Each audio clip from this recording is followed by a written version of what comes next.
Cool. If not, then I'll put her little picture up.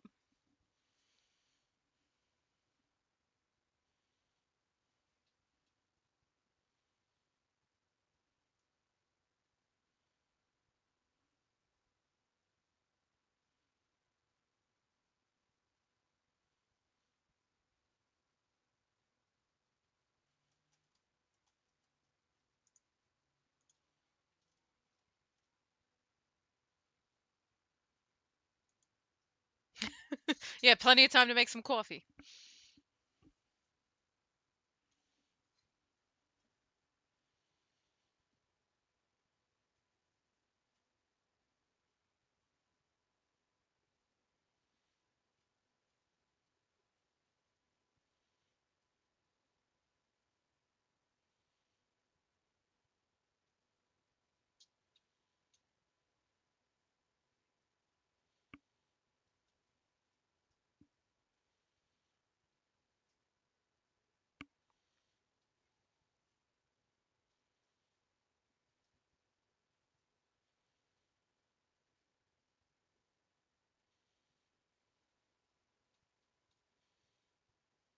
Right. Doubtful. She went, yeah, went from questionable to doubtful.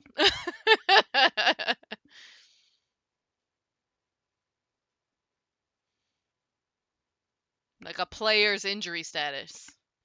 Yeah.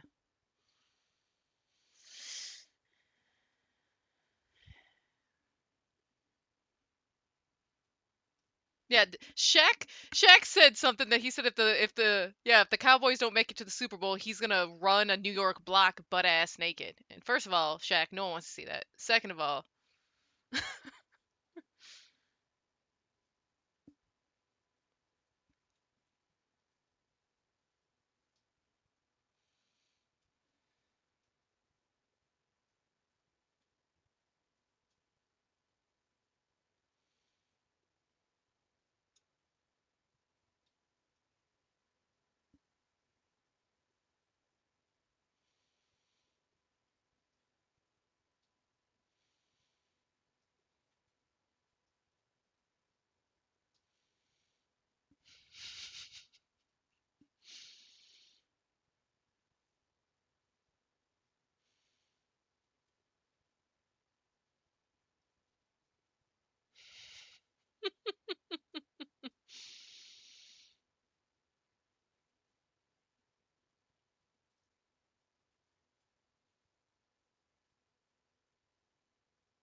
really, he does.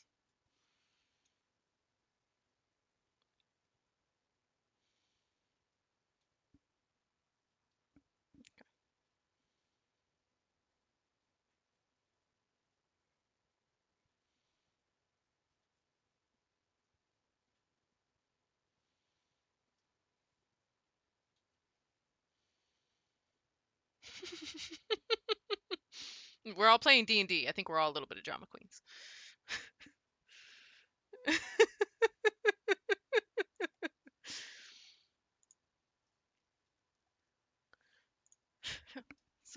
So sorry.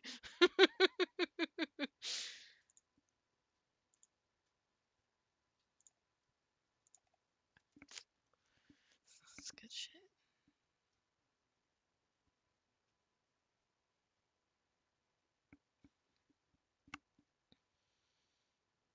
No, we're not.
1. Transitioning into live. Yay. All right. Oh, here we are. I can see us on stuff now. Yay. On one of them. One of them's behind. It looks like. Oh, I guess like YouTube's slower. YouTube's always Anyway. lagging. It's always lagging. It's always lagging. All right. So, all right, we're going to go ahead and get started then. Welcome back to Crystal Raven Games' World of Aelmyr, the campaign Shardfall. We are on episode 8 today. Last time on Aelmyr, our heroes awoke to a quiet morning in Saren and Lewis's home, which happens to be the sister and brother-in-law to Blair. Say hi, Blair. Well, mostly quiet until Bolem decided to wake Astrid by dragging her into the sweaty aftermath of his workout, and actually kind of bothered Blair with it and kind of just like wafted the sweatiness into the whole rest of the building after having decided to do like a whole ass workout in a very tiny room where there wasn't really like room to do a workout. You did it on the bed, left a huge sweat stain. It was gross, but didn't bother you any for some reason. Blair at some point eavesdropped on a tense conversation upstairs between Saren and her husband, discovered that Saren was definitely grappling with the fact that Astrid was trying to take almost all of, in Saren's view, all of the family with her up to Vyceleste, basically following Blair out of the town, out of the city, out of the farm, and effectively destroying the family is kind of like what Saren kind of conveyed. Blair consoled her. Saren seemed to kind of understand that while this is the best thing for her brother and her younger sister, she's still kind of grappling with what it really meant and how I think alone she felt, and then also how much she had sacrificed in order to live up to the expectations of her family. Whereas Blair and now Max and now Mary have kind of like shirked those expectations and haven't let them become like a trap for them. Let's see. The morning was full of awkward coffee, difficult truths, and Astrid discovering that Lewis and one of the children were bright with aethergy. In fact, I think it was the second child of Saren and Lewis, which didn't just manifest magic. It was like a flame aura that was coming off of them. Right? It was powerful enough. The other thing too is that Astrid did see aether inside of Blair, and noticed it within Blair's eyes. Let's see. Bolem broke the news to Saren about about Lewis, and then also about the second child. Saren got very, very quiet, a little bit scared. I think that Blair tried to help her through that, but it wasn't very effective. Saren just kind of kept going, yeah, it's fine. It's actually, I think I modeled it after like Sam's. Yeah, I'm totally fine. It's fine. I'm totally good. Yeah. Cool. No, nothing to worry about. I'm totally fine. So that happened while Blair promised her sister that she would come back. The party then checked their missives. Astrid got a curt warning from her father that he was coming. Or what did he say? We are on our way. And Bolem received an angry letter from his mother that rattled him quite a bit. And that letter revealed that something significant had happened in the town of Heron, and that they were accrediting it to Prince Bolem. Bolem, you used your sending stone to reach back to Master Ivor, who basically thanked you once more and assured you that things were going swimmingly well for him as he was sitting inside of the guild hall, and that the guild master, whom was his enemy and the enemy of the people, was now deposed and gone. On the road to Blair's family farm, an obsidian dragon passed overhead. This is possibly the second or third time that you all have encountered this creature. Upon arrival, the family insisted the group stay the night. Everyone was put to work. We had Blair go help her grandfather and why did I want to say Ollie? It's not Ollie. It's David. Repair the fence. We had, was it Astrid went to go do goat milking. Yep. We had Bolem go haul some feed, and we had it was Draven that went to the orchard for orchard care with Grandma, and then we had Mel who went and did chicken wrangling, trying to get some eggs with the young daughter, I think Erin. Let's see. I didn't name that young daughter, by the way, that was Kaylin. I wasn't naming that after Aaron, although I thought it was kind of adorable because every time I mention Aaron, I think of Aaron. I have not played that character like Aaron, which would be hilarious, but I haven't. Yeah, that's fair. Because I don't want Aaron to see it and then be like, "Oh, so that's what you think of me," and then I would die. There's no way. There's no winning there. There's no winning. I would die. Oh yeah, he'd die. No, Yeah. You would disappear is what would happen. Oh yeah. But we already know what that means. She's already ratted on herself a number of times. I love Aaron so much. All right. That is when disaster struck, though. However, because in the orchard, Raven had a very, very unexpected and very revealing discussion with Grandma Crother. Grandma Crother revealed, Grandma Crother, also known as Deirdre, revealed a very unnatural level of insight into things, and then also revealed that in almost a convenient way that the drow that she had encountered in her past happened to be connected to Draven. I don't remember exactly what Draven revealed to the rest of the party. I know that you posted the whole story, but I'm not sure that everyone read it. But yeah. So that sent Draven into a bit of a tizzy. Thank you so much, my love. Oh, not right now. I'm like super full. I have no idea. I'm probably over caffeinated and Adderalled up, and then I was not hungry. Yep. Thank you. MVP right there. Coffee bringer. MVP. Yeah, that is Mrs. Sharon Stroger. She's the best. All right. So, yes, that's right. Give her a silent applause. Golf clap. Golf clap. Really, behind every great DM is a wonderful partner. Hopefully, supporting them. Anyway, the let's see.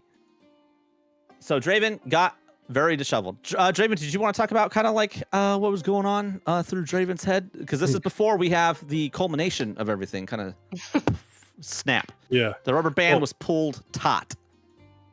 Well, there was a couple things that kind of threw him off. Was the fact that what's her name? Grandmother Crothers, right? Grandma Crothers? That No S, just Grandma Crother. Crother. Okay.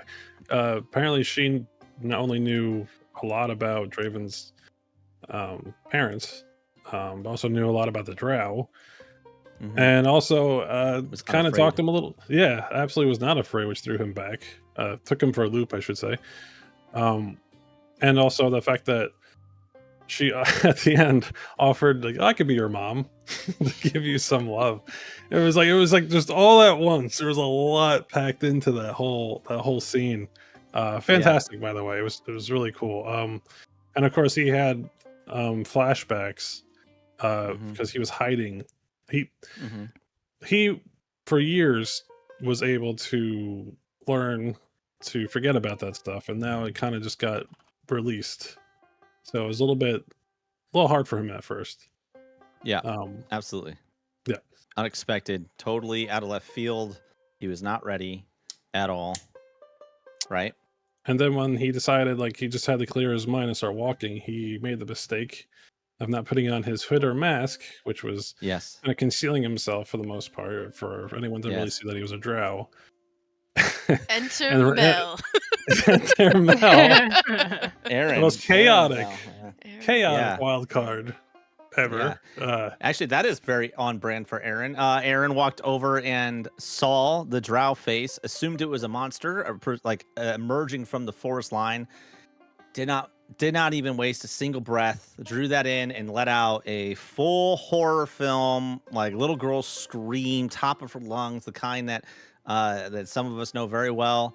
They rattles us in our own homes, haunts us. Comes out of nowhere. Yeah, and freaks Draven out. Obviously, I think Mel gets alarmed. I think when that happened too, Aaron ran out the door. Mel, you chased after her. You guys released the chickens out into the open. They immediately took that opening to go and start roaming around. I think Aaron ran over with like a whole apron full of eggs. Yeah, immediately Mel was dropped trying to all get... the eggs. Yeah, Mel was trying to get Aaron to put a good word in with her grandma, because Mel had a sneaking suspicion her grandma was a druid. And that ended up just translating in the child mind of, I'm just going to sprint over to the orchard where grandma is and put the good word in right now. And then ran right into Draven with an apron full of eggs. That's right. Yeah.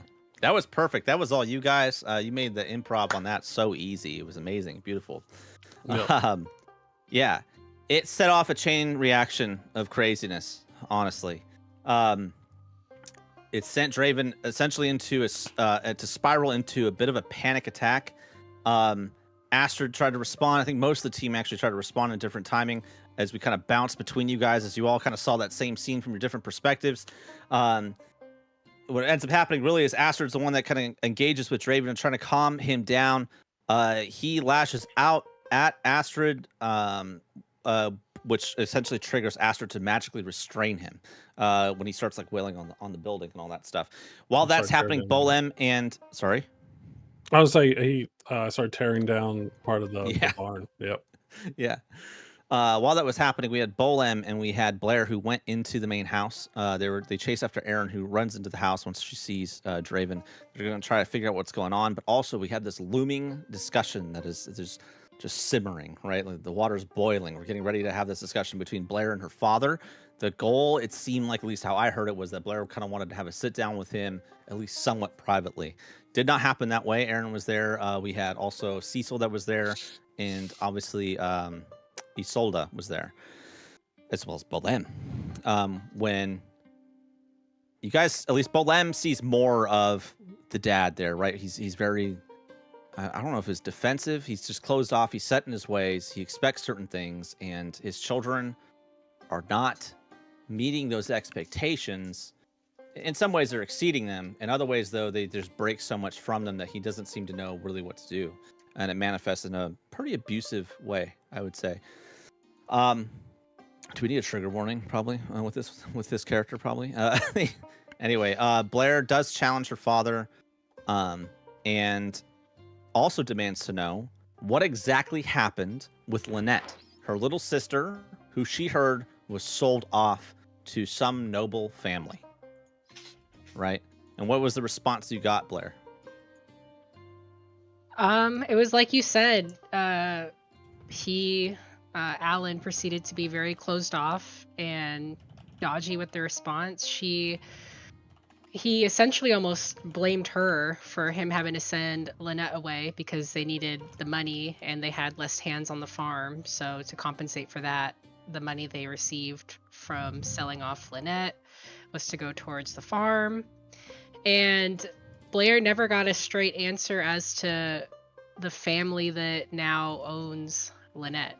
She asked for their name, where they were located, if they're near or far, and he just refused to say anything. And he said they were local. That's all he gave you. Yeah. Yeah. Okay. So, still a mystery. Okay. Still a mystery. And how did that kind of go for Bolem? Bolem, I feel like you were kind of left in this place where you're like, should I act? Should I say stuff? Like, do I just respect Blair's ability to handle this with her dad? Like, I don't know. What was going through Bolem's mind in this situation? I know you offered to like step in, like, just give me the word. I'll fucking. That's where he was at. He was definitely in a place of, you give me the word, I'll step in, I'll do something, but trying to also respect Blair and let Blair do what she deemed was necessary, and in a little bit of a protector mode. Right.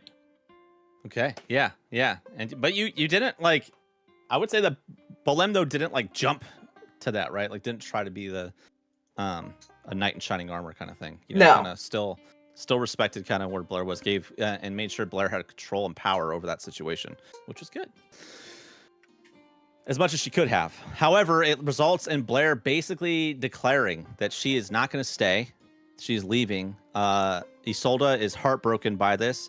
I wouldn't say that Isolde is I don't know. Blair, like, how do you feel about Isolde? Is she responsible as well for everything that's going on between you and your father? Like, what is Blair thinking about her mom and her being here when Lynette is allegedly sold, and her not standing up to her husband, or really, like, what in general? Like, there's a lot of shit there. There's so many layers. It's an onion. Or a cake. Yeah, so for Isolde, there is disappointment there that Blair feels. However, she did not expect anything more from her mother because she is essentially filling the role that she's expected to fill, and that She allows Alan to kind of run the farm and to include the family how he sees fit. And she's really there to just support him in the matter, even if she doesn't completely agree with his methods. Right. Absolutely. Absolutely. You start to walk out of that building. You declare that you are going to leave. You're not going to stay any longer. Bolem walks with you as kind of backup to you. But when you walk outside, you run directly into your grandfather and David. And your grandfather, seemingly fairly insightful, wants to know what it is that you're doing, what happened. You let him know that you aren't staying, that you're gonna leave. And your grandfather makes the request for you to come stay in his cabin, which is also on the property, but not in the main family house. As you know, Blair, kind of like Gareth and his wife, which I'm drawing a blank on right now. Tegan, thank you. Tegan, each of the family units that stay on the farm, they have their own buildings that it's part of like kind of what happens. They build it. In this case, however, the main house is actually the original house that your grandfather Keenan built. When he handed the farm off to your father, Alan, he went and built a different structure for him and Deirdre, which is closer to the orchard. It's actually like within the trees, so that way she could be close to the place where she is most at home.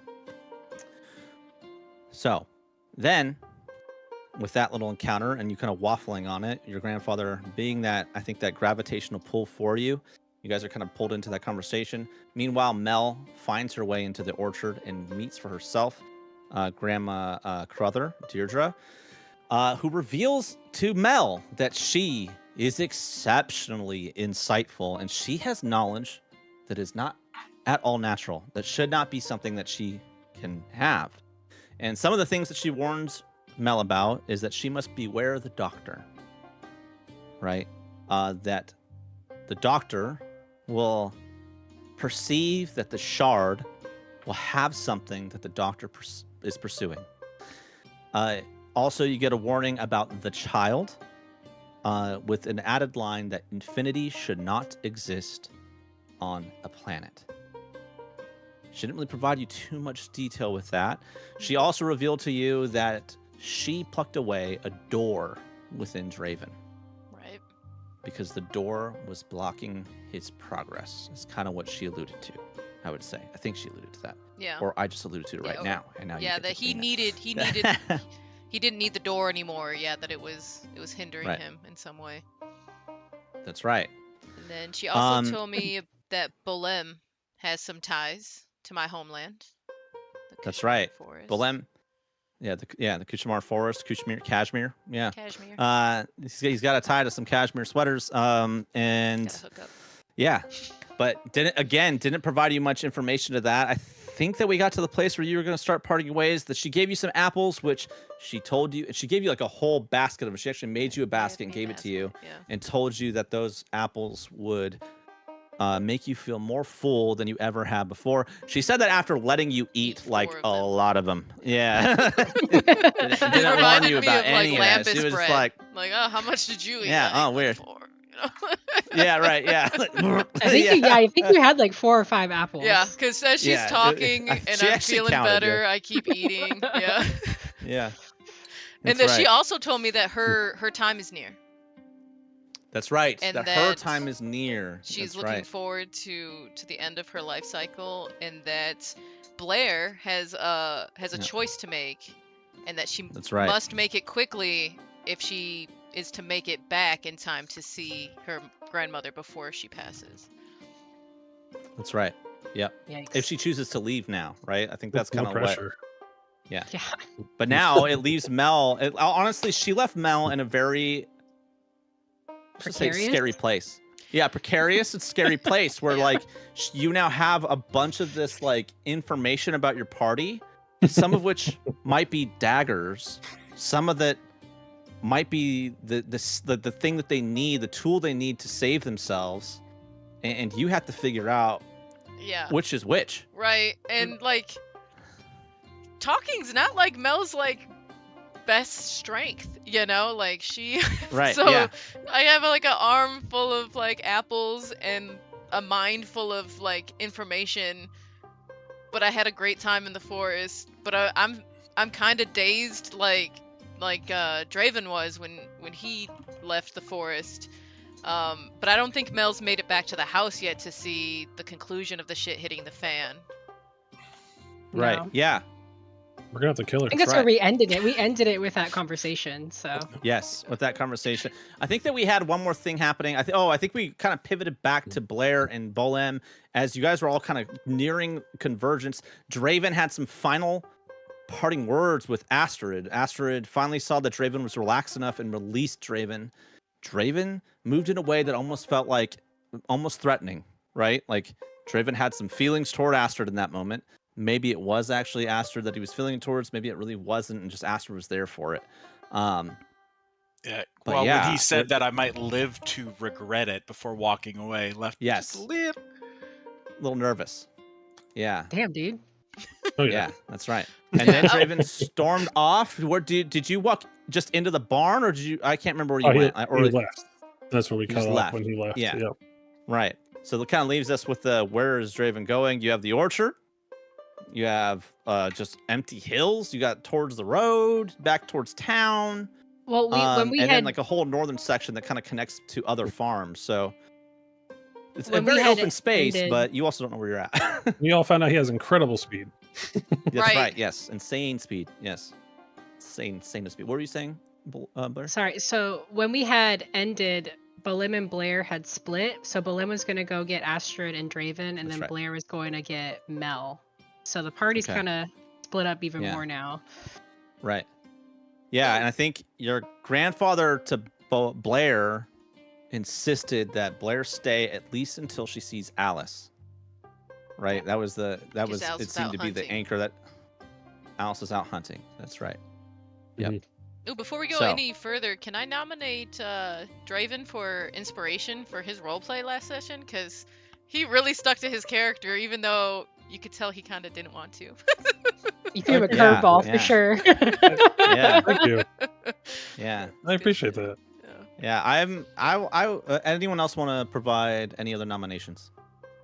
I was gonna honestly, I could kind of say the same thing for Mel, because Okay. I mean the crazy shit that you do every time you go anywhere, like, it just happens to sparks. Like when we broke a table, that had to be a Right. big thing, I just, and Astrid had to Yeah. fix it. You Yeah. come here, you made me break a barn. Kinda. I don't want to say it's your fault, but come on.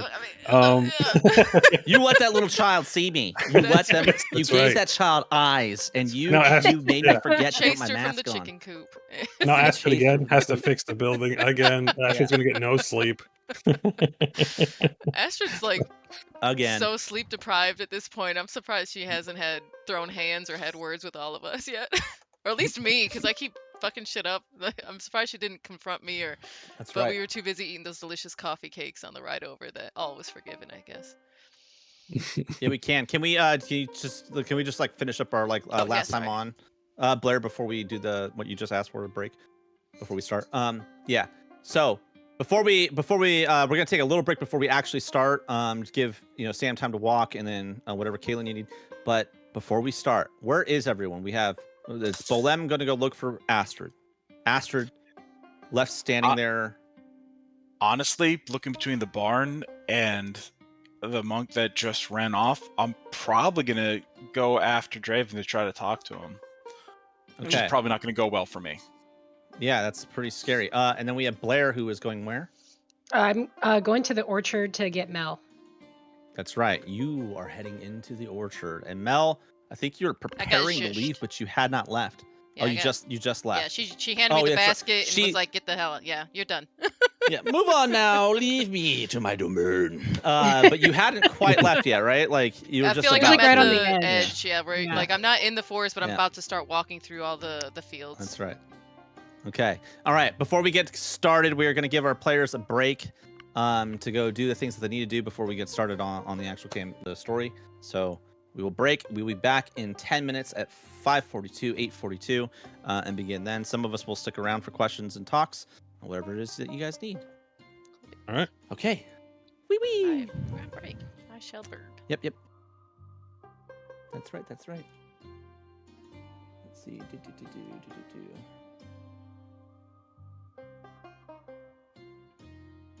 see if I can adjust this to maybe be like a message that I have over my stuff.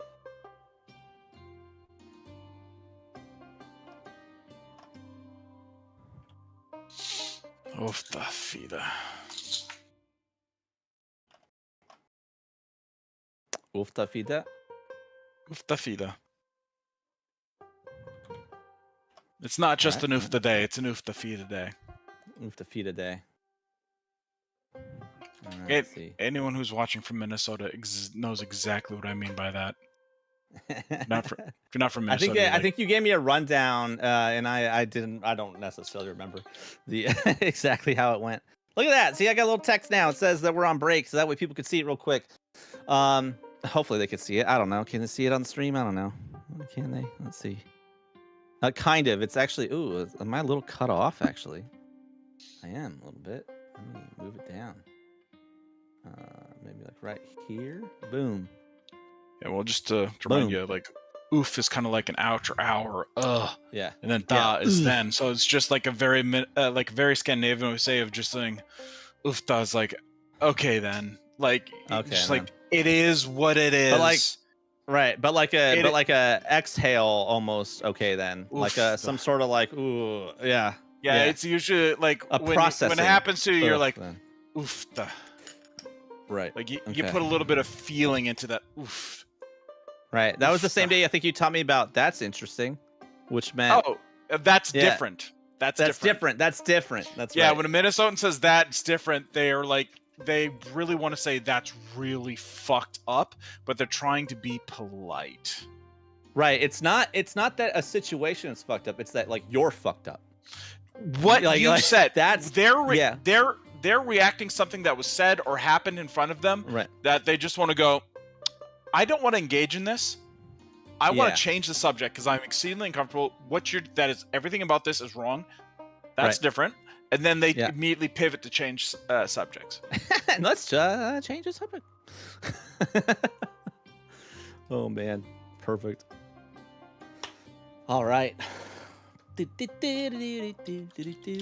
All right. Anyway, chat, if you guys are watching, we're happy to answer some questions. Obviously, we haven't really gotten started. Any questions about roleplay, the game, the world, the map we created, how Liz is doing, camera management, whatever it is.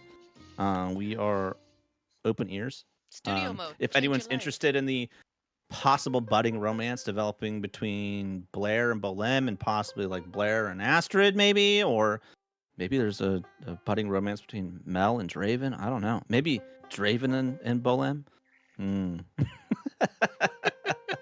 Definitely Who's not not between trying to Draven and romance Astrid. That someone seemed a else? little abusive. But I mean, we didn't say it was a healthy relationship. It could still be a relationship. that's true. That's true. Those are topics that we will explore from time to time, depending on the campaign. Yeah.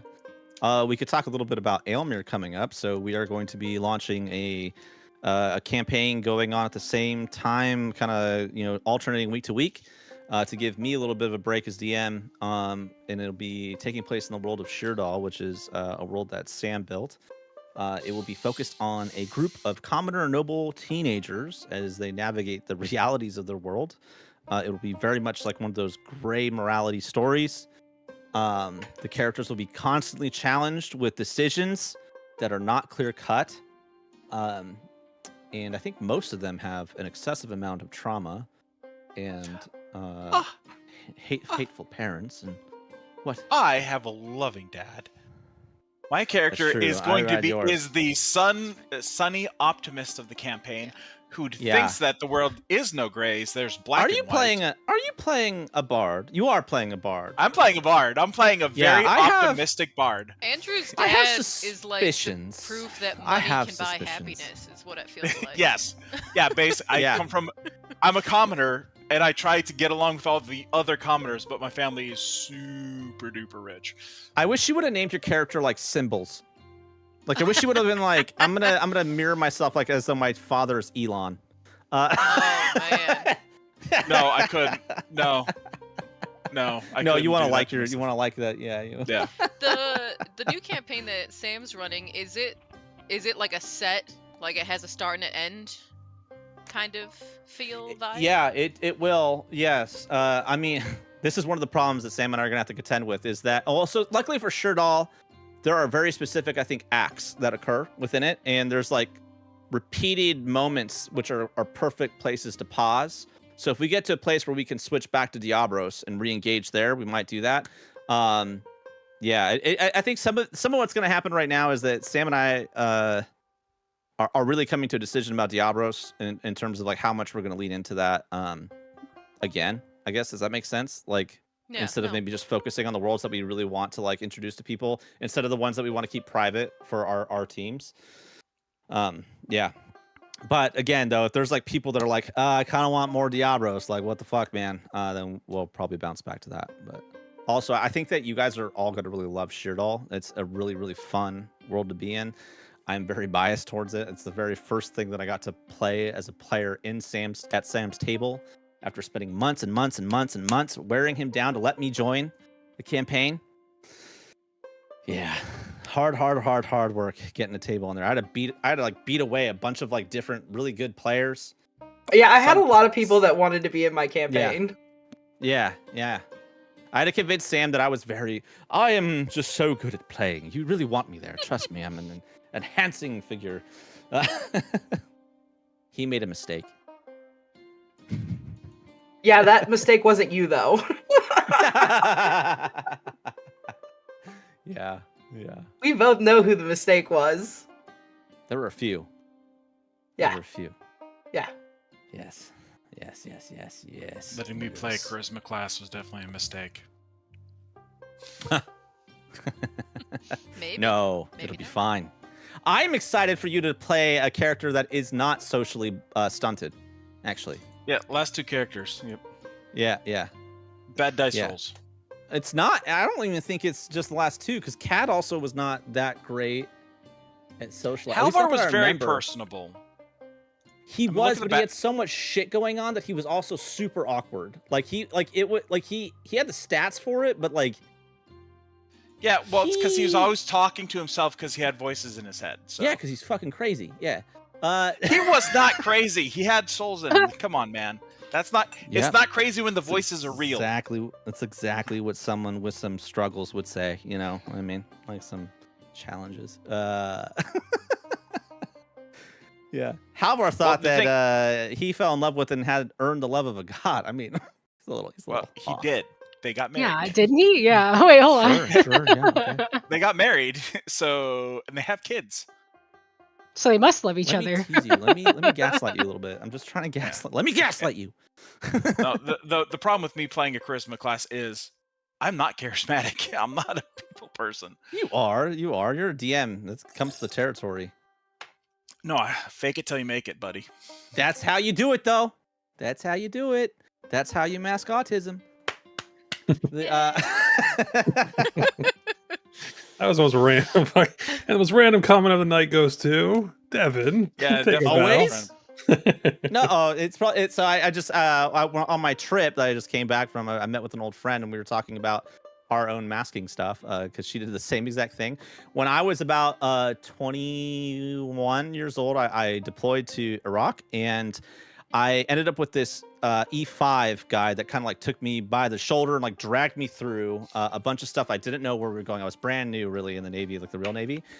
And he would always comment about how awkward I was, right? Like, you're just so awkward. Like, you're not very social. You're just kind of like weirdly quiet all the time. Like, you don't look people in the eye and stuff like that. And it bothered me. And so like right before we actually left training and went over to Iraq, I made this decision that I didn't really tell him about. I was like, I'm going to steal his personality because he was funny and witty, cunning. Like, he had a really sharp humor. Right. And I was like, that's fun. People like him. Like, and people don't really like enjoy talking to me, it feels like, because I'm always like insecure about it. So I literally stole his like personality and then like just tried to mirror it as much as I could. And eventually it formed into my own thing, my own variant of it. But that's really when I remember like starting to be more humorous, more like, I guess, open and social, like forcing myself to look people in the eye, that kind of stuff. So, and then when I told my friend Callie that story, she was like, I literally did the same thing, but she did it like in middle school. And it was like right when she changed schools. right? Like she was leaving a school and she knew that there was this popular group of people, and she like, I'm gonna take that one right there, and she lifted it off someone. I just kind of revealed some stuff. I'm sorry, but I choose you. That's pretty deep. Yeah, though, right? honestly. Yeah. I thought that's just part of growing up is you like find the people that you look up to and you try to take on parts of that. It's taking on pieces, of course. It's the lifting of like taking on like more of them. Also, you know, maybe you as well, Spectrum me, you know, maybe the not to say for sure, but you know, No, I'm not. I'm just a Yeah. I'm just a nerd. totally, yeah, aren't we all? And we love Ready to be here. to transition back? Oh yeah, we're ready. I think so. Yeah, let me get rid of this message on. Wait, my one more thing. Oh, yeah. One more thing.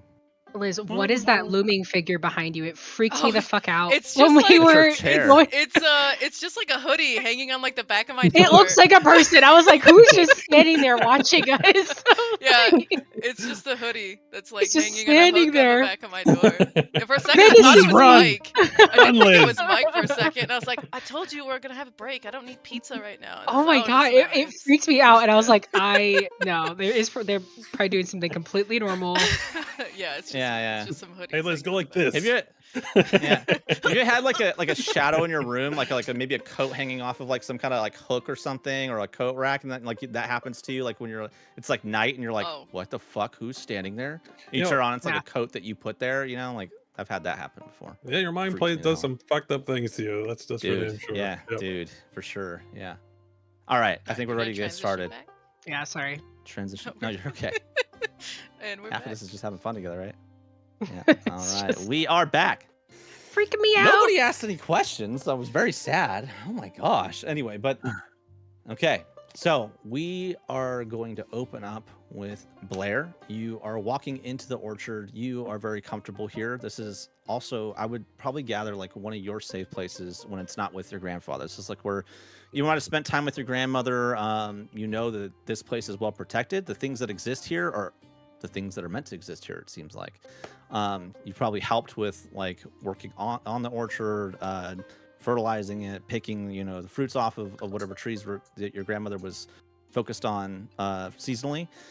But yeah, you walk towards the area. I'm guessing like you're looking for Mel. You know one of the main areas where your grandmother is. You also know where the cabin is, which is a little bit deeper in.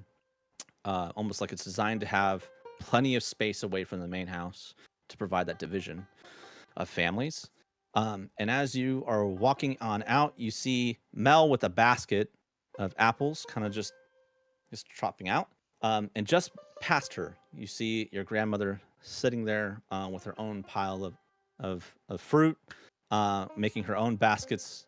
They're sitting there. You also note that she is sitting on what looks like a really strange raised root kind of like system. It almost looks like the tree's roots have been grown out of the earth into what looks like a little bench.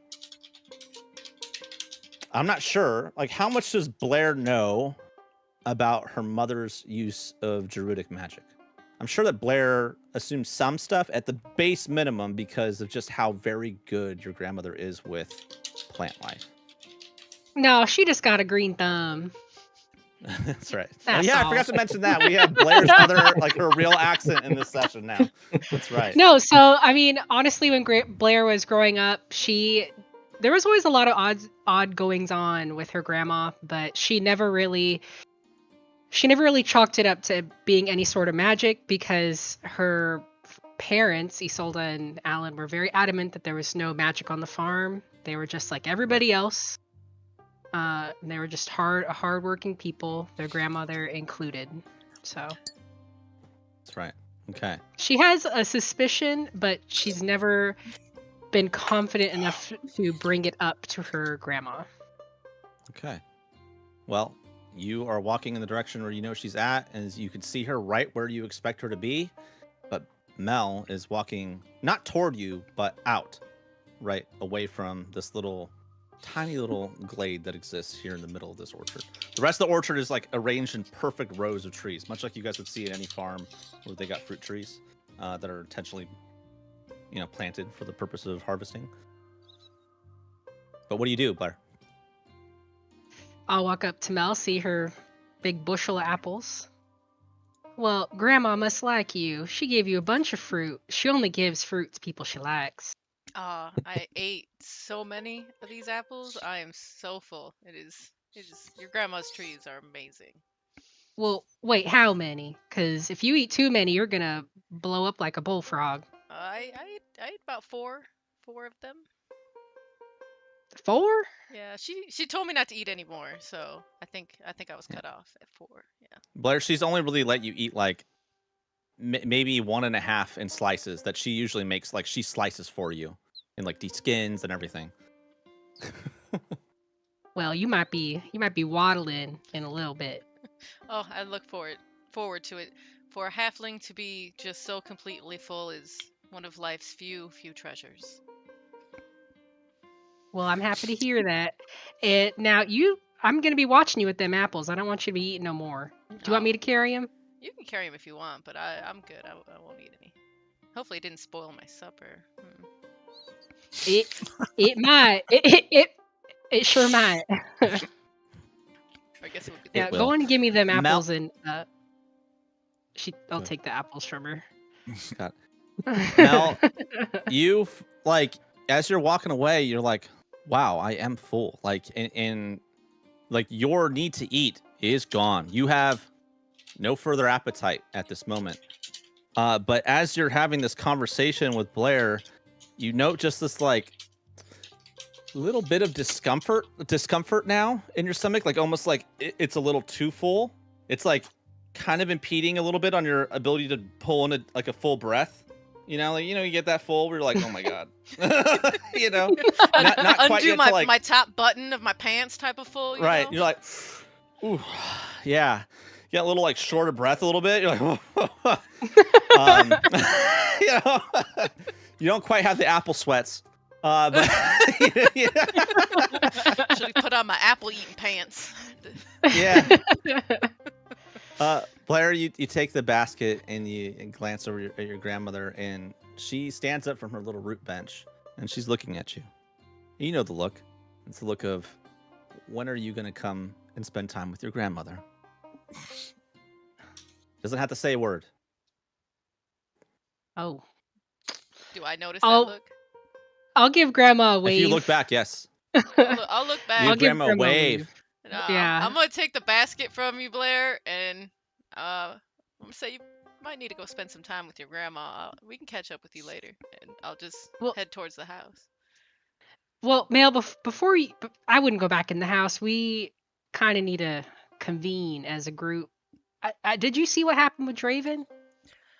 Oh yeah, I saw your little sister run up and see him without his mask on and scream bloody murder, and then I had to go get the chickens back in because the chickens got out, and then she dropped all the eggs, so I'm so sorry. There's like a week's worth of eggs that are gone now, but I did get all the chickens, and the chickens are back in, and those are really happy chickens. You guys do a really good job with those chickens, and I just decided that it was crazy enough, and so then I went over here to the orchard where it looked a little more homey to me, and I found your lovely grandmother, and we had a nice little chat, and I ate some apples, and she told me to go on and get. She told you to go on and get probably because you're eating the whole damn orchard. It's definitely not But- the case. You guys, like, if you guys look up, like, there are so many damn apples in each one of these trees. It's ridiculous. Yeah, just Blair's way- obviously joking. Yeah.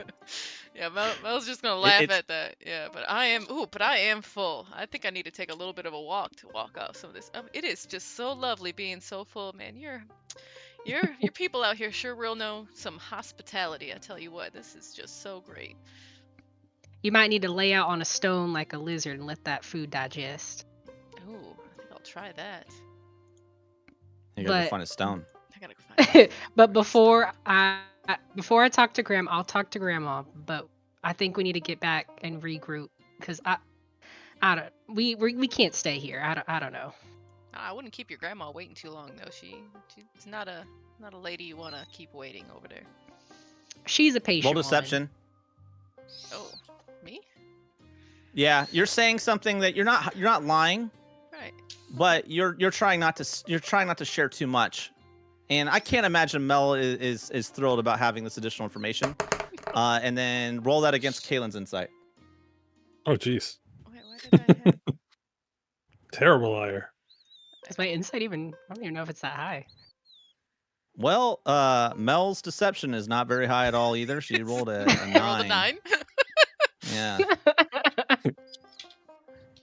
it's not great. All right, waiting on this insight roll. That's why I was As like telling Mel all these secret things. Like, I can't lie.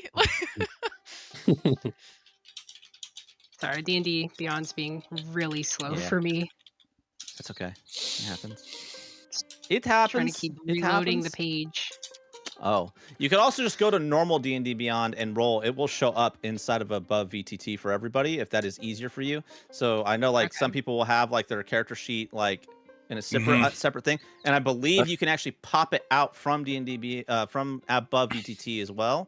But you could if above VTT is being problematic, by all means, just load up your normal That's like character how sheet I on do normal it. D&D Beyond, because it is it's a little bit less laggy there. And you can just roll straight on your character sheet, and it'll show up here. And I rolled always my recommend insight. people update their fucking computers. No, I'm just kidding. Go into debt, get better computers, be totally irresponsible about it. I have a Yeah. 5. Gaming. I'm a dumbass. Yes. No, I really respect everybody who's a little bit more controlling about how they do that. Sam, you look like you want to smack me. Am I being an asshole? No? Okay. I don't know. Just kind of got a face. You all right? Yeah, I'm alright. Okay. Are you gonna roll this? I did. Oh, what did you Do you roll? not see it? I don't see it. A No, I 5. don't see I it. got a 5. A 5. Oh, a 5. Okay. All right. Blair, you don't sense anything additional. You don't sense that Mel is absolutely not telling you the full truth about something. You just take that as face value, and you have a lot on your mind, so it's kind of clouding your ability to see things beyond it, and you're also not very good at insighting, I don't think. What is your bonus, I think, on insight? +1. My deception's +1. So Yeah, it was two very This is two awkward. people lacking proficiency in these categories against each other. So it was really just the luck of the draw, like whether or not you were trying or not. Mel was actually trying to not give away too much, just a little bit more than you were trying to pay attention. But yeah, as you guys are sorting that out, Astrid, you are left kind of standing there, right? Draven walks off very fast, like there's almost like this wind on his ass pushing him, right? It's much faster than you're used to seeing him move. He's not even sprinting, but it's somehow just very quick.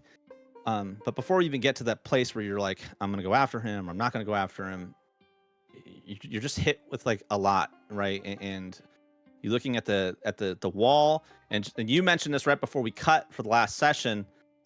I'm gonna be up late again fixing something else that we have fucked up, and that's frustrating. And as you get to this place where you're about to go decide if you're gonna chase after Draven, you hear this little, and you hear,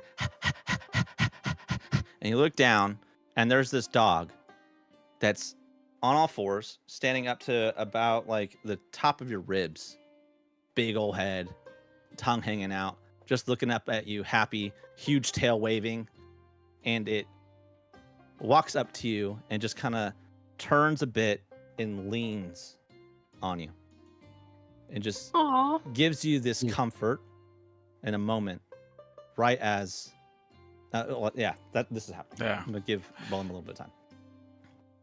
Okay, so I'm sitting there, I'm looking at the dog, I'm looking at the barn, I'm looking after Draven. Then I sit there and I think about his last words that he said to me. And my face gets really pale as I start processing what the threat really means. And I think about my last interaction with the warrior type that didn't take umbrage with some of the... that didn't really... And I was like, I don't know what to do. And I just start absentmindedly petting the dog as I sit there conflicted, and I have no idea what to do. Take a wisdom save at advantage because of the dog who is helping you. I'm a dog Giving person you a too. help action by leaning. Oh, D&D Beyond is just not rolling today. Oh, maybe we have a bit of a problem today. Yeah, it's Oh, there it goes. 12. Okay. oh, double 4s. Yeah. Astrid, you're petting the dog, and the dog is providing you comfort.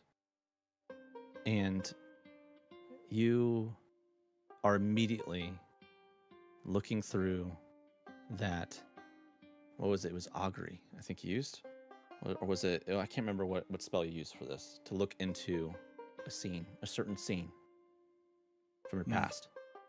What was that spell? The one I was using a scrying orb. Scrying.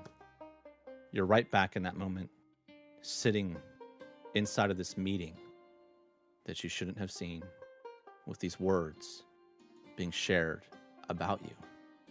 Each one cutting into you, lashing into your heart, stabbing you in the stomach, breaking you into 1,000 little pieces.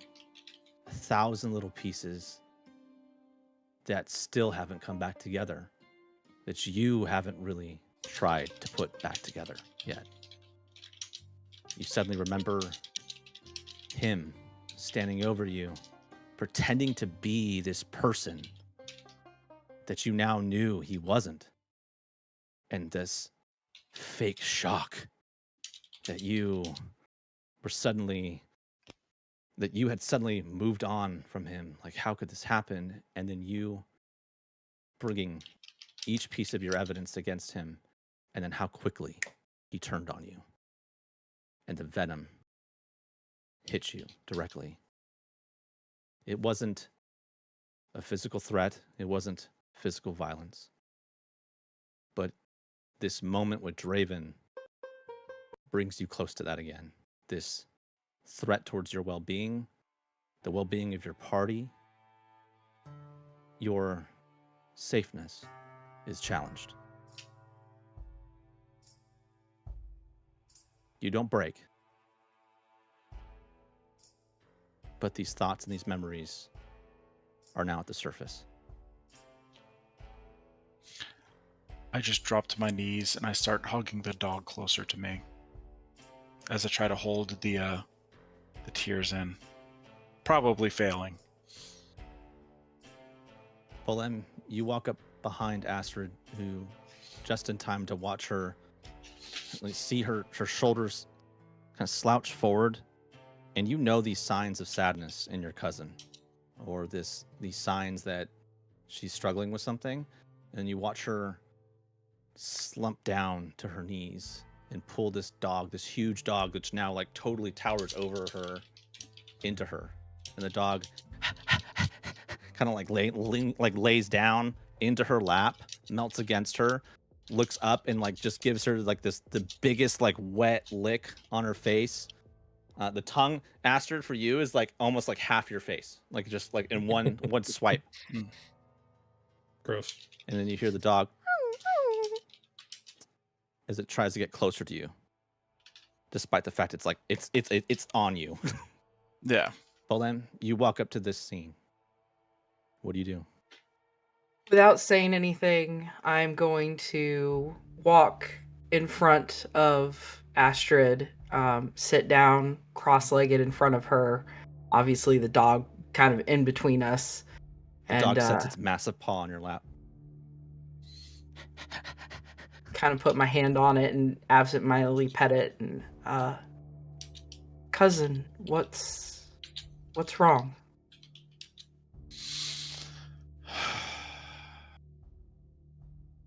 I just shake my head as I hold the dog closer to me. You know that you're safe to speak with me. Whatever's going on, I'll do what I can to help.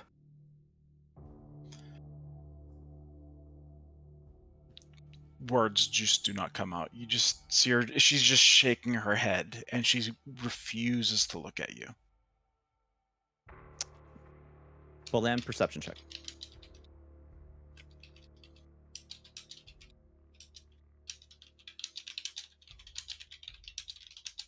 you do note that there are at least a couple tears that have fallen from her eyes. You aren't able to quite see total detail there, but you can see there are signs that she's about to cry or has cried, is holding it back. Cousin, I can see the tears. Please. I don't like seeing you sad or hurt like this. Talk to me. Face still buried in the dog. I go, you should go after Draven. He's running off. God knows where. Did Draven do something to you? He did not lay a hand on me. You can do something without laying a hand. Did he do something to you? He did not lay a hand on me. Don't worry about it. Go after him. He's in a bad place. I'm not gonna leave you when you're like this. I don't know Draven the way that I know you. You're my priority, not him.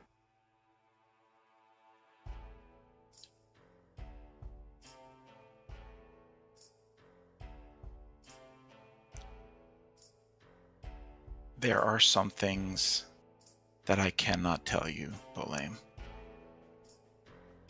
Saying your full name rather than calling you Bully. There are secrets that I've been sworn to keep that I cannot tell you.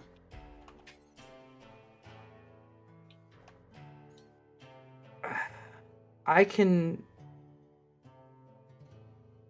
You see the struggle on my face as I'm trying to decide how to proceed forward. I can understand if you feel that there are certain things you can't tell me, but whatever Draven did to cause you to be in this state, I doubt you promised to keep that from me.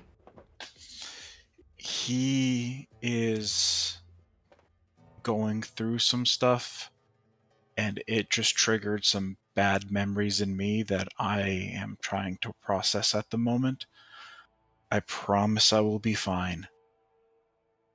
I have dealt with this before. Draven does not appear to have the same experience that I do. With that long pause there. I am really worried about him. I will be fine. I just need a few minutes with this wonderfully insightful dog, and I will be fine. Swear to The me dog licks you. on your mother and father that I can leave you alone and you will be okay. I swear that if it gets worse, I'll find Blair. Does that satisfy you? No. Hey, I can help. You're not here. Shut up. You shut your mouth. Come on now, get.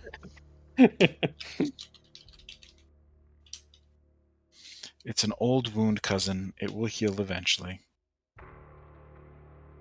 Well, if you are this committed to not telling me anything, I won't continue to push and pry, though I have to admit it hurts a little to know that you don't feel like you can trust me enough to tell me things. But speaking of Blair, I trust you.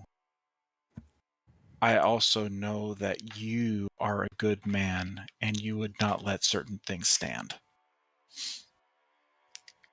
And I cannot let you fight this battle for me.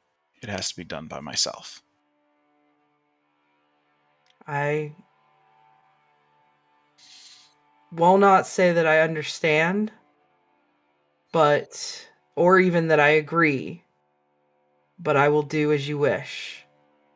Blair does want us all to reconvene, though, and decide if we're staying or not. Take your time, by all means, but she does want us to all reconvene. I believe she went to go get Mel. Okay, I'll try to catch up with them. Just take your time. It's no rush. And I will turn to go. Actually, I turn to go look for Draven, and then I look back at my cousin and I point in the direction that Draven went. Thank you. Pivoting over to Draven. Draven, what are you doing? What time? It's probably getting like sunset time. No, Right? it's It's still not even morning. lunch yet. Folks. It's not even lunch Yeah. yet. Oh, This it's is still morning. It's a long fucking day.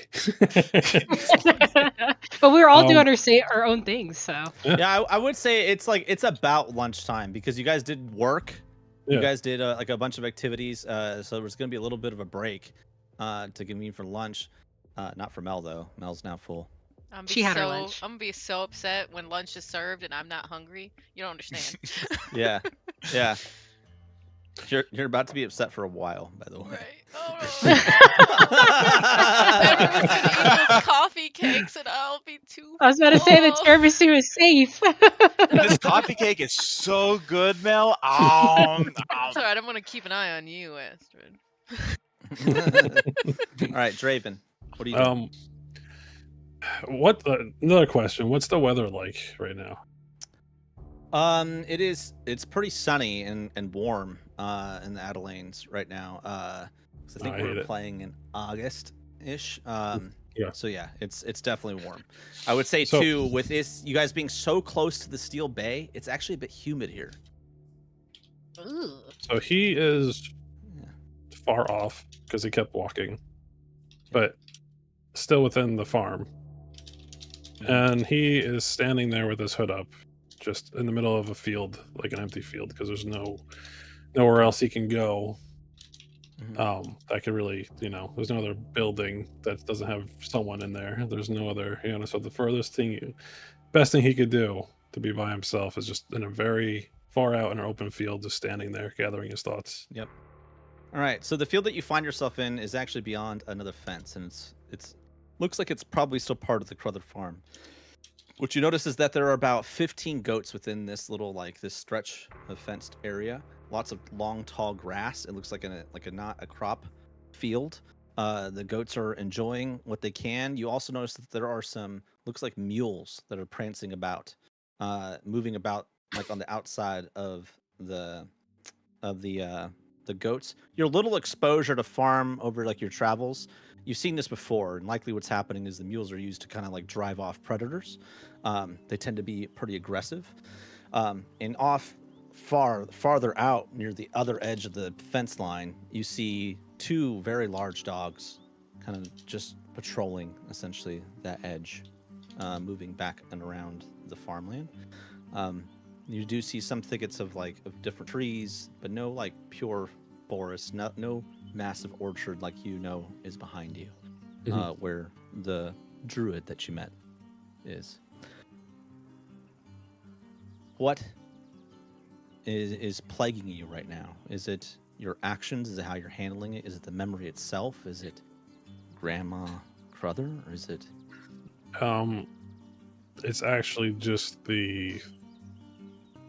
everything that was just awakened to him. Mhm. Not his actions. Not he was mad. You know what he did. But the whole flood of memories that came crashing back to him. He's just trying to regather himself at this point. Because he's not. It was tens and tens of years. Yeah, that he long had time. learned. Yeah. To hold and just forget. Yes. Now that it's here, he's having it's a little rough. Yep. Okay. Are you meditating about it or just standing there? Just standing there. Just standing there staring. All right. Eventually, you hear footfalls behind you. Bolem, you walk up in the direction that you were sent, and eventually come to the edge of this fence, and you see Draven just on the other side, where there are 15 or so goats near-ish to him, but not too near him. You also notice the dogs. You notice the mules, in your head, you're probably thinking, I don't know if I want to go in that fence where the mules are because they will kick the shit out of you. They will fuck you up real quick if they decide that you are a toy or a threat. But you stand at least at the opposite edge of the fence, still pretty close to Draymond. What do you do? I hear that you could use an ear to bend.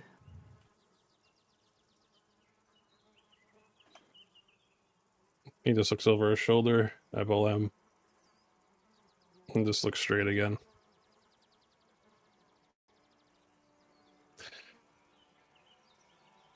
Do you have something to come tell me? Blair would like all of us to convene and decide whether or not we're staying for the night.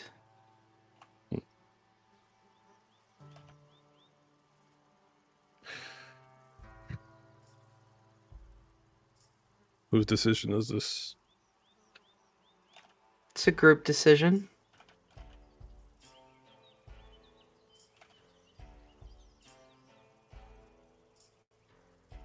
He'll turn around and look at you to see your face. You see like- concern.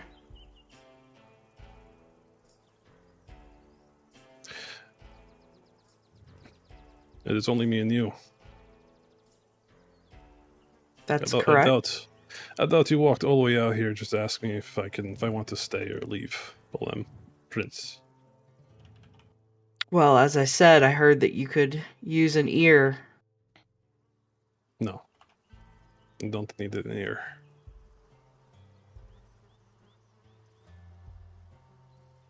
Well, if that's the case, when you are ready, if you wouldn't mind reconvening at the house, it would be appreciated.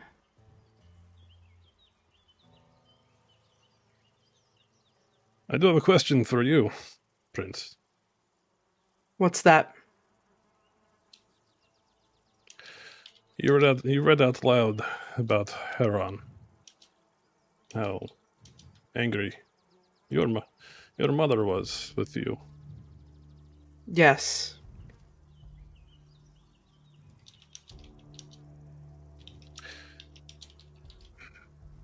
Do you want me to fix it? No. I made the choice. I must live with the choice. Right. I understand. But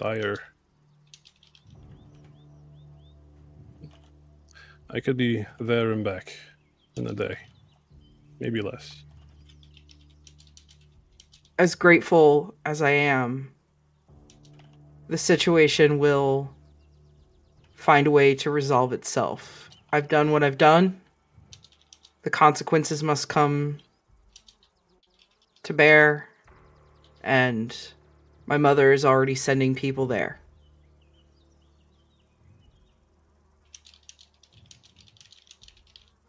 Without a leader, things tend to crumble quicker.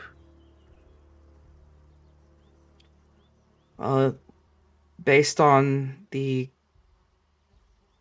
conversation that I had with Ivor, it sounds as though a leader is emerging.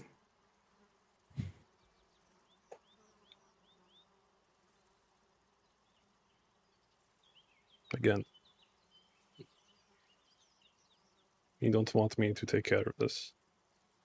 No one will know. No, I do not.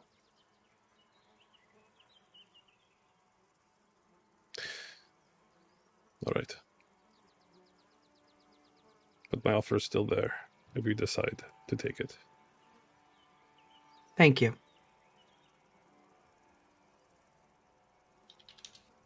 All right. I will go to step away and leave Draven, and then I will stop, turn back around, and say, Draven, one last thing. I like you. I respect you. And know that everything that I'm about to say comes with a level of respect. If you ever hurt or make my cousin cry again, I will challenge you. We will fight, and I will not hold back. Oh. Very well. Noted. Man, we were doing so good, guys. PvP. And then I smile at Let's have you, to break before we get there. and when you're ready, I will see you back at the main house. And I will turn around and walk away. Now I know true reason why Bolem came to see me. he'll turn his back and just keep standing there, look out into the field. Still gathering his thoughts. Okay. All right. Enter the See. donkeys. Just fuck them up. No. Into the donkey. Fuck those donkeys up. I really just wanted Devin to do a Great. donkey noise for me. Yeah, there you go. Draven, you are staring at this open field, and you are taking deep breaths, trying to center yourself. Move past this. You blink. When you open your eyes, you are staring at a completely different scene. A long, dark hallway stretches before you. Thick, green fog hangs in the air. Something rattles like a wind chime made of bones.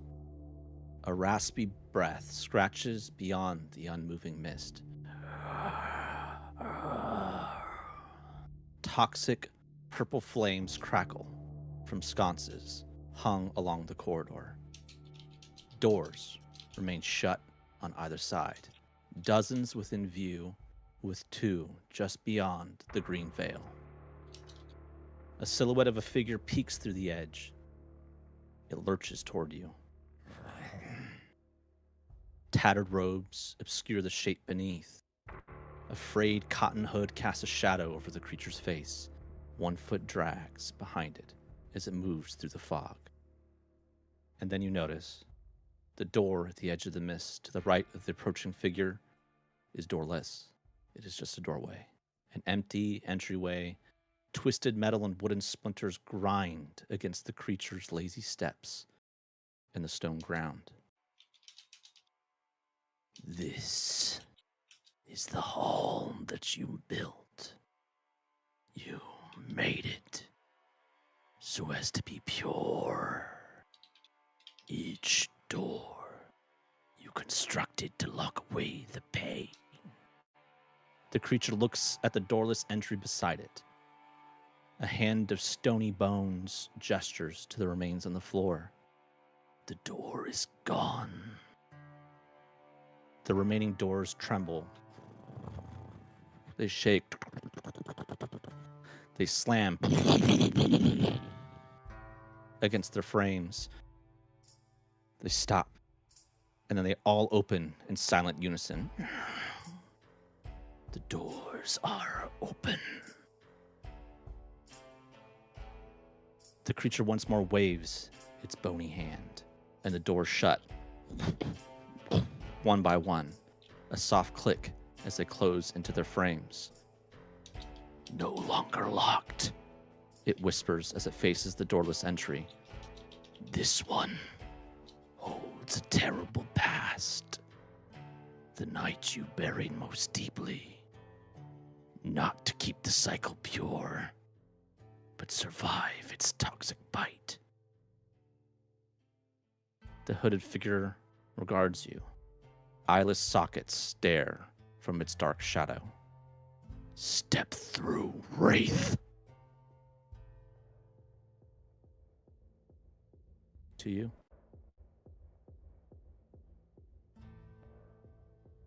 So he'll stand there, silently looking in the hallway, looking at these doors, looking at this creature.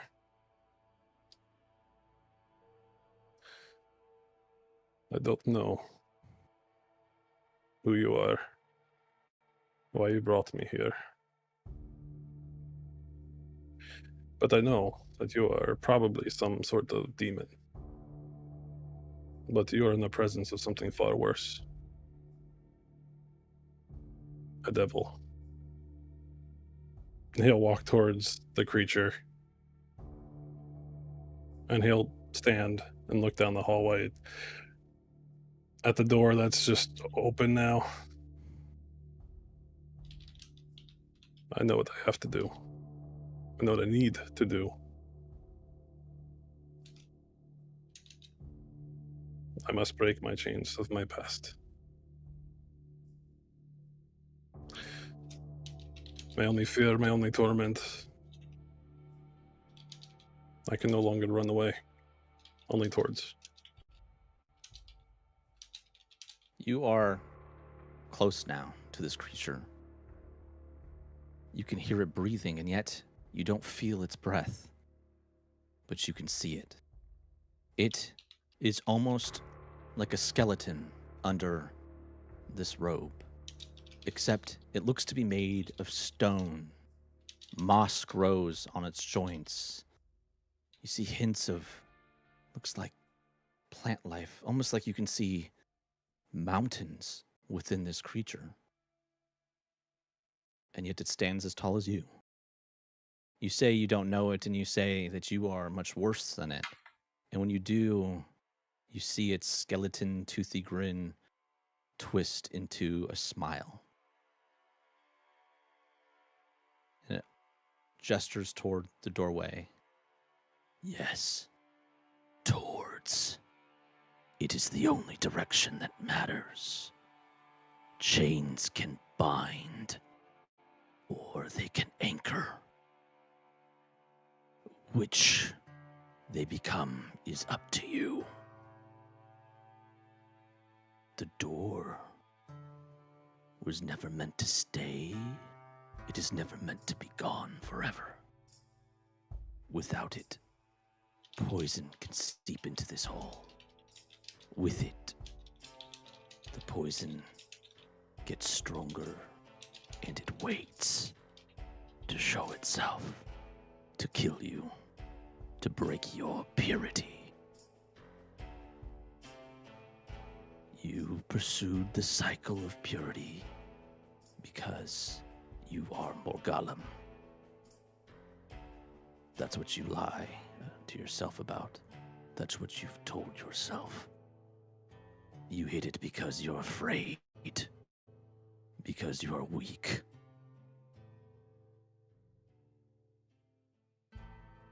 Your weakness should end.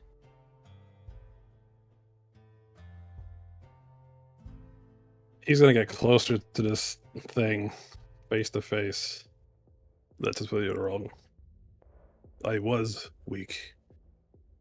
I'm not anymore.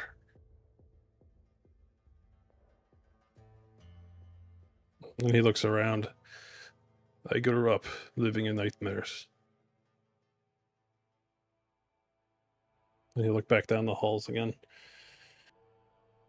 Comforting, kind of, in its own way. But I have to break my chains. I'm not that weak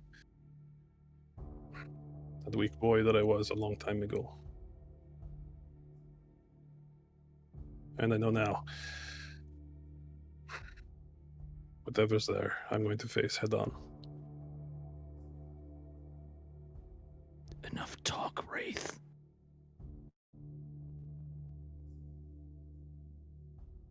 He'll turn and walk down the hallway. Steady Into pace. the doorway? Doorway, yep. Yeah. Steady pace, head up.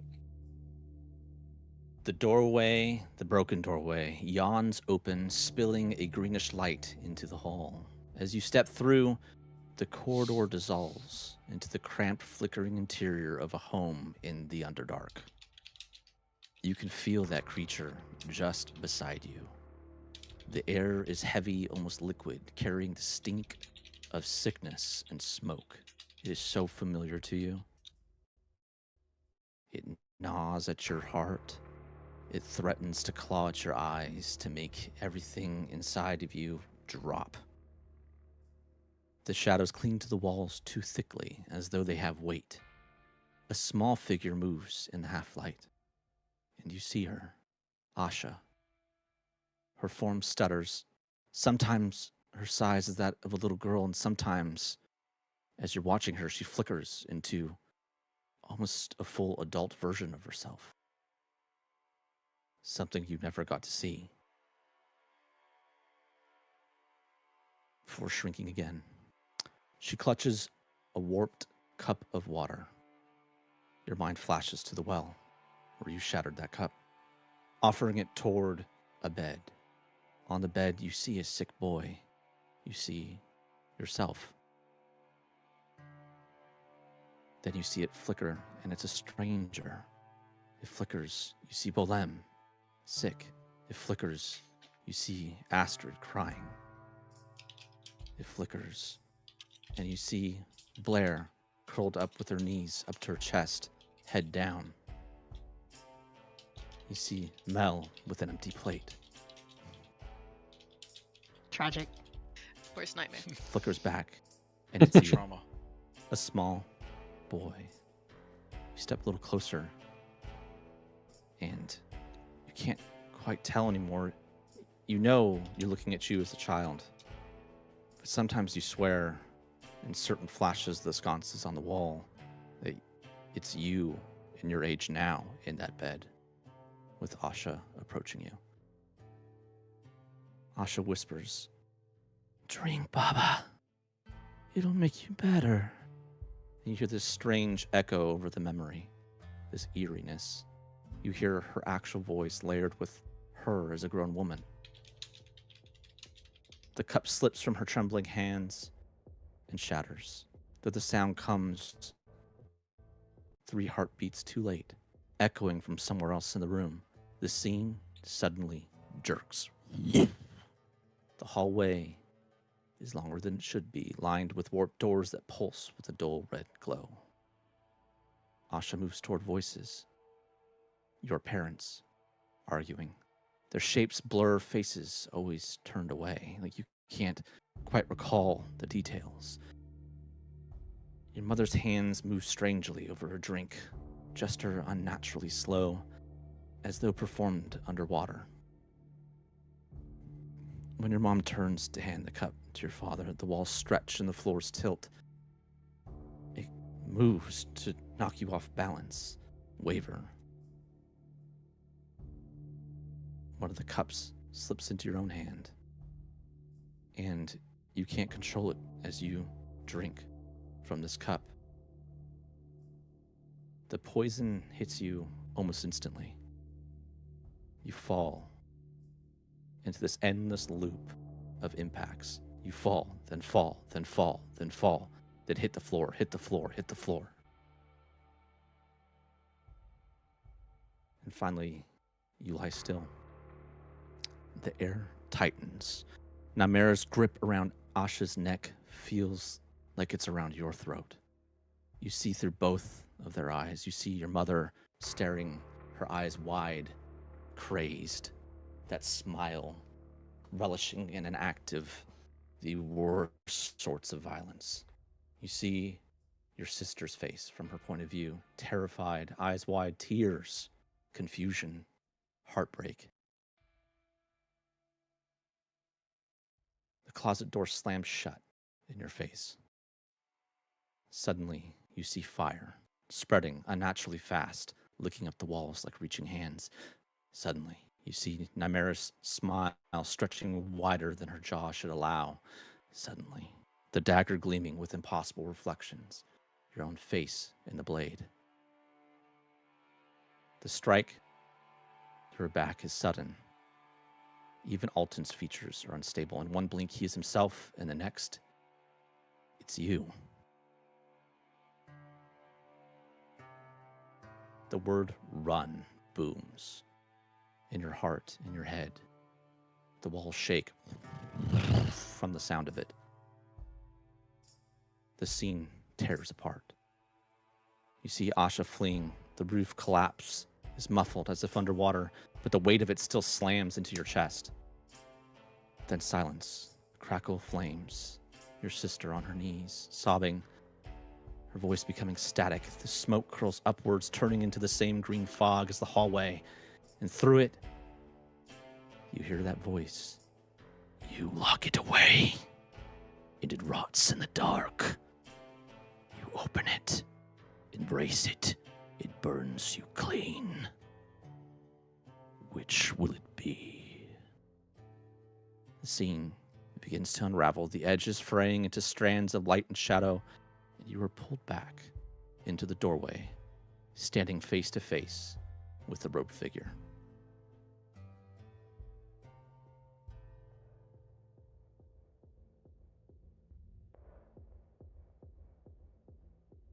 What do you do?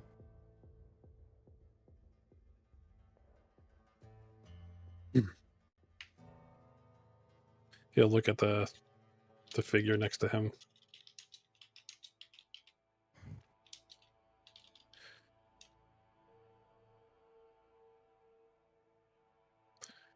This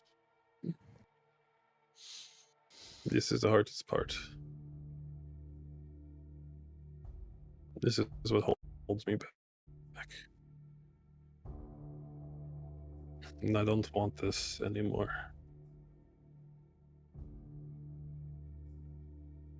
And he'll walk towards the house. He'll open the door.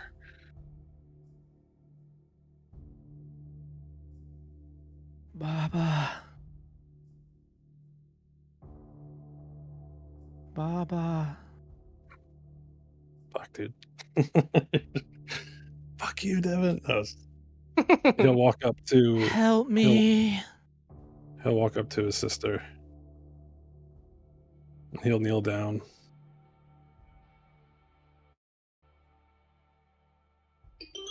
I could not save you. I failed you. Tears running down her eyes. They're red. Blood.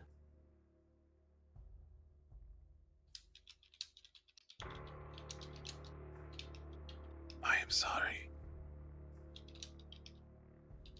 She reaches up and wipes your own cheeks.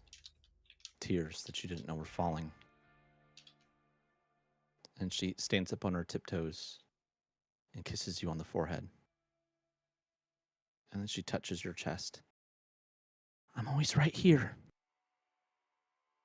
Don't forget.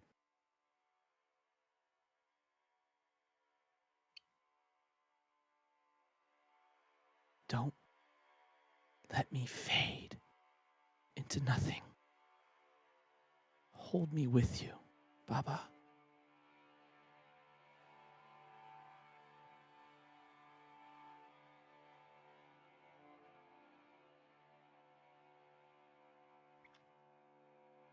He'll stand up.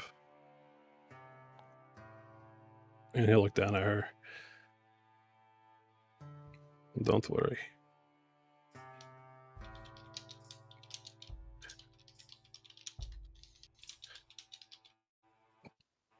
I have found out that you will meet Rizrin.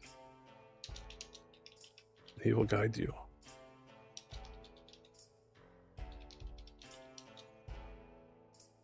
But I cannot hold on to you any longer.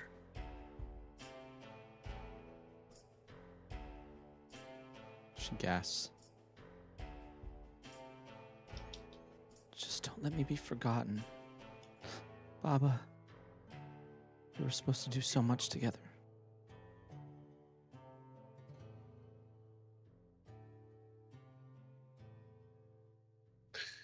That has always been my biggest regret. You deserved a family, not like this. And I tried to protect you, just like you tried to protect me. I'm sorry that I failed. You blink, and she's gone. And standing in her place is you as a boy. And he glares at you. You failed them. Oof. You failed yourself. You failed her. You weren't strong enough.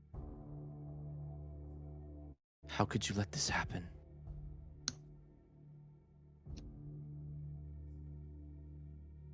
You're No. still not strong enough. Even if you faced her today, you couldn't save anyone.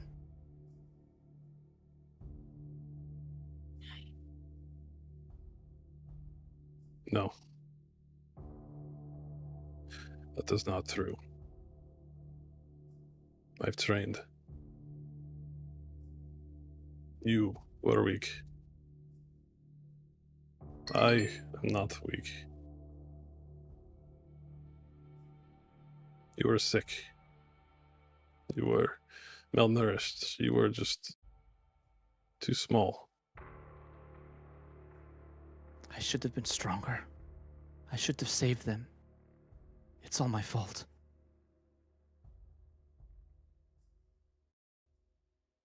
You're right. It is your fault. Draven will walk towards his younger self.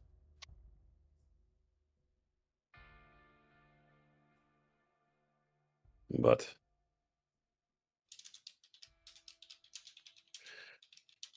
this is why I'm here. And he will reach down towards his younger self.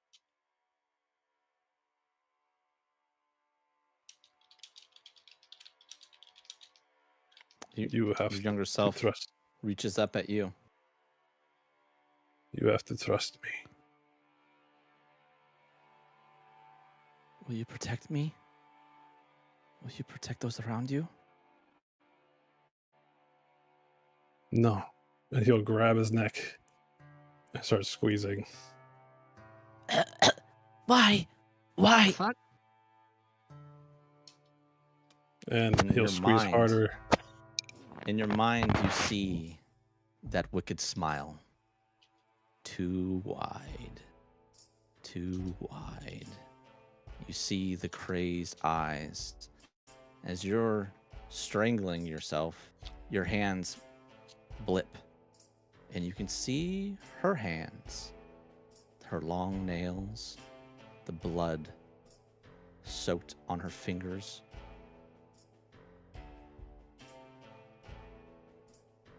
What happens? He's going You feel to yourself thrash.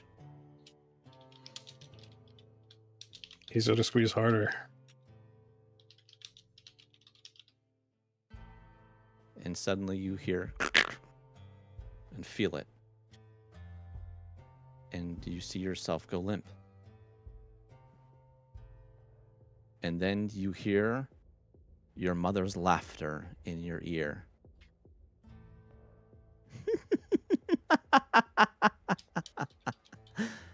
Like mother, like son, dear.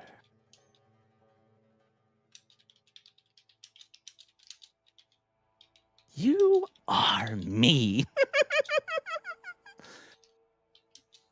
He'll turn his head around, trying to see if he can find that laughter. You turn around and you are back in the hallway outside of the doorway, once more facing the robed creature. Interesting choice. Interesting choice. Why?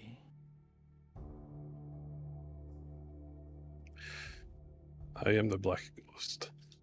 I am the Black Ghost now. I am Draven Valnar.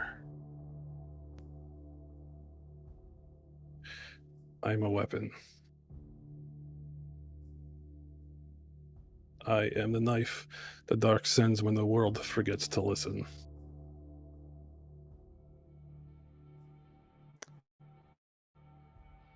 The creature is suddenly, does not move. It is suddenly in your face. You preach balance. You claim to follow the way of balance, that you be the answer when the scales are tipped. You promise to be my wraith, to bring people to me, to let me carry their souls across the veil. And yet you ignore your own balance. You want all or nothing for your own soul. What will you leave me when you're done?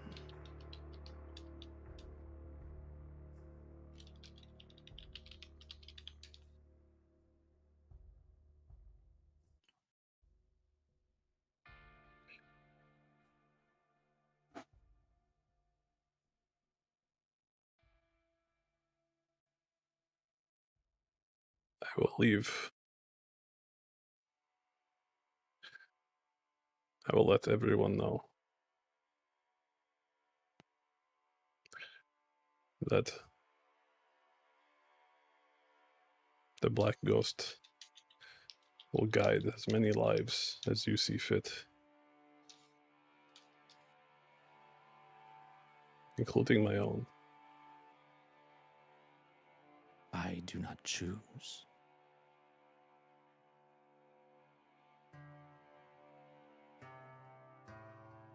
Each soul is chosen by those who are still living.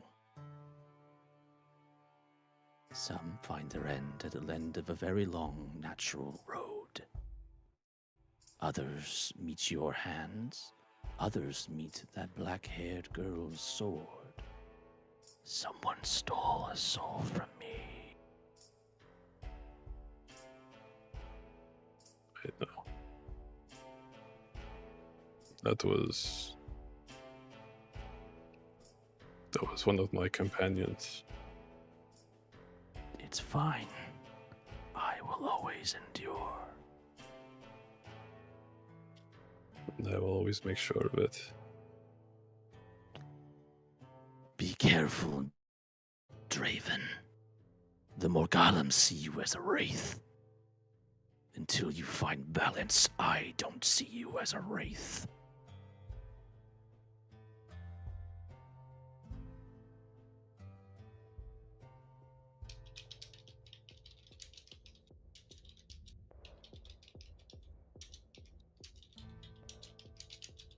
It was not ever my intention. But I have no chains that can hold me down now. You I have no ties. lie to yourself.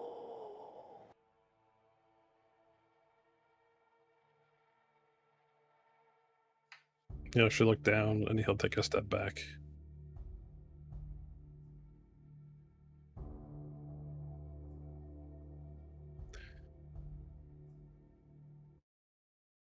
I have demon's blood inside me. I know what I am. I know how the people look at me. I know what I've become. And the only thing I want to do is to serve you. And you say I'm not the wraith.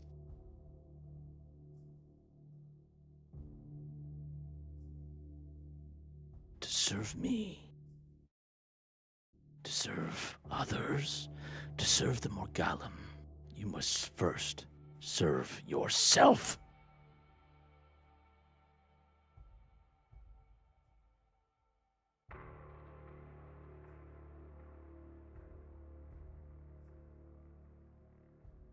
And he'll look down at his hands.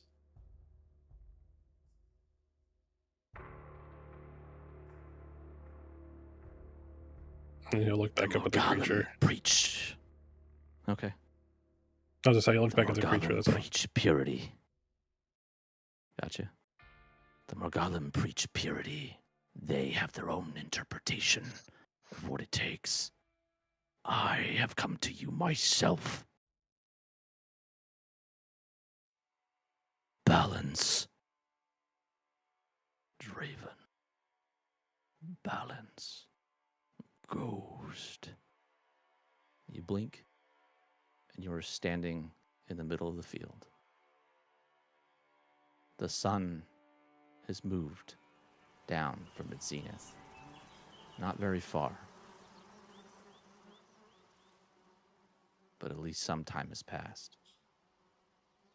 And we pivot. Blair, you decided not to go talk to your grandmother, correct? Correct. Okay. You're gonna pay for that later. The rest of you all, huh? Oh, she's gonna pay for that later. You all, maybe. You all find yourselves gathering over by the barn. I think, Bolan, when you walk back, you still see Astrid with the dog. Why would you move from the dog? The dog is there being adorable. Mel and Blair, when you guys exit the tree line, not very far from the barn, you see Blair. You notice that Ramlin, the dog that you actually knew as a puppy, like when you first got it, is laying against Astrid. You can tell by the coloring on his ears which dog this is. Up to you guys if you guys approach, but you see Astrid there. I'm assuming you guys do. I don't know. Yeah, can we tell that she's still kind of upset? Astrid, I would say it Yes. wasn't that long after Bolan has left. Yes. Yeah, no, you they're would see that Astrid's upset. Yeah, definitely gonna go over at least, pet the dog. You gotta go and check out the dog and check on Astrid. Grandmother Crother told me to keep an eye on the doctor, so I'm gonna stay close to her. So That's right. One thing you probably never would have noticed before, you know how Astrid has that black hair that has a little ombre at the end that's red? The red is like 2 inches farther up the hair than it was the last time you saw her.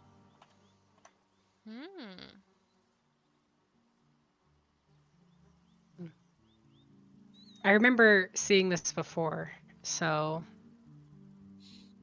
I'll approach Astrid and I'll just sit right beside her.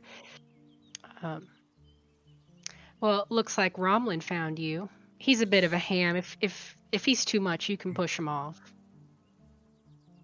No, he's a good dog. Romlin whines. He's a very good boy. Tail Yeah. wags. Father calls him Five. He doesn't like that we name the dogs. So most of them, he gives them numbers, but we give them names anyways. Astrid, what's wrong? Nothing's wrong. I'm fine. Cuddling with the dog. I like what you did with your Roll hair. deception. It's real nice. What are you talking about? Isn't First, Astrid, roll deception. The other two of you roll insight. Oh God, here we go again. Oh, like I'm really Here gonna we roll go again. straight roll of a deception right now? You never know, man. I don't. Can I roll at advantage because my character has seen what causes Astrid's hair to get like that before, and she knows. that And you it's determined tied what to it her. was, right? Like you. Okay, yes. Yes. I actually will allow you to Yeah. have advantage. Right, Yeah. 13. I need. And you know a bit more about Astrid. 13 against Astrid's 5. Oh shit. Oh my God! 8. Well, I rolled 8. You still enough. beat. Great You still rolls beat. today, everyone. Great rolls. Yeah. Woo! Both Mel and Blair, you hear Astrid's voice tremble just a little bit when she says, "I'm fine." You know that she is full of shit. She's not fine. You also notice that there is a shattered barn wall right next to her. Astrid, I know you're not fine, but I know what might make you feel better. Mel, because Mel has the apples again. Mel, why don't you give her one of Grandma's apples? Can she handle a full My apple? stomach's a little upset. I'll hand her My an stomach's apple. a little upset, but thank you. No, I don't take it. I said my stomach's a little upset, but thank you. Well, just save it for later. You might need it. They're special apples. They are special apples. I feel like I'm the old witch. Any from, fruit like, grown by what what was that, Sleeping Beauty or whatever? Eat the Snow apple. White. I think it was Snow White. Yeah. Eat the apple. Eat the Why were you apple, talking Snow about my White. hair? Isn't it a bit more colorful than it usually is? Am I seeing things? Aster still has never noticed that her hair does this. Oh, okay. No, it's just. So she's like, I've done nothing. I've done nothing with my hair. Oh, then mine looks Well- looks great, girl. You keep it up, whatever it is that you're doing. Looks real good.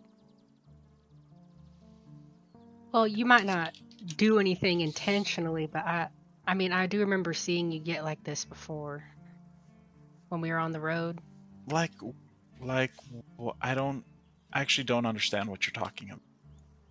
When you got upset. When you told me about. And I'll look Yeah, at Mel because but- I know Mel has no idea. Astrid's very Yeah. secretive about it. Yeah. No, I don't. I honestly have no idea what you're referring to right now. Damn, just straight up gaslighting me? Anyways. No, like I honestly have no. Like what? I'm very confused right now. Could you please tell me what you're talking about? I'll talk to you about it later. Okay, I'm very confused. Okay. I like this dog. Dog wags Well, his tail even harder, and then reaches up and licks you and boops you in the nose. Well, my father don't like him much, so if he wants to trail on with us, he can. Taking the whole Crother farm. He's a little too occupied by people's feelings. It distracts him from hunting and the sort. Oh, it's nice to you. Private, actually, not in your channel. Now, what happened to this here barn? Draven had a little bit of an emotional response to something that happened to him. I don't know what. And he started punching the barn. I'll fix it. You know what? I'll start fixing. I'm sorry. I'll fix it. And No, don't you worry about that. Gareth will fix it up on his own. And it'll give David some time to practice. That's right. Grandfather did tell me that Draven took out a part of the barn earlier. Oof. I can. Where I can is fix Draven? it. I dropped the basket of apples That because my point. stomach really hurts now. It is all the way into my back. It is. Yeah, see the I'm basket fall. very Yeah. uncomfortable. I have never been so full. I'm very confused. Why is my stomach betraying me like this? I don't understand what's going on, but I'm upset. I ain't never seen anyone eat 4 apples, so I think you're in for a little bit of hurt. I see that. She should have stopped You guys hear footsteps as Bolem approaches. And we will take a 10-minute break. But okay, Obviously. never mind. I'll do it afterwards. Yeah. All right, 10-minute break. We're gonna leave right now at 6:56. We'll be back at 7:06 or 10:06, depending on which time zone you're in. Yeah. So take a break. Whatever it is you need to do, go take care of it, or hang out here and Okay. talk to people if they talk or something. I don't know. I'm gonna reset my router. Be right back. I think my eldest just Oh, yeah? drove in the house, so I'm Okay. gonna say hi.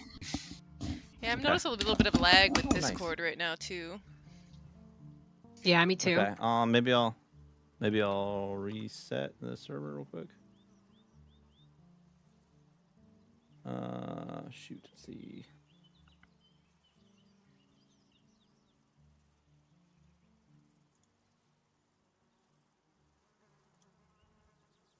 Okay, let me do a little rebooty booty on this. Alright, I'll BRB.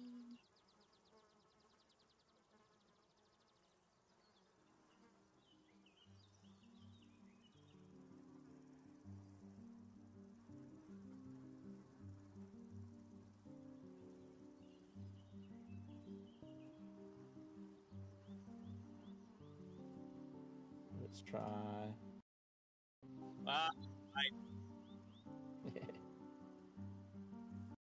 Well, I never forget a dick. All right, there we go.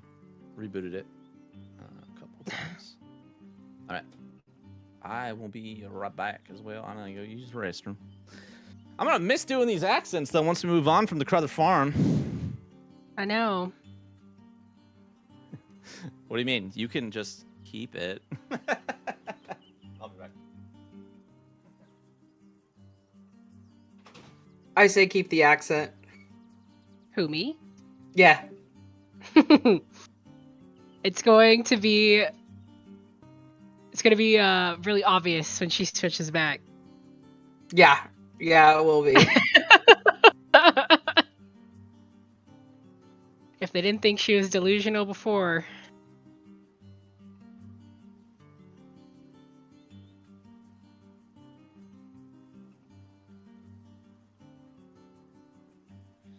Draven's just getting rocked with all the trauma, man.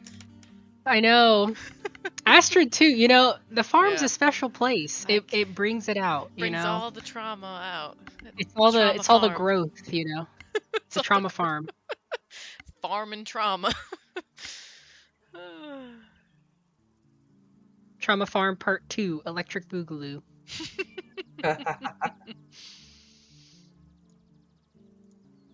I almost feel bad about what I said to Draven, but like it's what he would say. Yeah, no, 100%. Yeah, He's being a dick. yeah. Yeah. Man. This is a pretty interesting team for sure. Right, just why did we all Yeah. choose trauma as our background? Oh, because it's probably the time we're I living through. didn't. I mean, you're an orphan though. That's kind of traumatic in of Yeah. itself. Yeah, and then But remember, I didn't create this character. This character already existed. oh, that's true.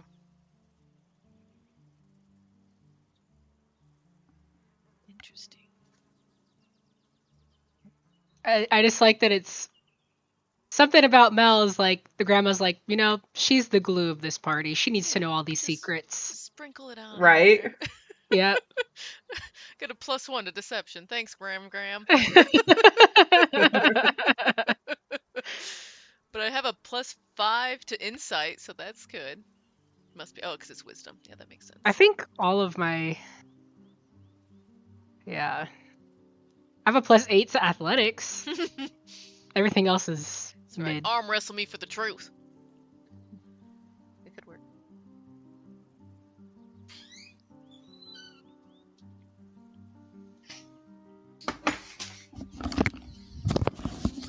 The restraint I had to put into not trolling my daughter about her home D&D session was hard.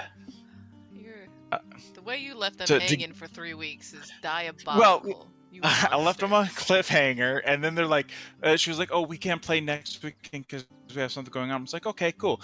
Next weekend I'm flying to Iowa, so we can't do it that. So we're gonna have to wait 3 weeks." So I left them on like the most evil of all cliffhangers, where they think they've completely doomed the Sword Coast. They think that one of their fathers is dead. All of that, blah blah blah blah. It's great. I love it. At this point, Nice. too, I'm questioning like if I start DMing, is this gonna be? Am I gonna turn into this? Is that gonna be? Yes. Yes. Yes. Alright. Yes. Yes. Every yes. DM turns into this. Good to know. Yes. You will start with a soul as pure as white as snow, and then slowly over time, absolute power corrupts absolutely. Also, you're a bad influence because I just went in the kitchen and I saw that I Yeah. had some flavor is soju it? too. So I was like, Ooh. I can't let. This is apple. I'm like, I can't let Liz drink alone. I just finished So it. I even went and got my little Korean Not the shot glass. soju, man.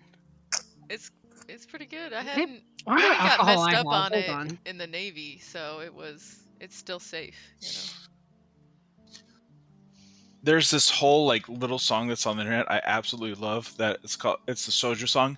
It's like it's talking about how they don't like beer, they don't like wine, all that whiskey and stuff like that. But they're talking about how soju, Joe a soju. It means like I like soju over and over again. It's so silly. I love it. It's amazing. You should drop it in the chat for me to watch later. Yeah, 1 second. Hell yeah. It's in Korean, Oh, I mean that's. but fine. it's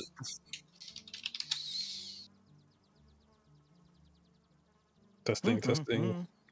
Oh, We you feel sound good. Yeah. Nice. Cool. I did a little bit of a reboot on the Discord server. I also maxed the bitrate back out, so if it might screw someone if they have a weak connection or whatever. Yeah, I noticed my It's a lot of times it's my strength internet. is bobbing from like green. Oh, to see, mine was doing yellow that to too. I thought that red. was my. Yeah. Oh, is it right now? Yeah, I did an internet It's test still on my doing stuff it? before we started, and my connection's pretty good, but Okay. I'm still seeing like 60 ms. Yep. Or let's see, where is that? Where is that? Where's that show? If you hover over the little at the bottom left, 62, the little 56. like Wi-Fi looking symbol. Yeah, the I'm video at 53. Oh, now it went to 330. No, 192. Yeah. Yeah, Oh, nope, I saw now mine just went up. Now I got fucked again. wait, where's I'm at that at? 309. When like Bottom left where it says video connected or the little Wi-Fi whatever. signal. You see a little Wi-Fi symbol. You just put your mouse over it. Oh, I'm doing all right. 42. Yeah, it it's keeps bouncing. like jumping around. Yeah, I thought it was my thing. That's why I was like, let me just reset my router real quick. Yeah, we might really need to start Gotta looking shoot at the that shit. other solution we were talking about. Yeah, the What's the that? thing with that, it requires everyone to use OBS, which was a bit of a technological curve for some players. Yeah.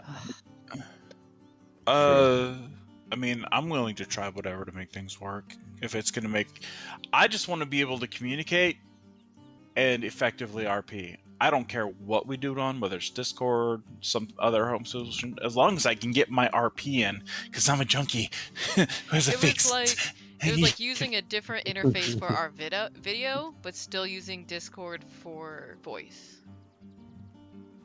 If that Oh, makes for the back end? sense. Okay, cool. Yeah. Yeah. I just took a shot of cheap vodka. That was a huge mistake. Nice. It's a Oof. great idea. Oh my Ugh. god. How Hurt cheap the we whole week. That's talking? all I have right Yeah. now, so I don't feel like drinking beer. Let's see. We have how many players? We got 3 in San Diego, right? 1 in North Carolina. As I long have as everyone really can good- hear us. I have really good internet, so if you need to move it west for the majority of people, I was gonna say, like, Like, as I long got as I'm not breaking up or anything when I'm talking, I'm fine. I just thought, that one day it was terrible on my end, but then when I reset my router, it was fine. So, just let me know if I start cutting in and out, and I'll try to fix it. Yeah. It was more like in general, I was noticing a delay between the audio and the video. So like people's mouths and audio weren't matching up. But it was Okay. across the board with everybody, so I guess it could have been me. It could still be me. Okay. Let's see. Can try this as well. Set this to 720 instead, and then let's see. Drop bit rate to 120.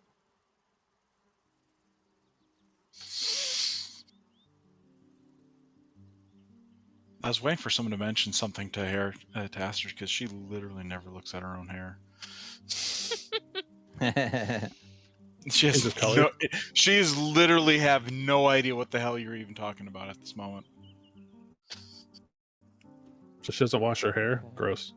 She purchases No, a taste every buds. time she's had these strange interactions with her magic, she's never stopped to go, my magic's acting weird, let me stop.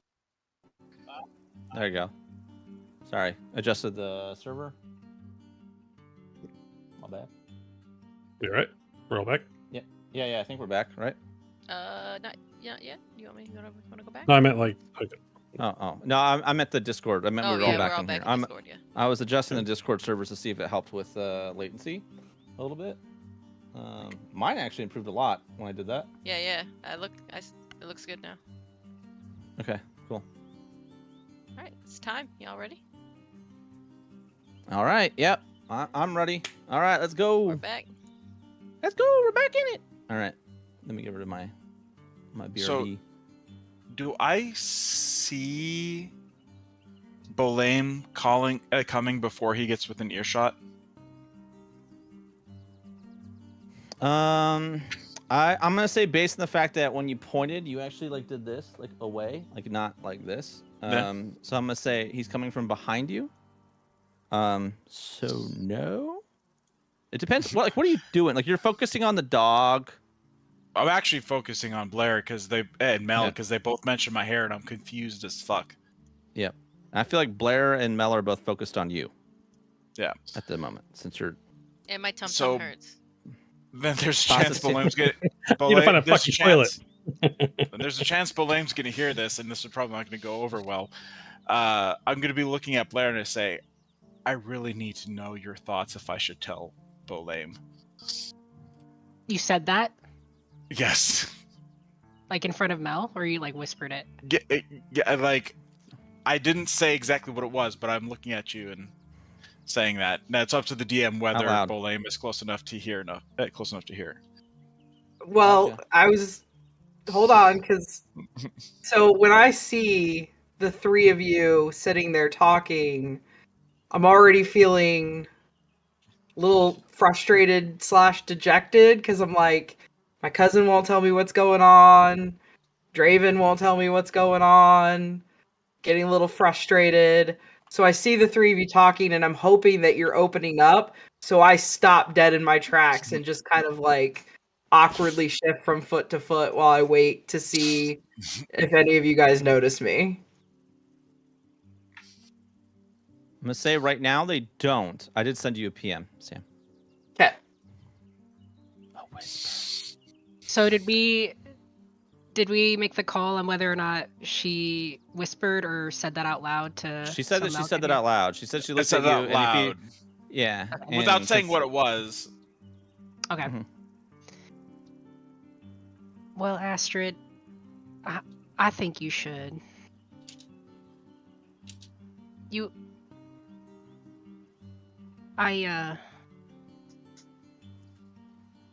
But if Boleym gets upset, I know he'll listen to you. He listened to me when we were in the farmhouse and I was confronting my father. He offered to do something to him to get him to speak, and I told him no, and he listened, regardless of how he felt about the situation or about me. And I know, well, I don't know, but I feel like he would do that for you too.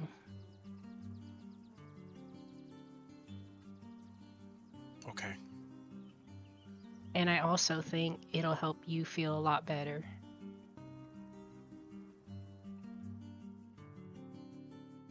Okay, can I say one quick non sequitur thing, Blair? It is unfair for you to use your Adelaine Plains accent because it is so soothing and very persuasive. It's almost cheating. Okay, I'll tell him. It's soothing? I don't know about Yes. that. But all right. She blushes. Mel, you notice Boleym is standing kind of close, but like looking awkward, like I guess shuffling his feet a little bit, Okay. looking like he's like looking around, like I'm trying to. I'm gonna stand up and kind of stretch. Oh, my stomach, my poor belly. And I'm gonna Like gonna the walk bullfrog, over. like I said. I'm gonna walk over to him. I'm gonna pat him on. I'm gonna try to reach for his shoulder, but I might hit like mid back, and I'll be like, "Get in there, and go on and get in there." And I'm just gonna keep walking. I need to walk this off, y'all. I'll be back in a little bit. I'm just gonna take a lap around like the farm, or better yet, All right, Mel. I'm gonna Yeah. change. I'm gonna change into my wolf form and kind of see if I can run it out and play around with Okay. dogs a little bit.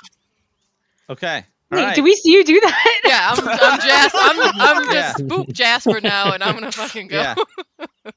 Yeah. Transforms into a massive wolf. On the farm? Oh my god. Oh my god. Yeah, I gotta and go. Takes off running. Yep. That's really did we fun see that or considering what no? I was just thinking what was happening next. What? Go grab the shotguns. Wait, Yeah. do we see that or Yeah, you This is- see that. Yeah. Yeah. Yeah, you see Mel like walk off, and then you notice Bolem standing there. Mel like kind of pushes Bolem toward you all, and then turns around, and then you see that dark shroud wrap around her form, and then solidify into Jasper. Mel, don't do that. Wait, come on, come back here. Get out of that Mel form. is You can't. Gone. I'm going. No, you can't. I'm still shouting. You can't do that around here. Y'all come back. Oh, Should I go find the after? divines. Should I go after her? No, I know the land. I'll go after her. You should come over here and talk to Astrid, Prince Bolem. Okay. All right. Yeah. All right. You take off after. Well, I'm after the gonna direwolf. actually Oh. run and grab the horse because That's like smart. on foot. Okay. And then I'll leave. Yeah. So Okay. All right. Got it. You're right. You start galloping after Jasper on the horse. Like you run down, grab the horse. It's still in the center of the area. You guys still haven't moved him into like the barn area or anything like that. It's still, I guess, early. But they've been kind of like they've been having a good time, kind of roaming in that center area, moving to like the horse like water troughs and kind of munching on grass as they can, laying out places. But yeah, you grab your horse. What was your horse's name again? Bassara. Bassara. That's right. Hop on and then run after Jasper. Let's see. Draven, you're kind of coming to terms with what you've just seen, right? And to your right, you see the direwolf bound over the fence, and then just kind of like very lithely running across past the goats, past the mules, hopping over the mules. The mules are like running and like kicking and like trying to get the fuck away from this massive wolf. The dogs like start barking, but they're like clearly terrified at the size of this wolf. And like scatter a little bit, go away from the defense line, and then they kind of move back around on the other side of this dire wolf to get close to the goats. And then you hear the sound of like the horse's hooves like chasing after it. They disappear like into the wood line, or like a little bit of like a small thicket of wood, and go off into there as you're watching it. On the other side, on like over closer to like the front entrance that you guys entered from, you see a figure emerge just over the crest of a hill. Draven, with your elf eyes, you see what looks like a woman at about her late teens, maybe early 20s. You can't tell from that distance. 1 second, let's pull this up. You see, looks like almost like chestnut, almost auburn hair pulled into this braid that moves to the front of what looks like some leathers and some cloth, like fabrics. They're like almost like wood colored, like just really muted. And you see she has a bow in her hand and what looks like a half quiver of arrows left. And you watch as she scans in that direction. Oh boy. Yeah, this is gonna be a problem. You glance back over toward the direwolf and you saw Blair galloping after. And when you look back at the figure, they're gone. Oh no. But moving back over to Bolem and Astrid. We're Well cooked. dead. Get the trauma.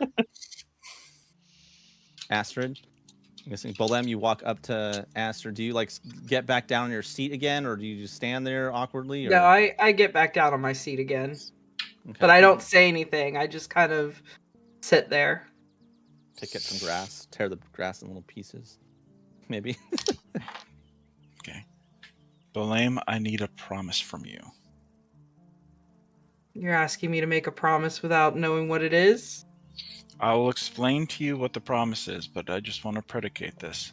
I need you to promise that what I'm going to tell you stays with you you do not tell another soul, and you don't take matters into your own hands.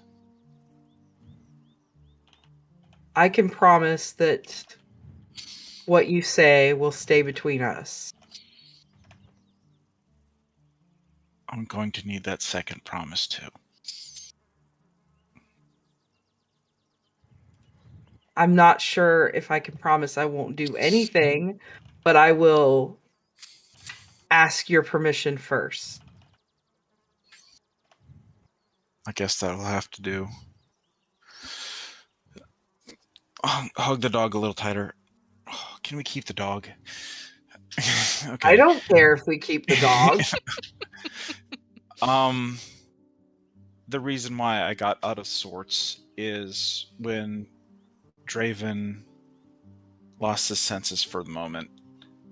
It brought back a really bad memory, and I feel I have to apologize to you because I lied to you before when you asked why I don't like being grabbed, especially by warrior types.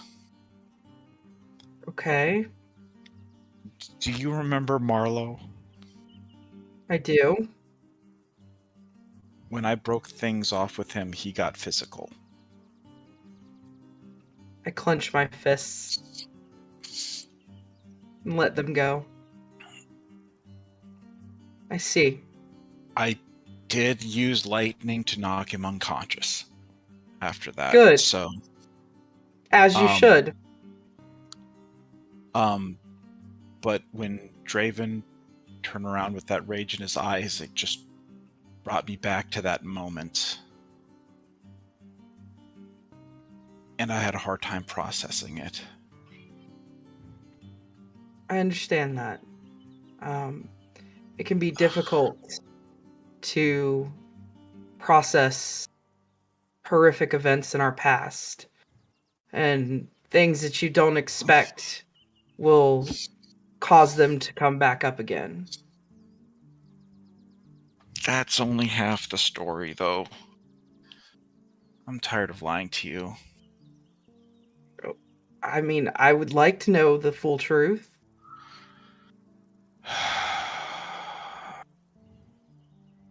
Remember how I told you I called it off because I wanted to focus on my studies? I do. That was a lie that you didn't see through, too. I'm not a good liar, but you're too trusting, I think. Well, I don't expect you, of all people, to lie to me. I lied to protect you from yourself, because if I had told you what had happened at that time, I have a sneaking suspicion you wouldn't have made it into the Order. I think you underestimate me, but go on.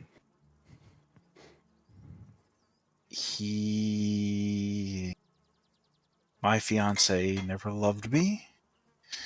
It was a long con put into place by his father to gain access to the royal family, and his son was sent to woo me in order to do that, and I found out.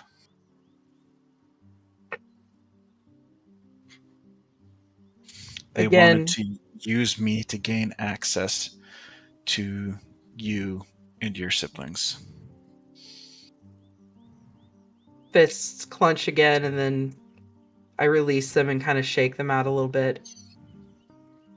I know you don't like being grabbed, and you are processing a tremendous amount, but may I give you a hug?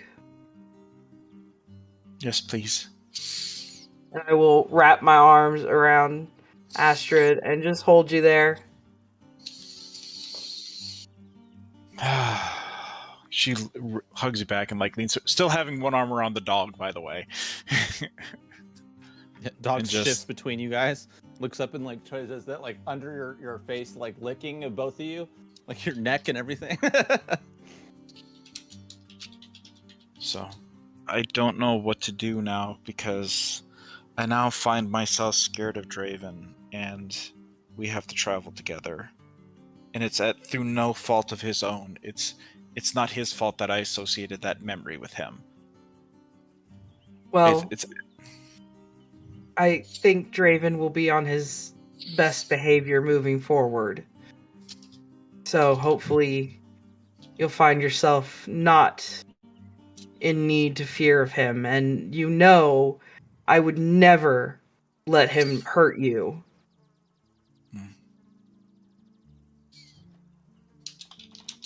All you need Roll to do... insight. Astrid. me roll insight? Okay. Mm-hmm.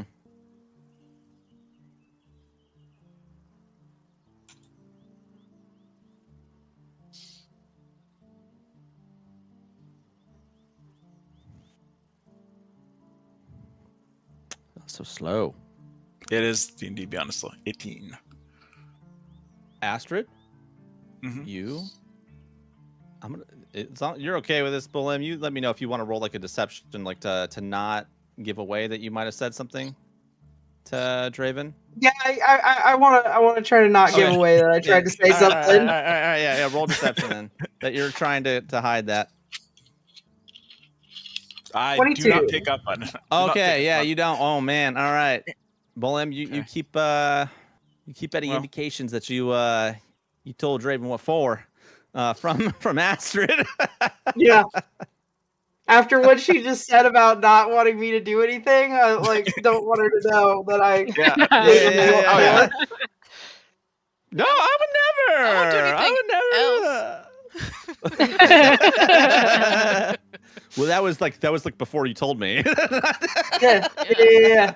Yeah. No, Yeah. Cool. well, like, no, you don't understand. I'm saying he's not the problem. Maybe I'm saying this wrong. It's nothing he did. It's just a bad association. So, I'm sorry if I made him. I don't want to make things awkward for you, but by saying this is a me thing, not a him thing. No, I understand. I do Okay. get what you are saying. I want to remind you, harm will not fall on you when I'm around. I know. You have always been my knight in shining armor. Oh. Well, I don't know if I'd go that far, but Well, you're definitely Ingrid's. well, maybe now I can help you start working through this. And again, I won't do anything that you're not okay with, and I won't repeat anything you've said, but I hope that you will think about allowing me the opportunity to challenge him the next time I see him. He's been banished to the far realms of the country to serve his duty there. But now that we're on the topic, do you remember a few years ago where I suddenly took a sabbatical from the college and stayed in the palace nonstop for 4 weeks? Yes. If you go check the logs of the order, that's the same time he went AWOL. I will also mention this, Bolem. You know that Marlowe is a member of the Kilraxis family. For your edification, you know that the Kilraxis family has been trying to force Congress to provide power back to the Faroe family. Kilraxis is against the parliament and is using the parliament and his own power within it to try to basically re-centralize power within Kailusant. He's a strict monarchist. Yep. Well, It's a very complicated situation because clearly this is you know that your mother actually tolerates him. Your father hates him. And this is the father, Kilraxis, not Marlowe himself. This is the actual patriarch of the family. Your mother tends to use him to get things that she needs by giving these small little favors, essentially. Exposure to the family, if that makes sense. You know your mom's pretty manipulative when she needs to be. yeah. Well, father did always believe they were rotten to the core, so I suppose this all makes You- sense. You can. There's the reason I'm why I swear not. is secrecy, because if your father or my father ever found out, Oh, they what would be beheaded. and that's. Do you remember the secession crisis when your grandmother decided to start abusing her authority? The country can't survive another one of those. I know. And again, I will not say a word, but I do want you to at least consider if the opportunity ever presents itself. I'd like to challenge him. I'd like to give him what for. Give him what for? He's- Yeah. It's, Yeah. he's not worth your. He is so beneath you. But I'll think about it. That may be true, but I can always use some training. Fair. All right. Draven, back to you. You could probably put two things one and one together. That person that had a bow and arrow, right, on them. I can't remember if you were Oh, aware of fucker. Alice. Sorry. Yeah, Alice. fucker. Okay, you weren't. You actually are don't not think so. sure then. Yeah, you're like, what the fuck? But you do know a hunter might have a problem with the direwolf. And you know that direwolf was not a direwolf. It was, in fact, Mel. What do you do? You did Can see Blair yeah. go after the direwolf. Oh, okay. Right? I was about to say, like, so I saw where Mel went. I saw where, and I know that was Blair too on the horse that Yeah. went by. Yeah. And you said that recognize your own party member. the hunter just disappeared. Yep. When you you went like looking back in the direction, and you look back at the hunter, and they were gone. Will I be able to see like at all where they went at all, or there's just Roll perception. See. okay? My first roll. Oh, it's actually really good. Ooh. 21. You do. You know that they moved in the direction of the direwolf and Blair. Shit. Well, that's bad, Devin.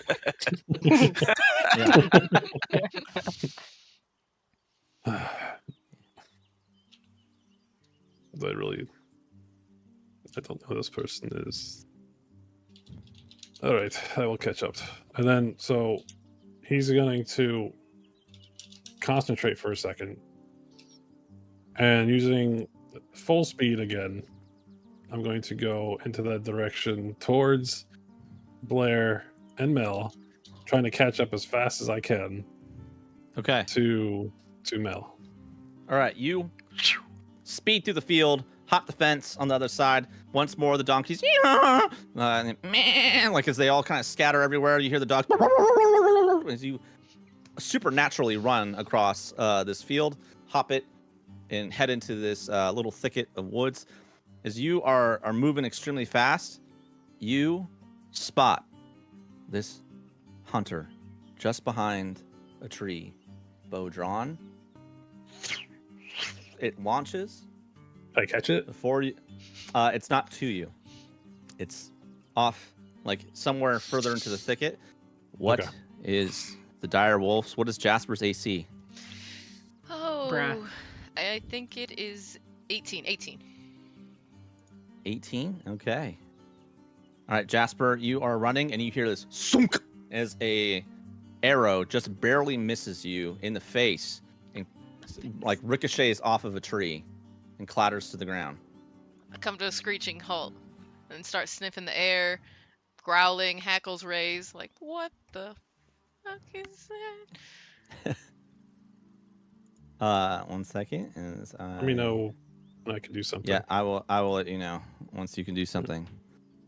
This person doesn't have a single attack situation here. All right.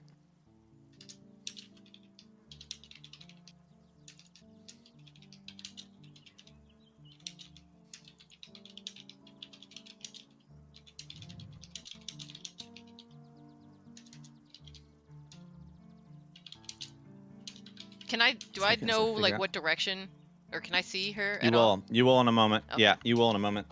Yeah.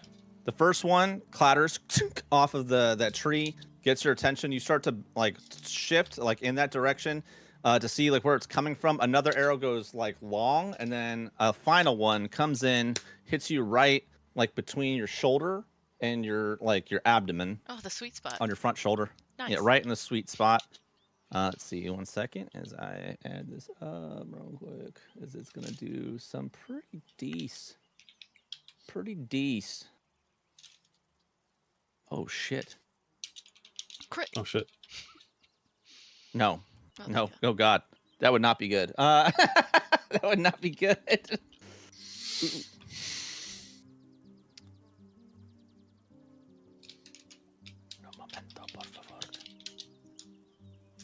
Oh my god, dude, beyond it or above it, it strikes you dead and true, right in that spot on the front flank, and deals 16 piercing damage Dang. as an opening Okay. with only one of the arrows. Garage. Do I get a chance again? Yeah. Oh, I'm casting. Yeah. So now, yeah, yeah. So you can I'm you now have control. Fear. Fear on the person. Yeah. Do you have the range? It looks like they are probably about 400 feet away from you. Oh shit. All right. No, the range is Fear is only perfect. 30 feet, so can't do that. What? 400 feet. Oh, they must have sharpshooter. That's amazing. Nerd. Sorry. Okay. She's 400 feet away, so I can't even like run 400 up, feet away. run up and bite her ankles or nothing. No. Okay. You could probably try to like get cover. Like you have ooh, trees around you, Yeah. Okay. but you are very large. Right, but so, I have yeah. I have a +5 to stealth. So I'm gonna Okay. try to hide into the trees and get closer Okay. because I'm fucking pissed. Oh God. Yeah. Oh! All right, we're gonna do a little wheel here in a second. 15. All right. Let me see. You got it. All right. You attempt to hide. You are not sure how well you are right now. Okay. But Okay. you've done you Done feel my like you're doing a best. pretty good job, especially like as a very large direwolf. Blair, you hear this another like whistle blast, and then you hear this shot, and then Jasper go like this, and then growl, and then slink behind the trees, and get very very low. What is your passive perception? It is.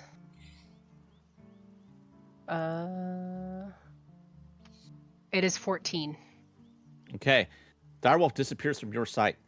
All right, Draven, you also hear all that same stuff. You watch it happen from the hunter. The hunter is about 450 feet away from you as you're coming from a different angle.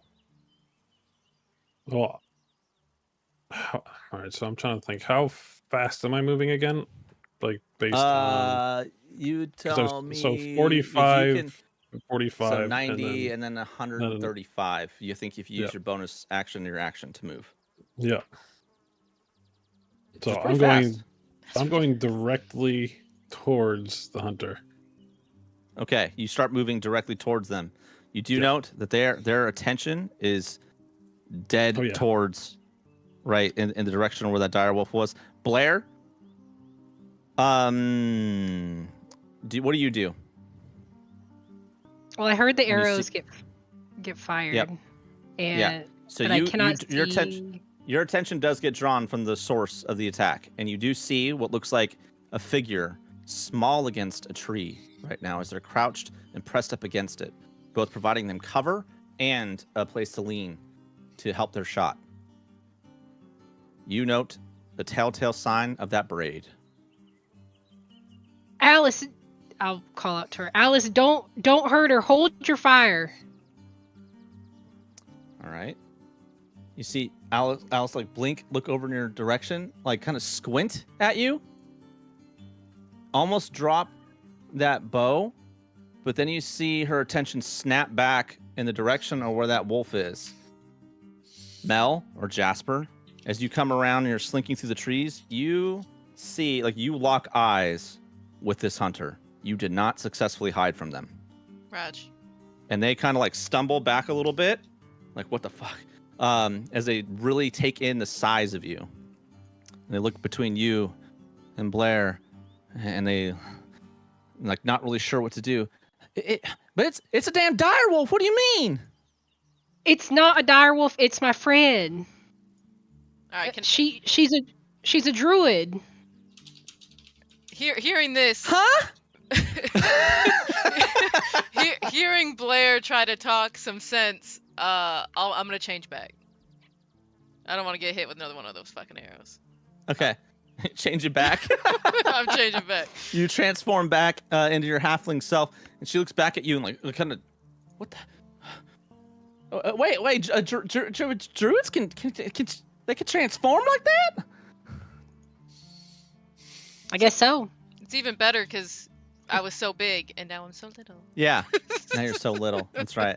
I give you a +5 on your stealth. Suddenly you're hidden.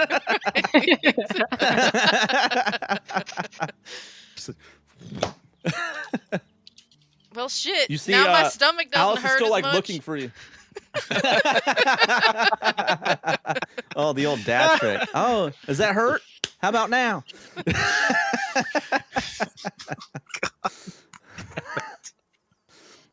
Alice then looks in the direction of Draven and sees this individual with a very strange mask, full running, supernatural running toward her. Oh, And she pulls that bow up. She has lost her turn, though, so you've moved 135 feet closer. Draven, what do you do? Well, I don't As you know. see that bow come up. Sweet. I'm going to, in front of me, I'm going to cast darkness, Okay. and I'm going to kind of Alright. run with it. So I'm still running, but just in darkness.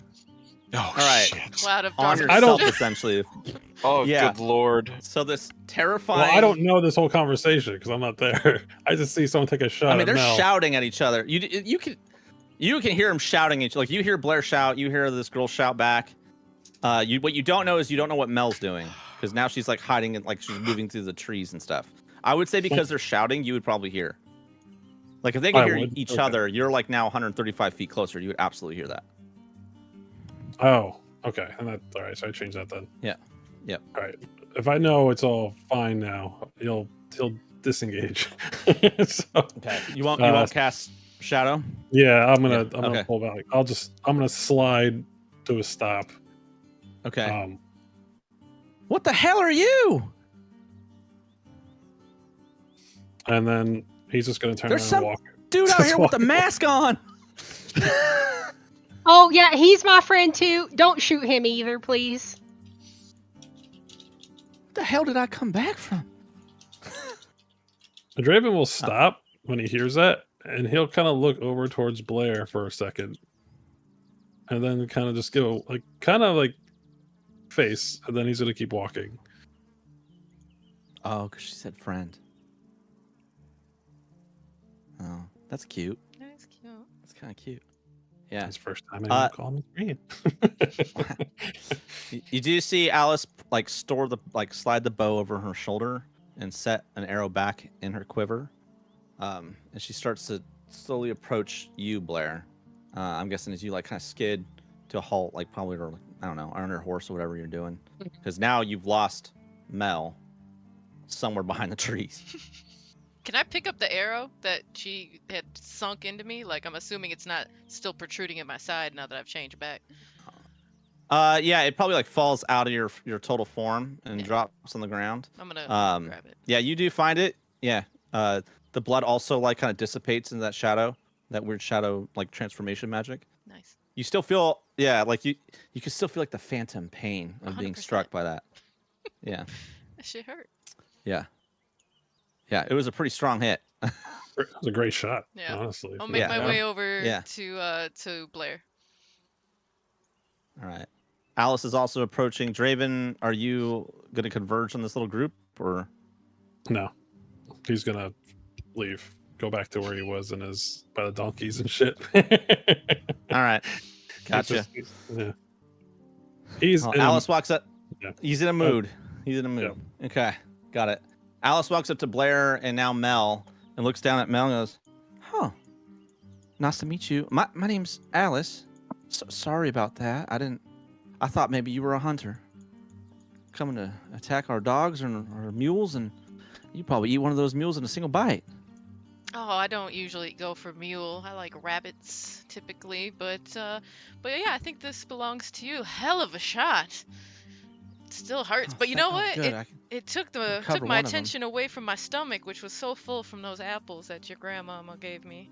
So I guess Oh, we're Oh, I guess we're all right. how many did you eat? I had 4. Oh my god. Sure help you. That's why I needed to run some of it off a little bit. I was so full. It was hurting in my back even, and I'm a halfling. Like we don't get that full. You know, it doesn't happen to us. You might want to like throw it up.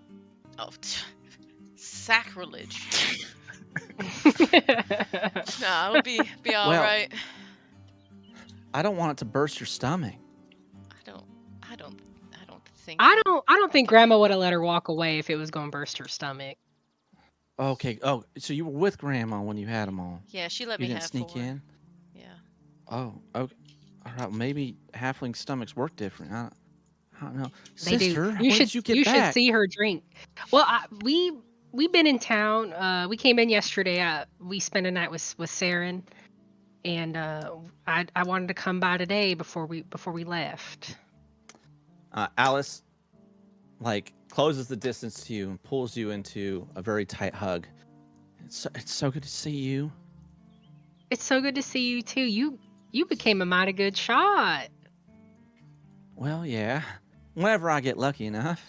I've been practicing quite a bit. Now you're humble. I think you scared me a little bit there. I heard Jasper yelp like yards away. Yeah, I've been working on this thing. I can kind of. It's almost like a strange, like I can track them a little better when I set my focus on a creature. Shit, if all 3 That's of some those had talent hit right me, there. I would be dead. That was hell of a shot. God damn it. Well, Devin. thank you. What? And yeah, I've gotten a little better at long distance shooting and all that. So, did they ever talk to you about Lynette? They did. Well, sort of. Father still wasn't forthcoming with who he sent her off to. That's because he's not forthcoming about shit. Well, he never was. I know that's never going to change. He didn't. You don't know where she's at, do you? 1 second, as I find some notes. Hang on, what the fuck? He made an arrangement with a Kylus Velthun, a lord, a Velthun? duke. Velthun, yeah. Could you Kylus. write that? Yeah. You fucking needy motherfucker. I need it for my notes, Devin. You don't Oh understand. my god, man. Nerd. I'll probably. Oh shit. Nerd. Sorry, it gets worse when I drink alcohol. I have a hard time keeping it in. Another shot. What are you drinking? Another one. Duke. Soju. Located in- Mashita. Sorry. There you go. Located in Aladane. Plains. While Exclusively- Blair and her sister are catching up, I'm gonna leave a druidic message here, warning Okay. druids not to change and that there's a deadly hunter in the area. Don't mind me. I just gotta leave some druid mail over here. Don't. Yeah. So she says, Pretty cool. Kylus Velthun. You know that to be a duke in the Adelane Plains. You also know that their reputation is very old money, which makes sense out here in Adeline. And you know that they have basically a renewed ambition in the area, being more involved with things.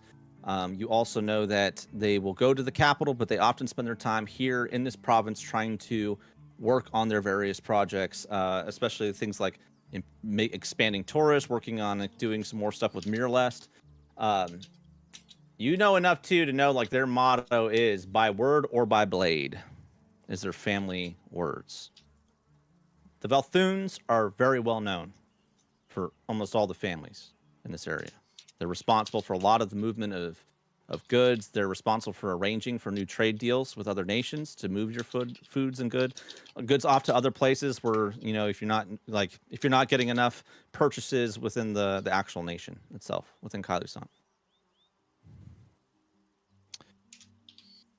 Well, what's a duke doing taking in farmers? Well, the young one, Ryland's been spending a lot of time out in tourists, so trying to, I don't know, you know, up to no good playing games with some of the younger folk out here. But essentially he was in the area and he came by saying he was looking for, put out a call out in tourists asking for essentially to hire or take on some scullery maids. Promised to basically like set them up with a curriculum, get them trained, so that way they can work with other houses in that profession, and offered a lot of money for it. A lot of money for scullery maids? Yeah. This don't smell right. Did Lynette even want to go? No, she didn't want to go. Well, I'm just making sure. I mean, You know, she was didn't- always she didn't put up a big old. She didn't put a big fuss about it. You know, she's nervous and she didn't want to leave us. You know, but she also, you know, we were talking about it. She said it might be a good opportunity, but you know, outside of you and me, I don't know who else want to leave. Of course, Max, but you know, Max is a fucking weirdo. Well, you would be happy to know that Mary and Maxon might be going to the capital. How'd that happen? Well, if you would come with me, walk and talk, you can meet the rest of my Yeah. friends. Oh, by the And- way, I'm sorry. It is real good to meet you, by the way, man. What's your name? Oh, my name is Mel. Looking at Nice Mel. to meet you. I'll shake your hand. Nice to meet you. All right, I'm sorry. That was rude of me. Can I use my Yeah, let's walk druid and talk. craft to pick a couple branches and make them super Mhm. straight to kind of replace the arrows that she lost shooting at my ass? Let's do a roll for what do we call it? What are the Emphasis? Yeah, roll for emphasis. Or you could do Yeah. a spellcasting ability check. Okay, fine. No, I want to roll for emphasis. No, there you go. Well, You're the what do I do for emphasis again? You roll 1d20 and then you roll another one, and whichever one is furthest from 10 is the one that it is, and then if it's under 10, it's a fail. If it's above 10, Uh-oh. Oh shit. It's a 2. Oh shit. Come on, 19. 20. 15. Oh. 15. You try to do this, and you grab like a bundle of them, and you cast your druid craft, and it just shatters them. But you Well- can keep trying. All right. Yeah. If you can yeah, try one more time. okay.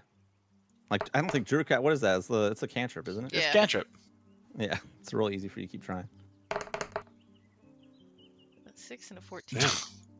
That's the same. Not great at this. So I you don't are make able arrows. to this time. Yeah, so this time it doesn't shatter, but like they're not exactly straight. They're just like you didn't quite work out some of the natural like crooks in it. They're just a little bit stretched out. All right. Um, I'm gonna try I one mean, more you might still time. offer them over. Okay, yeah, go for it. And then if this one doesn't work, then we're gonna keep it. Ooh, 17's good. 17 and a 16. Boom. You make a bundle of I'll say you make a bundle of 7, Nice. essentially arrow shafts.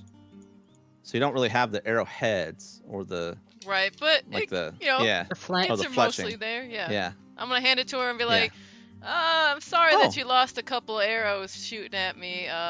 Sorry, I don't usually make arrows, but this might help. No, thank place you. Those. Yeah. Thank you. She pulls up like a pack that's hanging off the side of her hip and like kind of move like put the shafts in there. Yeah, no, that'd be good. It saves me some time. I can go ahead and do some fletching and throw an arrowhead on top on each of them. Thank you. Yeah, It's pretty hard to find wood that's right, weight, and so no, that's very helpful. Now I don't have to go back to town. Oh, nice. Yeah. Shall we? So crazy, man. Yeah, absolutely. Yeah, so like I was saying, Rylan Valthin's been coming around here. He's the oldest son.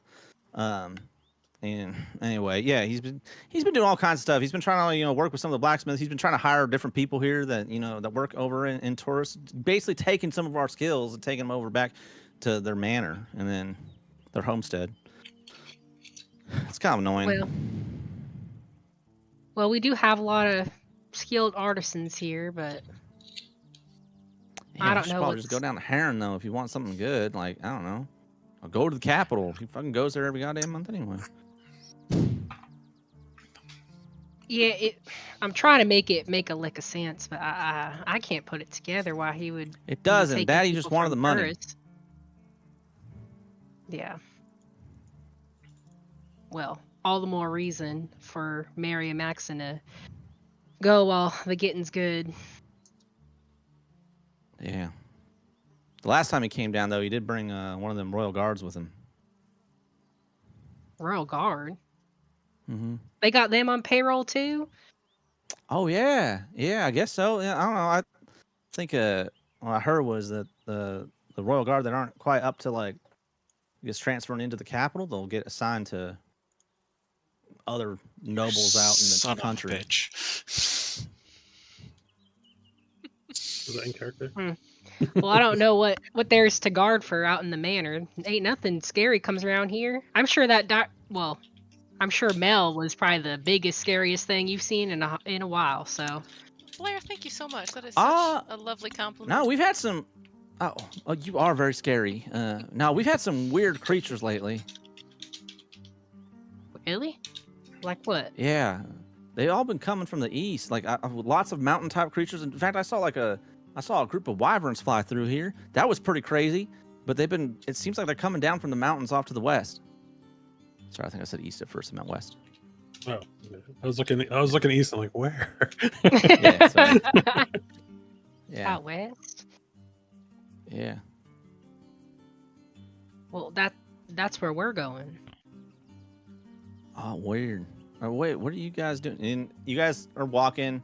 Bolem, Astrid, Draven, you also see them kind of leave the thicket and start heading back towards before they actually get there. Eventually, Bolem and Astrid, you see them. You see Blair and Mel, and then this other girl looks a bit like Blair, but different colored hair in a braid, kitted out with really actually pretty decent leather. But you could tell that this person probably made this leather outfit themselves. But it looks very pretty nice quality. And they have a bow and arrow on them, and they're just kind of chatting about stuff. Obviously, Blair a very serious face, and Alice kind of, she just looks casual but a little annoyed too with the topic. How long have we been waiting, approximately? With the combat that happened there, it's probably been a good 30 minutes. Cool. I would have pulled out my dragon chest set and talked Astrid into playing around with me. I am so horrible with it. He easily crushes me. But he's almost got me checkmate. It was like, oh, Blair's back. I guess we'll just have to call it a draw. And I get up and I start making excuses. You knock it over? Yeah. Oh, here. Let me help pack it up. You would, Astrid. Oh wow! Is that a dragon chest set? It is. Yeah. Wait, do we see it's a pretty nice one. Do we see Draven just standing there or walking back? Yep. Well, if you're looking for him back in that spot, I'd say. But you guys are also talking about a very serious discussion, and one that you're very interested in. Okay. I would say Mel absolutely does see Draven just standing there, like a Draven, like a Darvin. Yeah, just Darvin about. After Trillion, probably old grandmother Cruther told me that she stole one of his doors, I'm gonna give him some space. I'm gonna leave him out there to stand with Okay. the donkeys. All right, gotcha. All right. You need him donkey time.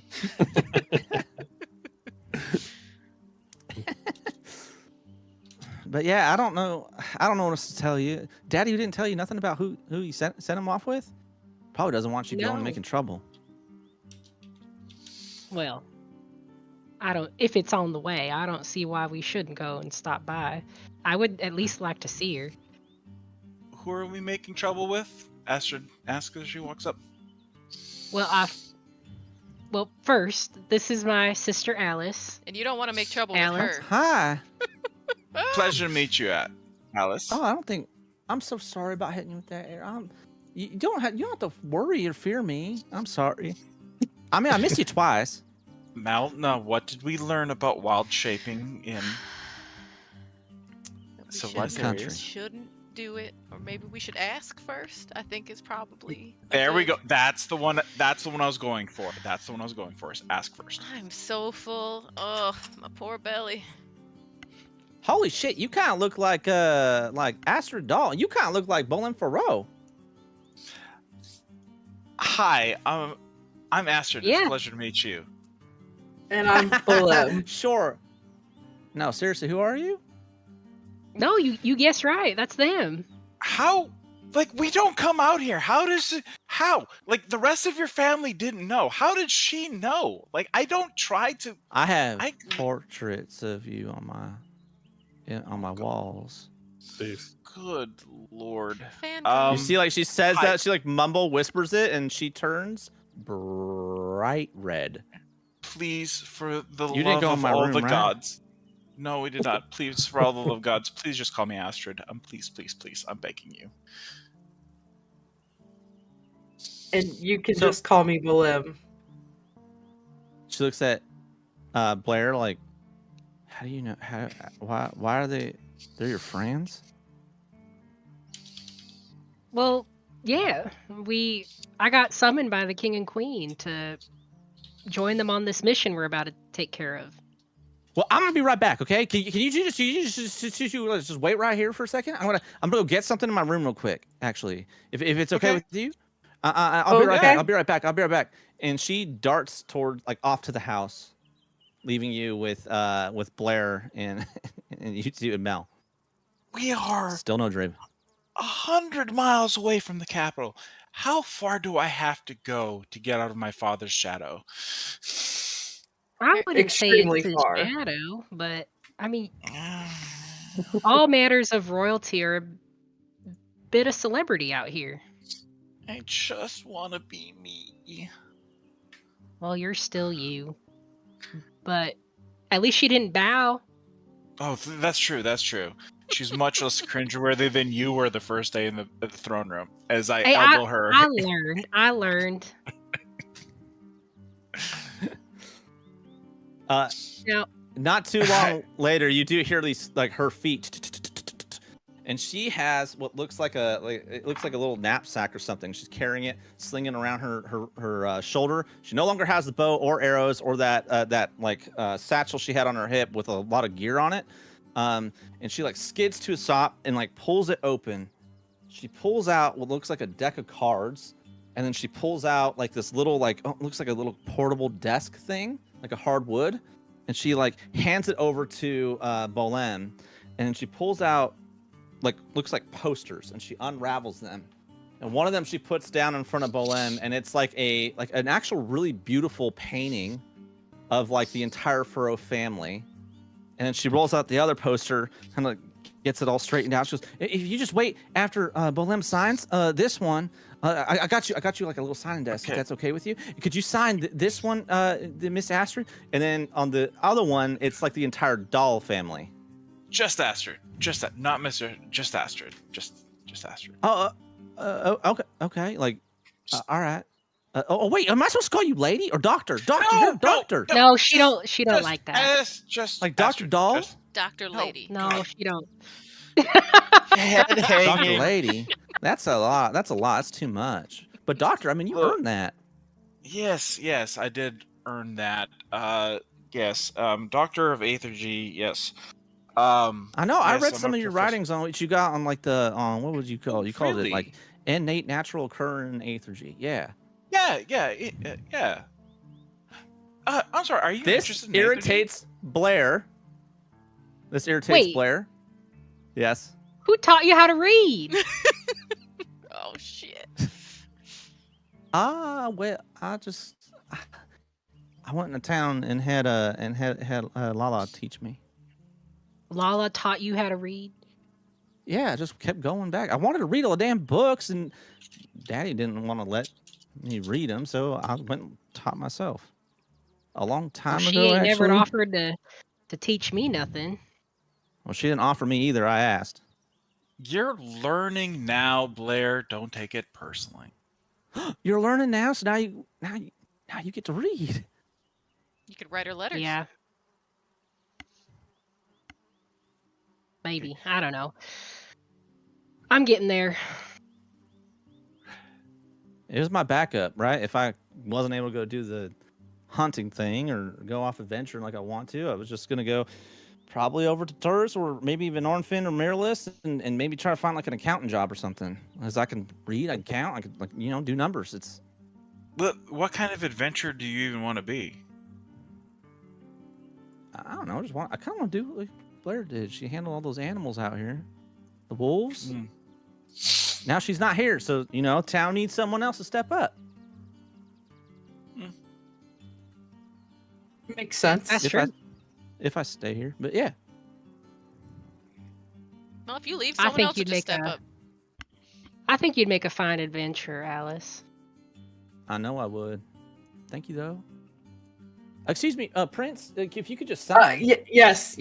I signed it. And then she like pulls out the deck and she drops like these cards in front of you. You've actually never seen these before, but they're like really nice cards with like your faces on some of them. You as like a young boy is on one of them, and it has like your name on top, and it says like in the description it says like about the age that you were adopted. And she goes to the deck again, pulls out another one and drops on there, and it's like you now as like full like paladin gear. Like you haven't actually worn the getup that is shown on here. It's like the full like master like paladin gear. Those two, if you could like just sign those. And then she pulls out some Of more. course, And she like, well, I don't know if see. you should sign this. I don't have a card for you, Astrid, but I have one for I'm your, actually your quite dad, relieved that and you I don't. have one for your mom. If you could sign these two, like the back though. I sure. don't want you to sign the front, please, because that would be confusing. Yeah, no, that's fine. I'll sign, and I sign the back of them. Just ask her doll real quick. Oh, that's awesome. She takes it back and she pulls out some looks like little like almost like paper sheafs, and she like slides them in and then wraps them, and then she like sets them into like a completely different like delicate pocket on the side. I'm gonna make a lot of money off those. Anyway, the So Wait, you're gonna sell them? well, one of Astrid them at Cox- least. I could Cox buy a says- whole. Huh? oh god, no, Blair, I'm not gonna do this to any more of your family, just because your dad's gonna kill me.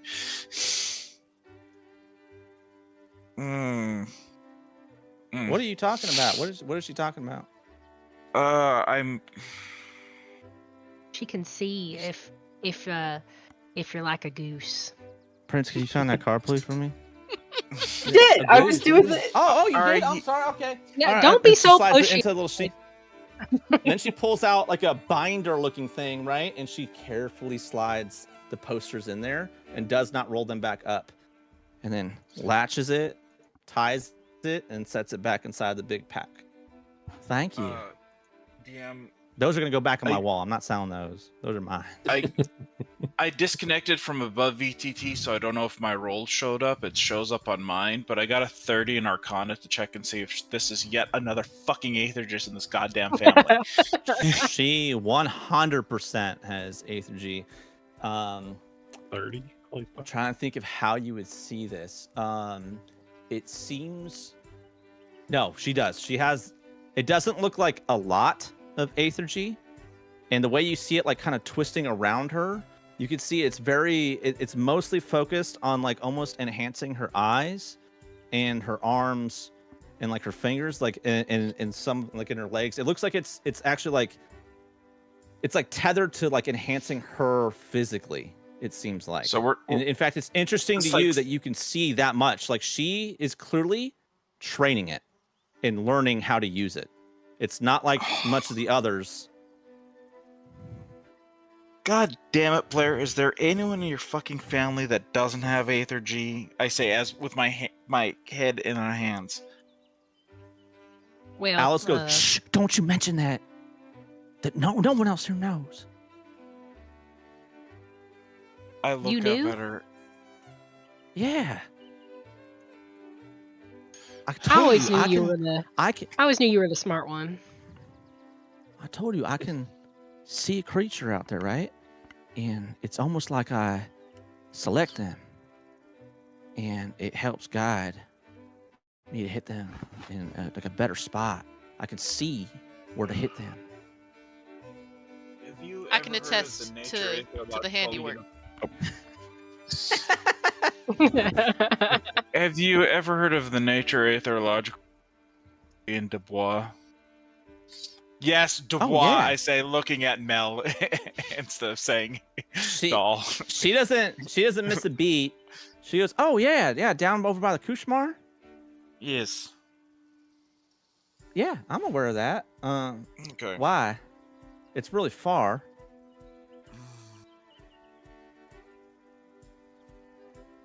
I need to talk to your sister privately. As I grab Well- Blair and start dragging her Oh. away. now hold I was- on. Alice is grown. We're only a year apart.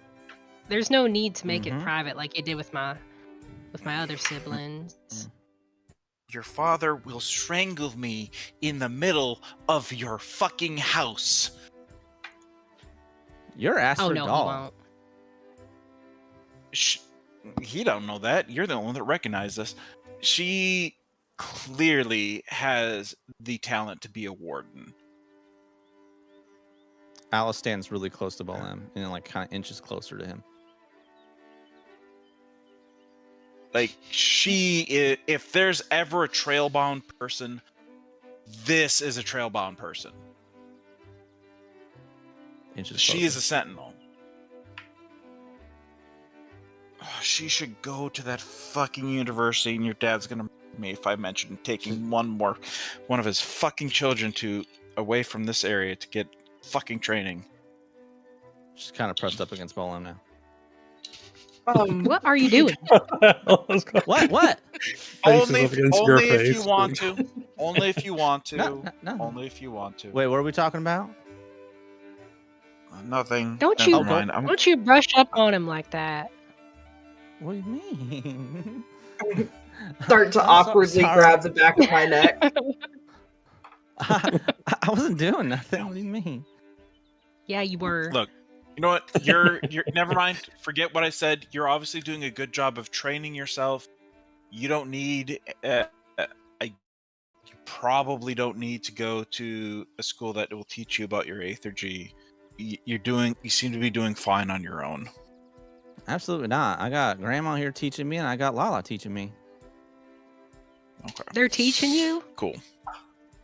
Yeah. Yeah, in arm's length distance from the prince, please. What? Or I'm telling mom.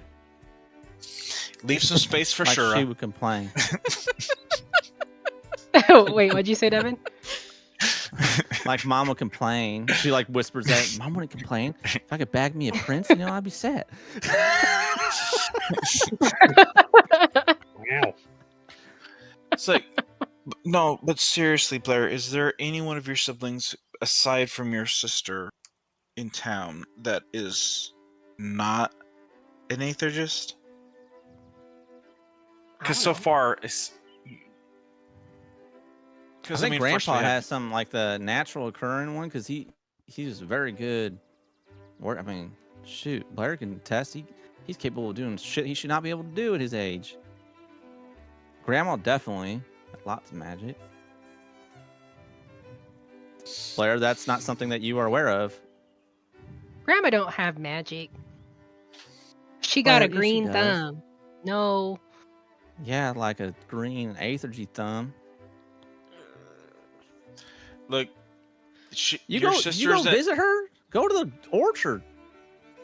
It's a beautiful. Pay room. attention No, to the I damn orchard, Blair. I'm out here Alice- wrangling cats. Alice, your sister's still in denial about her own innate aethergy. I don't think she's willing to accept the aethergy in your grandmother yet. Oh, that makes sense that Blair would have it, because I mean, she's, man, hella capable. You know, Grandpa tried to dissuade her from doing any of the things that she's doing by beating the shit out of her through training, and Well, he she beat just me kept that getting bad. back up. Blair, he beat you up real bad. Sometimes you would like, you had to use a cane like you were an old woman. All right, You don't well, you remember don't me have to say making that that- in front of my friends. You don't remember me making that joke about you using the sword like a cane? I'm like, that's not how you're supposed to use it. You're not supposed to poke the dirt. You're supposed to All poke right, person. I think first of all, speaking of, Hold on a second. I would No, actually love we- to hear. No. I would love to hear more about her having to use a sword as a cane. Oh, you should definitely go stay with Grandpa. In fact, his cabin's way better. I've been staying at the cabin. yeah, Get he some told me space as from father. much. Mm-hmm. Did you see Well, Maxon while you're at the We're town? still, He's still alive? You said he was. yeah, he was getting in trouble, but Trying to get his Principal hands taken. Lim, I know, but well, Principal Lim offered to, enroll him with the Knights. What? With the Knights? You guys are totally screwed. Hey, He's I gonna think give he'd you a be run for good. money. He's gonna, He's gonna run off with a bunch of armor and sell it. I think he'll do well. I hope so. All right, we're gonna take a little bit of a break apparently because someone's got to pee.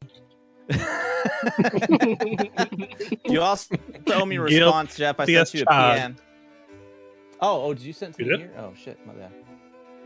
Oh, Get back to me. I gotta go use the bathroom. oh, Be right sorry. Well, Okay, yeah. transition. We're on break. Okay. All right, we're on break. Yep, sorry. back. Thanks for the response, Nick. Oh yeah. I'll be yeah, back. What do you mean?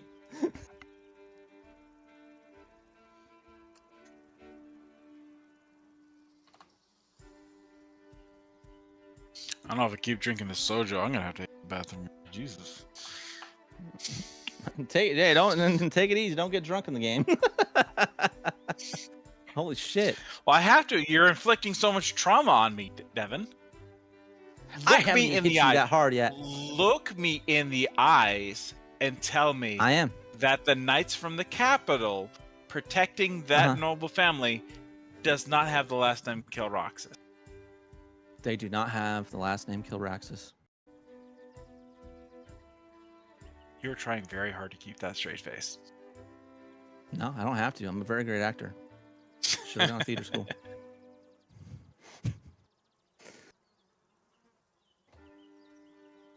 Man, no one else in the family recognized me, even though there's a poster of my family on their daughter's wall. Alice is a strange one. Alice is probably Yeah. like, other than Blair, I think the most strange of all of them. Yeah. And honestly, probably by the time Alice was like this, like they were just trying to avoid any of this shit that they knew was coming. I would say that probably the main difference between, at least what I see between like Alice and Blair, is that Alice is a little bit more practical in her pursuit. Like she's not trying to be like a knight or anything or like chase chivalry. She's like, I'm very comfortable with who I am and I just want to be a badass like this. Whereas like Blair's trying to like reinvent herself, right? yes. Yeah. Actually, I'm gonna go to the restroom too real quick. That's actually a great idea. Are we? Okay. Oh, okay. Never mind. What? I'll wait till he gets back. What? I was. What? I'm not. If we go long, it's fine. I'm just trying to gauge if I should get like more coffee if we're going late. I'll let you guys discuss when I get back. I'm fine with going fairly late. Okay. It's up to you guys. Where are you yeah. going right now, Devin? In case I'm going to the bathroom real quick. Hey, let me In tell you. I case have a it- really in- long One more story thing. about that, real quick. Okay. One more. Yeah, hold on. Stay here while we talk to you a little bit longer, Devin. No, in case it influences anyone's decision about how late we go tonight, next week I do have the hardest of hard stops at midnight because I have a flight at like 6 in the morning. Like the flight leaves at 6, which means I have to be there before that. So like midnight is my hard stop next week. So I What don't time know is if it that for you now? factors into your decision. Well, I'm on the East Coast with you, bro. Oh, are you? Where are you at? North Carolina. Oh, Greensboro, okay. North Carolina. Well, howdy. You're on the East Coast. Nice. How you like North Carolina? I always hear good things. I haven't heard good things. how much do I want to get our stream canceled? Well, let me put it this way: when I was in I grew up in Jersey, right? Everyone from Mhm. Jersey acted like North Carolina was like the promised land, and then after a few years, it kind of died down. And then I moved out to PA, where I am now because of my job. And now, once in a while, I hear people say like, "Oh yeah, I'm moving to South Carolina or North Carolina because of the same thing." So I'm like, I guess that must be that nice. Cost you of married? living's nice. What's Are that? you married, Jeff? Yes, Is your wife also white? yes, very much so. You'll have a great time. It's fine. Oh, okay. Well, My wife is okay. not white. Sometimes it is not fine. There are some very Oh. old-fashioned Racism, people hell here. yeah. Oh, I got you. So it's like down south. Oh, okay. So I as feel long ya. as I'm in the Greensboro, Winston-Salem, like if I'm in the Piedmont Triad area, I'm fine. But whenever I Yeah. start going out to like the smaller areas around it, not so much. You got to stick to the larger cities. But I'm kind of used to that. Like I was literally, like when I was in Texas, I was told to my face that I was a race traitor for not marrying a white woman. They called my wife sline-eyed bitch. They called her a goop. Oh my God. And they called my Whoa, whoa. kids half-breed mongrels, which really triggered me. More from the grammatical reason. I'm like, if you're saying half-breed and mongrel, you're being redundant. Jeez. Yeah. So Texas. I refuse to go to Texas ever again. Yeah, Leave it to like, Andrew my to be worker's like, "Hey, more are you-" upset about the grammatical. Like, hey, insult me, but at least do it grammatically. No, I'm used to. Never I'm mind. used to Texans being Jeez. racist. Like my wife and I had gotten used to it by that point in time, but I'm like, come on, at least be grammatically correct about this stuff. So, like recently, my work was like, "Hey, do you want to go to Texas to help out with the data center there?" I was like, "You guys do not pay me enough for me to go back to Texas." Yeah. Texas was. What do you mean? That's I'm like, fucked up. you would have to increase my salary by a significant percentage for me to step foot in Texas again. I think your Yeah, mic this is is not cutting in happening. and out again. Nah, No, my Discord keeps is. going up Ah, and down. God damn it. Oh, Discord? Okay, never mind. Yeah, Yeah, it's that time. I think it's Been Discord. Yeah, it keeps dropping on the red. Oh yeah, my milliseconds just spiked up to 700. Yeah, same. Just for funsies, you Now want it's to try back a down to different 60. channel just to see? It I don't shouldn't be know. this one, 'cause It's something this channel's hyped up. No, I the don't know. channels. It holds I'll- strong, I'll but then really it just wouldn't goes matter. away. Like right now, Yeah, like again, I'm at 591 right now. 700. To 96. Well, I never forget a dick. I keep going between 700 and back down to 40, Yeah. 60. Like I'm at 60 right now. Let me check if there's anything going on with Discord servers. Okay. I think Is we're there gonna Just have to people try back- pushing people Is to. there enough people? Okay. There we think go. so. Now Looks that like empty we're all set, back. we're back to answer the. Anyone has questions? I'll be right back. I just went to 1360 there for a second. That was insane. Yeah, mine Okay, so went that did not help? real wonky. nope, that didn't help.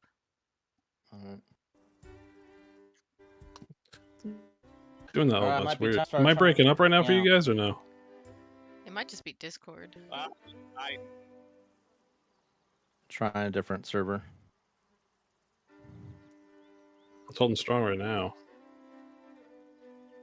I tried the West Coast.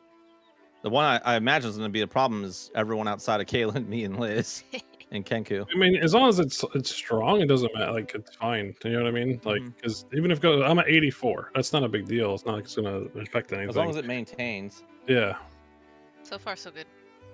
So I would say it's probably better leaving on West Coast because if you're the first, who was the first one to jump into the channel? Oh yeah, it's me. It's Okay. usually me. Okay. Oh, then it should. Then it's off of your. Well, it's off of you. Then. I originally took it off of automatic and I made it. I forced it to U.S. Central to make sure it was like centralized between all of us as much as I could. But if it's not working, then it's not working. So I guess we'll see how it goes. Did you guys discuss how you guys feel about running late tonight or Yeah, no? Andrew Yay or said nay? he has a hard stop next week at midnight, so maybe a little bit longer today if everyone's feeling it. But how are you feeling, homie? You're I'm the one fine that's right been now. traveling, Sam, how bro. you So feeling? Sam, I how do you see. So feel? we're gonna take a vote. Be honest, Sam. Be honest, Sam. Yeah. I'm hurting. I can admit it that I'm hurting. Okay. Okay. What time do you want to end then, by? Do you want to end like? Do you want to I end don't. like? I don't really have like a. If we can shoot for midnight, 12:30, that'd be nice. But like, Okay. Gotcha. Okay. especially with all the okay. technical difficulties that we're having now. Ellen? Yeah. I don't know what the hell's going on. Yeah, that's gonna drive me crazy. How are you guys all with OBS? Do you guys use OBS or no? I mean, I do. I used it a couple Never times. used I it. was having some technical issues, but I was saying as long as someone will hop on a call and help me like explain how my setup is wrong, I have no problem with using it. Yeah, it's exploring it. Really is probably what it'll take. Yeah, exploring my what's problem going is on like, with I do so much troubleshooting of tech stuff at work that by the time I get to the end of the day, like on my personal time when tech stuff doesn't work, I'm like, I'm not. it. I don't want to do Like, that. I just Alright. automated coordinating between two different APIs that are never meant to talk to each other. Nice. So I don't feel like troubleshooting OBS. So if someone will help me like set up my OBS, I have no problem swapping to it. I like literally doesn't bother me Okay. at all. Okay. Sounds good. Yeah, we can work with that. All right. We're gonna keep going then. For now, trying to get through some more of the session. Everybody All ready? right. So you guys, I told you, Yeah, 3 you sessions at the farm. It's gonna happen. I know. Yep. All right, you guys are all together right now. It doesn't seem like Draven's gonna come back, and you guys need to kind of discuss, what the plan is. So You want to you take guys can either like go to him you wanna or take just like your on break off? discuss. Yeah. I'll take that up, sir. Sorry. Thank you. We can take the party to Draven if everyone's ready. Yeah. What's up Can we to you bring guys? the dog? I don't Astrid asks if we start talking about going gym. He's like, "Can we bring the dog?" I don't The see dog why like hops not. up and is kind of glued to you. He likes you. This is the goodest boy that ever good boy. You're scratching the dog's neck. Hey Astrid, did you give him the See how meatballs? anything could go wrong. Oh, yeah. And I start pulling out the little cookie meatballs and start feeding him. Oh, now he's That- not ever gonna leave your side now. Yeah, dog gobbles that up. With like a tail freaking wagging and slapping the shit out of whoever's behind him. Hey! Oh, I love dogs. hey. It's like right at my face. Yeah, Mel's in Nice a very good boy. bad height, like getting slapped in the face, like big old fluffy tail. You don't know. Oh, he's just happy. He's just happy. Who's your good boy? All right, I'm gonna go. You see her, Alice? Like, I'm gonna go try to find Granddad. I'll let you guys talk. I'll catch you guys later. I'm gonna go by the cabin. If you guys swing by there, we could hang out, sis. Maybe talk some more about stuff. What's been going on with you? She like slowly fades Sure. away, like stepping back. Yeah, I'll see you around, Alice. Finger guns. All right. I'll go let Grandpa know you're gonna stay, and then she runs off. What? I didn't. Okay.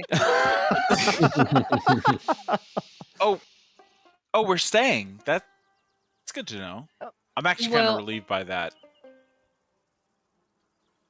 I was gonna leave it up More to time with the good boy. all of us if we were gonna actually stay or not, Astrid. Oh.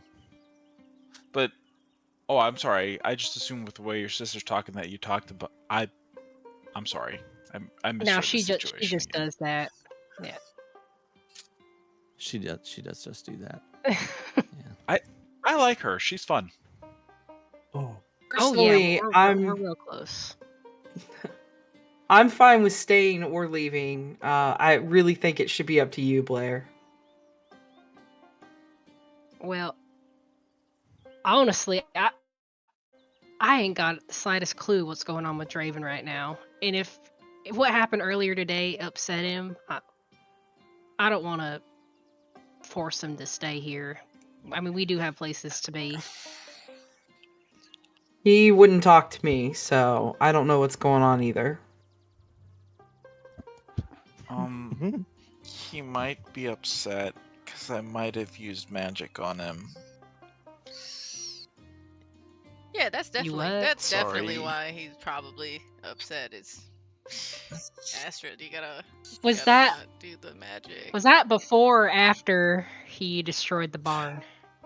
No, he was in the process of destroying the barn, so I used magic to stop him. It was a spell that I've never used before. I still kind of feel a little icky about it, honestly. I've never used a spell before, and it feels kind of... I don't know. Are you guys What walking and was it? talking? What was? Yeah. We're walking and talking. All right, Draven does come well- into view. Draven, you can hear. Oh, sorry. it's like real quick. I think I figured out what the Discord thing is. Liz, Huh. if you were the first one in here, I noticed when the music changes, it does a thing. It's because of the music. So maybe since it's running off your system of different things, it's kind of interfering with the video connect. So maybe if we all jump out and jump back in, you know what I'm saying? Like if Devin, you jump first, we all follow. You know what I mean? That might. Yeah. Yeah. If you want to try it, I'm just saying. Do a break real quick then, just real quick, like a 2-minute thing. It was just So like a we second. all quit, wait for Devin to join in, and once we Devin, see and then Devin join in, we all rejoin. Is that what you're proposing? I guess. That's what because I noticed with the music when it swaps, I see it drop down a little bit. So I'm guessing I'm not saying that's definitely it, but I'm looking through all the settings and stuff, just trying to figure out something, and that's the only thing I can come up with at this point. I mean, I've If you seen wanna it try. drop. I've seen it drop even when the music doesn't change. Yeah, I don't. Yeah.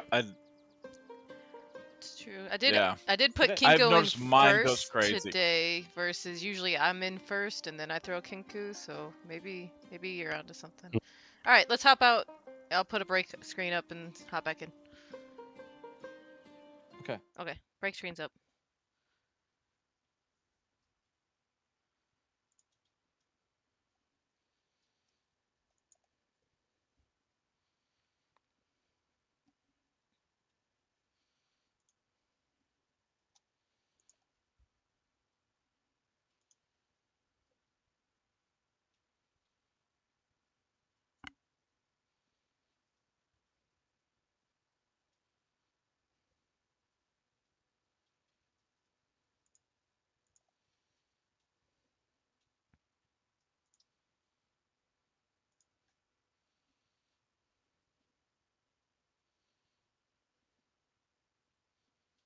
Yeah.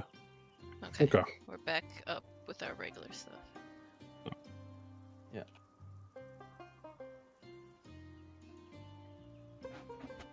Okay. Okay. Yeah, I'm not seeing anything specific right now. Okay. All right. Okay, you guys. Draven, you actually hear them talking as they get close to you. The rest of you see him inside of the fence line as you're getting closer. Draven, do you like run off, or you just kind of like? All right, they're Just coming to standing you. there, just kind of Uh-huh. looking out. Uh-huh. He's looking out into the distance, just kind of lost in thought. Okay.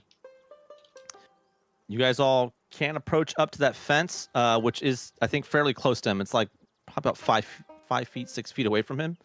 If you guys get to that fence line, he's like just inside.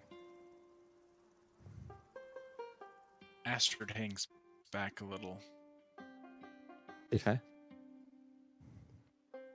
You done hanging out with the goats?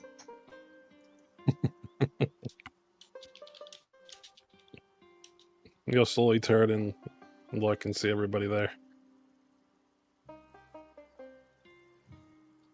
I suppose. I know they're good company, but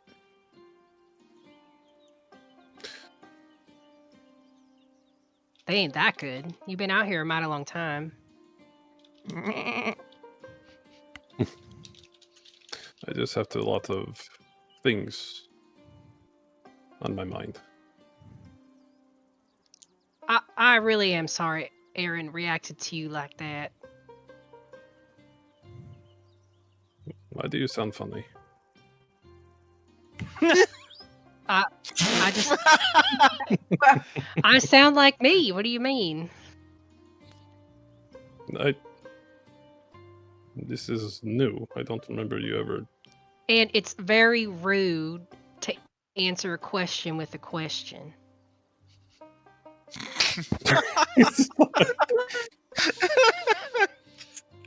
Gaslighting him with an accent. Did I? I thought I asked him a question. My bad. We'll roll with it. Right. Okay. You like look around just at everyone else's face trying to see like maybe she got hit in the head or something that he wasn't aware of.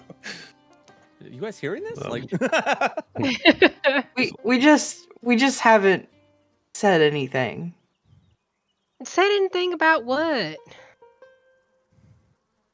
Your It's not. accent. I've said something. Well, we're not here to talk about my accent, Principal, and we're here to figure out if we're going to be staying a night or not. what I want to know is Principal M more interested now that this accent's come out or less interested? You'll never know. Roll for what was that? The fucking 20 roll thing? Roll for emphasis? All right, sorry. Didn't mean to distract. All right. Ew. Country bumpkin. Well, then that's pretty exotic. I don't know. Again, you'll Borderline never forbidden. know. Lame. Astrid All right. is looking down at her own feet, and she says, I mean, I wouldn't mind staying a night.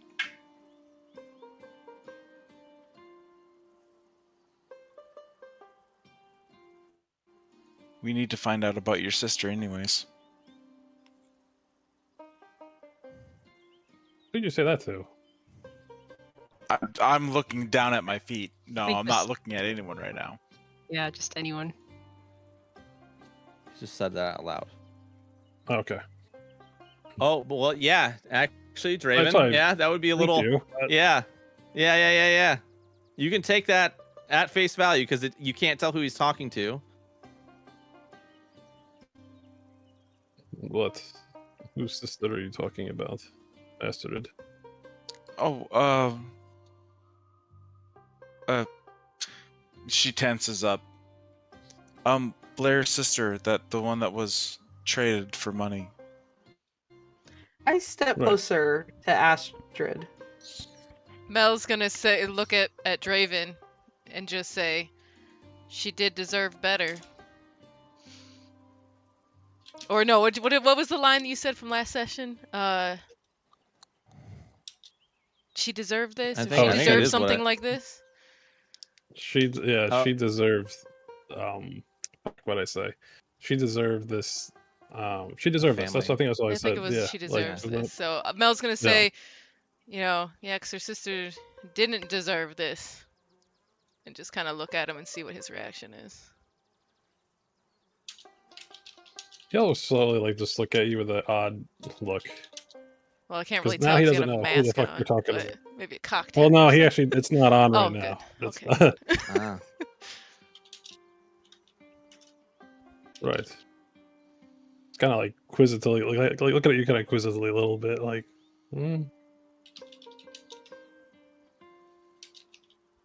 Mal, you're thinking about the missing door. What does it mean? Yeah, I'm debating if I'm gonna bring it up in front of everybody or talk to him about it in private. Because obviously, I think Mel thinks internally like that's really what set him off. It wasn't anything that Astrid did or anything else, because he came out of the orchard, I think, messed up from what Grandmother Cruther told me. So maybe I'll make a slide comment to him, another slide comment that yeah, for Blair's sister, who knows what doors will be opened or closed to her. Oh shit. Now he's staring at you fiercely. What? I guess she does have a lot of doors opportunity in front of her. But regardless, Draven, enough with the goats. Do you want to stay or not? I understand if you don't. And again, I do apologize for my sister's reaction to you. There's nothing new. I don't worry about apologizing. I should have had my mask on. People react to me a little bit different around here. Well, it clearly bothered you. You tore up the barn.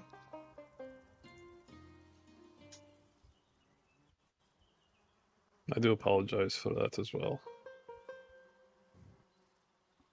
It is not what it seems. I didn't try to break your parents' farm down.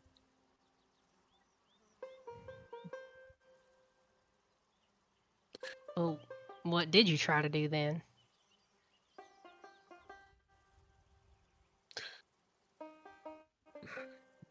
Save my past. You wanted to save it by punching the barn?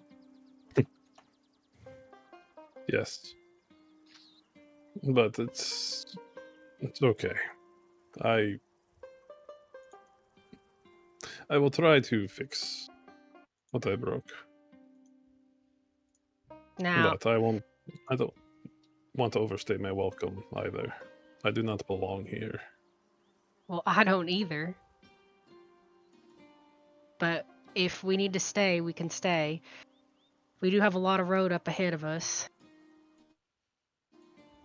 It's gonna take me a while to fix the barn.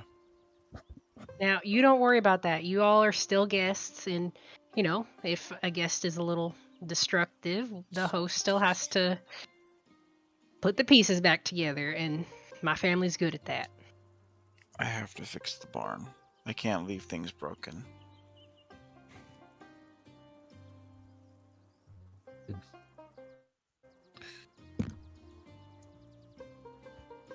I don't So- know If what we're deciding to do right now. Wait, what'd you say? Sorry. I don't know what we're deciding to do. Do you want to stay or do you want to leave? I think we're waiting on your opinion. I don't want to stay. But if we have to stay another night, that is fine.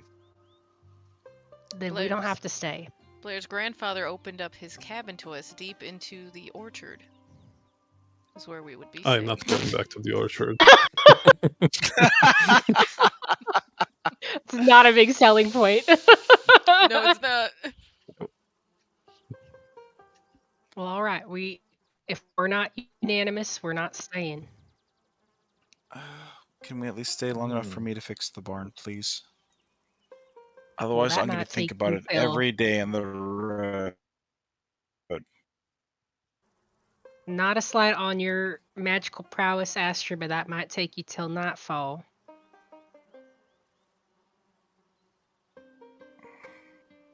Do you want to go see your family one last time before we leave? I'll stop by and say my farewells to Alice and Grandma. They're on the way out anyways. We should check on your sister. Which one?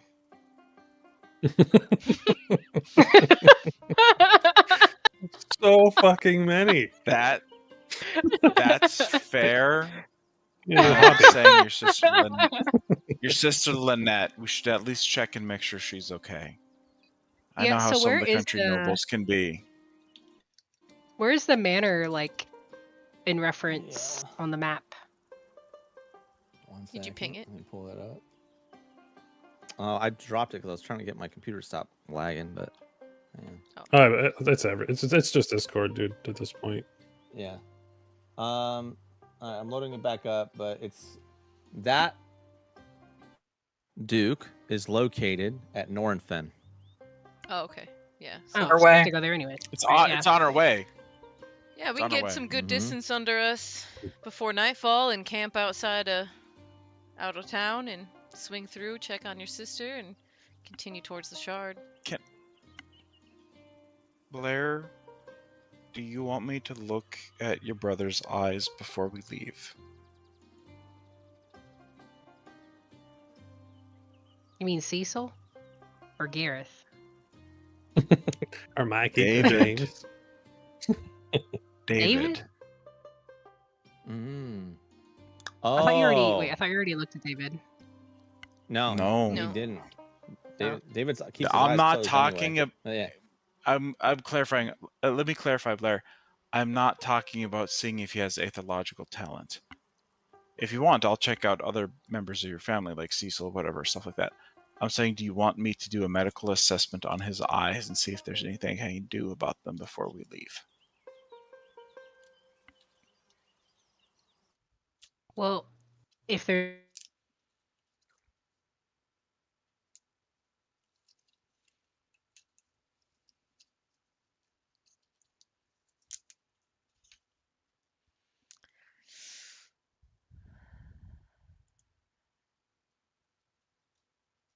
For everyone, Well, I never forget Was a that dick. everybody? everybody. yeah.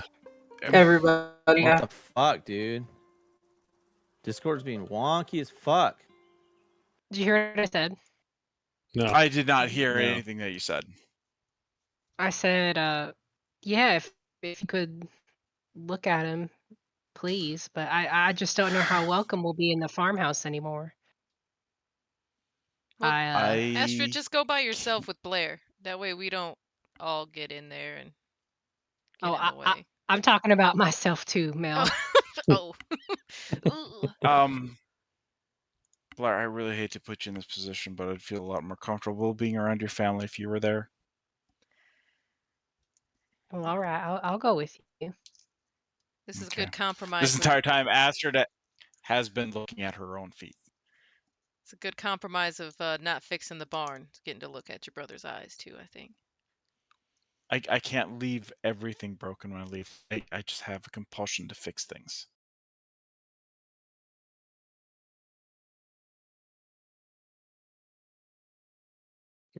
All right, well, we'll make it quick. Okay. So I guess we're Sorry, heading so- back to the farm then. You going back to the farmhouse, like the actual main house? Gotcha. I mean, if All right. Astrid wants to check David, and then Wants to check We'll on David? leave. Okay, you guys head back over to the main farmhouse. Lynette said she was going back to the cabin, so she's not there. Alice. But you guys, Not Lynette. sorry, Alice, sorry. So many. So sorry to bring that up. Siblings.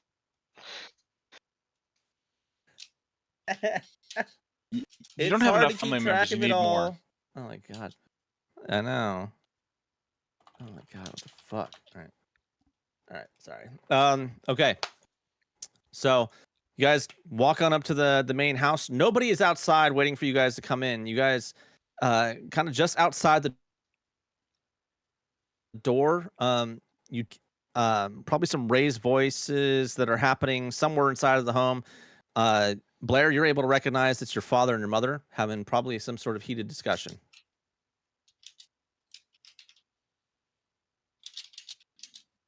I'll You knock go on in, or before we come in. No, I'll knock. okay. You knock. A little bit of time goes by. Door opens. Cecil looks at you from the other side. Ah, you haven't run off yet. I thought you I wanted weren't to going to come see- back. I'm not coming back. I just want to see David. Hmm. He's upstairs in his room.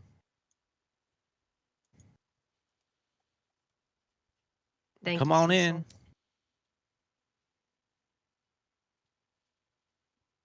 Yeah. Come on, Let's come on. pull out. Out of sun, at least. DM, What's I that? rolled a 23 to take a look at Cecil to see if everyone in this fucking family is in the same goddamn boat. Because I'm not going to say Cecil anything. I'm going to say is something mundane.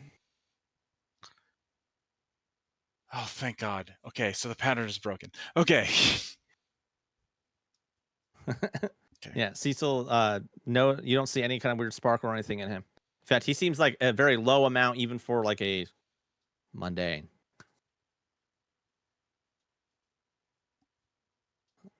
All right. Yeah. Let me go. Yes, I Okay. just want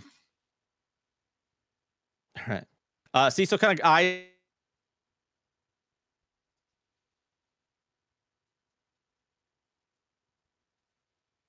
Everyone on the West Coast just froze for me. Did they freeze for anyone else? Just Yeah. Devin.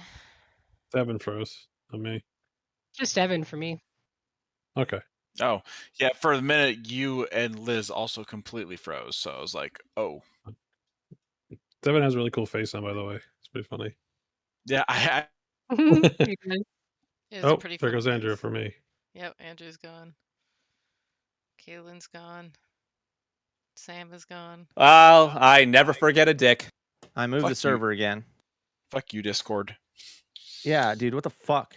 I don't know what's I keep going checking on. the server. I keep checking the server status too to see what's going on, and like, there's nothing. They don't have anything highlighted as happening, Yeah. Yeah. so I have no idea. Well, this is the whatever you did. It's at 27 for me, so this is the best it's been. I moved it to the East Coast, so I don't fucking Oh. know. All right, Sweet, East Coast for life. maybe it's East because it's later. Coast! There's fewer people on there. I have no fucking idea. Maybe. Who knows? That's Yeah, irritating like the shit out of me though.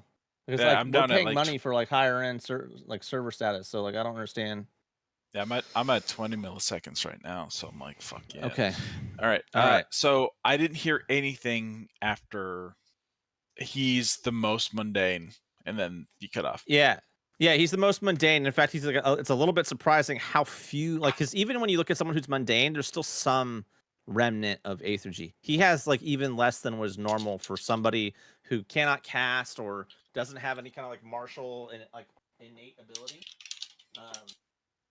Honestly, like if you had him as part of your study, you would consider him an outlier in terms of trying to prove that everybody has Aethergy. He's a statistical outlier. Got it. Yeah. Mm-hmm. Clocking that away, I'm like, okay, so there's two siblings now. The math is still mathing the other side, but yeah. Right. Yep. Okay. So you guys head on upstairs, I assume. Blair, you know exactly where you're going. I don't know if you guys all follow her up there or if you're just gonna like, hang out in the main room. I don't know. What are you guys doing? They said they were staying away from the awkwardness. Yeah. Oh, okay. All right, cool. So you guys are outside then? Where's the rest of the party at? Yeah? Outside, looking at the okay. horses. Yeah, Okay. Draven's gonna Alright. stick really close to Mel right now. Okay. Oh shit, I forgot about this. Yeah, you start some shit. Yeah, I did. You're just staring at Mel like, Well, I'm waiting. I'm observing and waiting at this point. But yes, there will be something coming up. so doors, huh? Crazy. They open. Anyway. Where do you get off? Yeah. All right, Blair, you lead Astrid upstairs to David's room. His door is open. When you look inside, you do see him. He's kind of like sitting on his bed. He's got the window open. He's kind of just facing like the air. You see him kind of like playing with what looks like a toy, but like playing with it, but obviously like not like doing a whole lot. He's kind of staying seated where he's at. So it's a couple different action figures he's got. Okay. Yeah. Hello, David. My name's Astrid. It's a pleasure to meet you. I heard them calling you Lady Astrid, Dr. Astrid. Are you Doctor? Just Astrid will do. I was wondering if you would consent to me taking a look at your eyes. You can say no. Sure. It don't bother me any.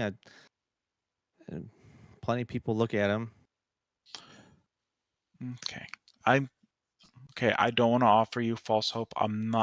I know a little bit about healing. I'm not an expert. That would be my sister and my father. Okay. I mean, I'm used to this. I don't. Okay. It doesn't bother me not being able to see. I haven't ever been able to see. So. Were you born this way, or do you know if while you were a baby you got sick and you lost the eyesight? As far as I know, born. Okay. All right. I just want to check something, if that's okay with you. Mhm. And I'm going to cast Enhance Ability on myself for wisdom checks. Okay. Before I do the medicine check. Okay. All Really right. great right now, by the way. What, is the connection better? It's so good. Like, I think it's perfect right now. Maybe it was just West Okay. Coast. Yeah. Well, West Coast and Central Coast. I guess maybe Oh, we could try God, East Coast next time. Why am I rolling nothing but 4s today? Yeah, I only got 11. Can So- I give her Oh, my inspiration? I am actually going to use my inspiration to re-roll that. There you go. All right, Oh, go for okay. it. Be like that. You do be like that sometimes. I Fine, don't I'll think keep it to myself.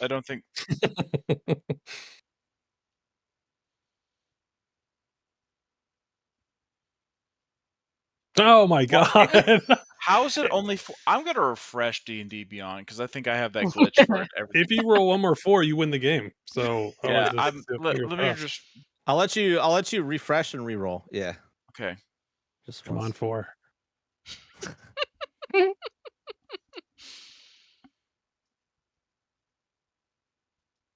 Oh It's my still- god! It's He still won! 4s. What is going on here? You just won the campaign. Try Control F5 and then do it. Dude, Okay, I literally just rolled. I just rolled again. I disconnected, but I rolled yet another 4. Something is crazy going on with D&D Beyond. Is today just like the technical difficulty day? Are we just having like a fucking like a cursed technology day? Another Wow. 4? Are you shitting me? What is going on? go to Vegas. I mean, you don't win on a 4 in Vegas. That is Well, 5. That is 5 4s in a row. And stay away from Vegas. Let's do the math on rolling the same number 5 times in a row. Are on you a in D20. above or are you on D&D Beyond? I'm in above. Try it on D&D Beyond. All right, let me refresh my D&D Beyond page. That's Or- crazy. yeah, you might have closed the entire browser. Yeah, Jeez I'm Louise, that's crazy. 5-4. I'm actually straight up closing above VTT and try rolling without. Okay, that's a There you go. 17. It's not Okay. a 4. Yeah, What the do dice you- actually show. Yeah, I'm what are just you trying- looking for specifically? I'm trying to assess the cause of the blindness and, more importantly, the treatment of the blindness. Gotcha. Okay. For you kind of check over his eyes and look it over. One of the things you know is you don't see like any signs of scarring. You don't see any signs of injury.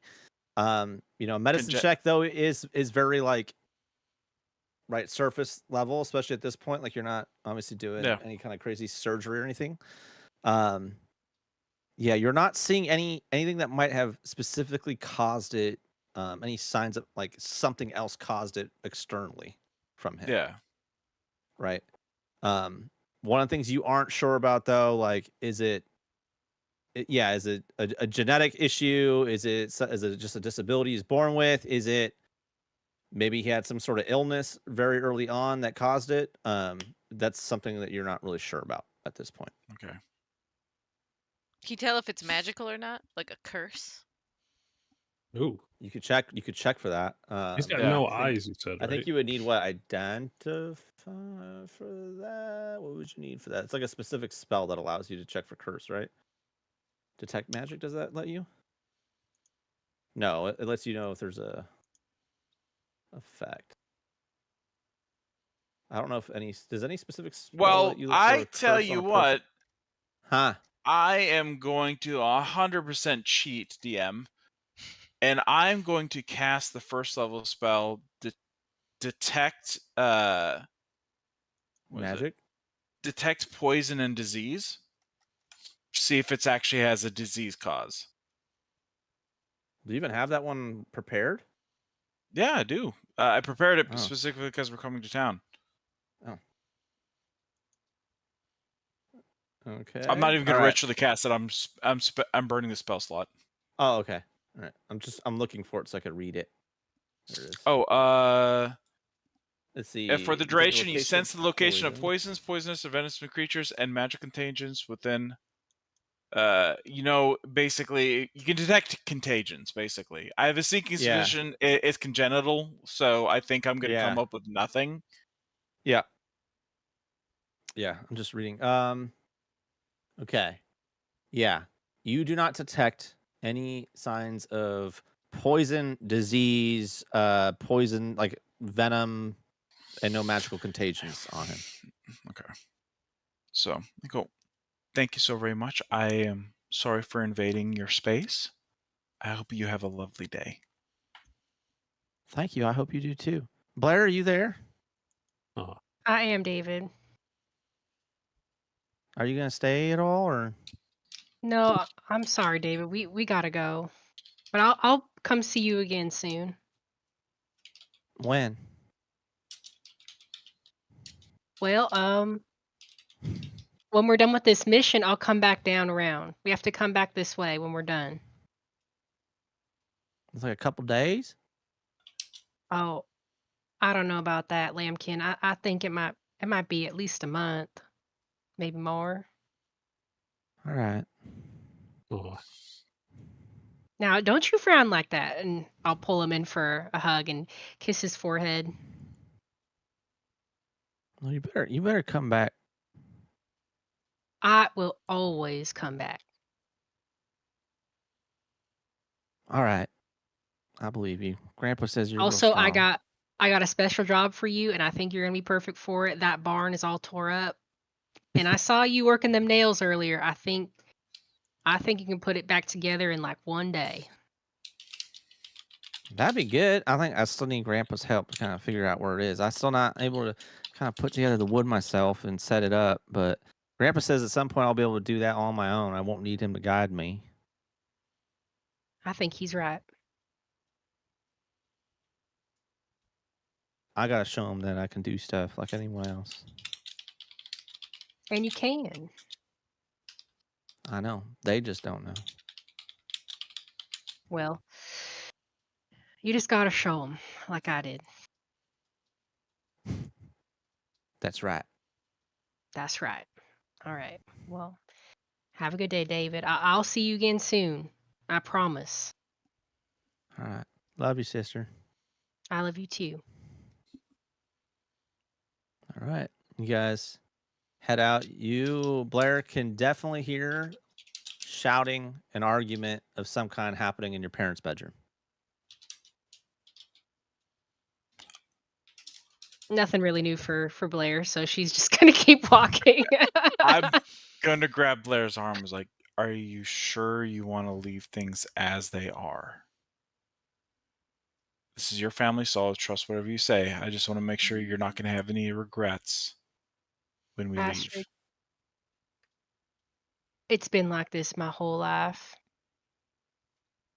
Okay. One night's not gonna change it. Okay. I trust you. If you need to talk about it, I'm here. Well, thank you, and thank you for looking at David. I know you tried. I unfortunately am not my sister or my father. And that's all right. I like you the way you are. Thank you. Dr. Lady Astrid. Don't and, trust then, Astrid. and then I'll run out. As soon as we step outside, I cast sending. What was that? What does that do? Yep. Yeah, I'm guessing that's what I just messaged you about. Oh yeah, no. I've been prepping this message for when we're leaving. Okay. You see Astrid's lips moving, but you don't hear anything as she's casting a spell. Father, You just come to the Crowther farm in Turris. Blind child needs your help. I couldn't help him. Hopefully you can. I love and miss you. That is exactly 25 words. All right. It's been like a day, I think, 2 days since you sent him. No, a day since you sent him a message. A day. Yeah. Yeah. You hear it back. All right. I'll add it to the list of places that I'm going. That's it. Fixing everywhere we go. He doesn't say "love you" back yet, because he doesn't like using a bunch of words. Yeah, he yeah.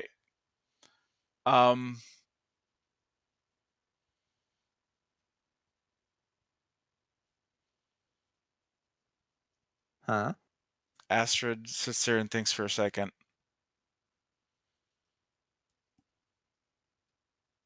And casts sending again to her dad. Okay. What are you saying? Papa, I'm so scared. How do you do this? I can't do this. I'm not you. I'm not a hero. I'm a researcher. Help, please. Is that all you send? That's all I send. Okay. He just teleports there immediately. Here I am.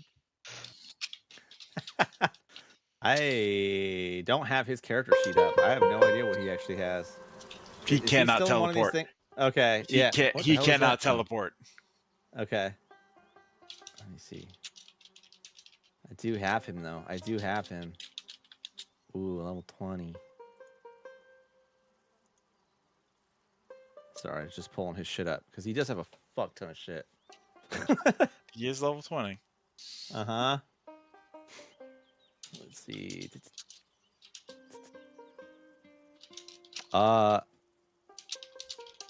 Okay.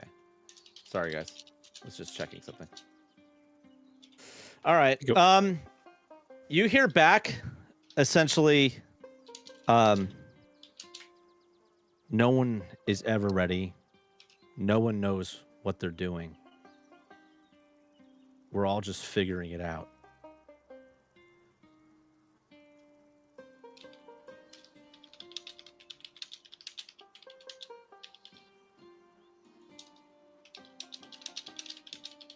All right. Okay.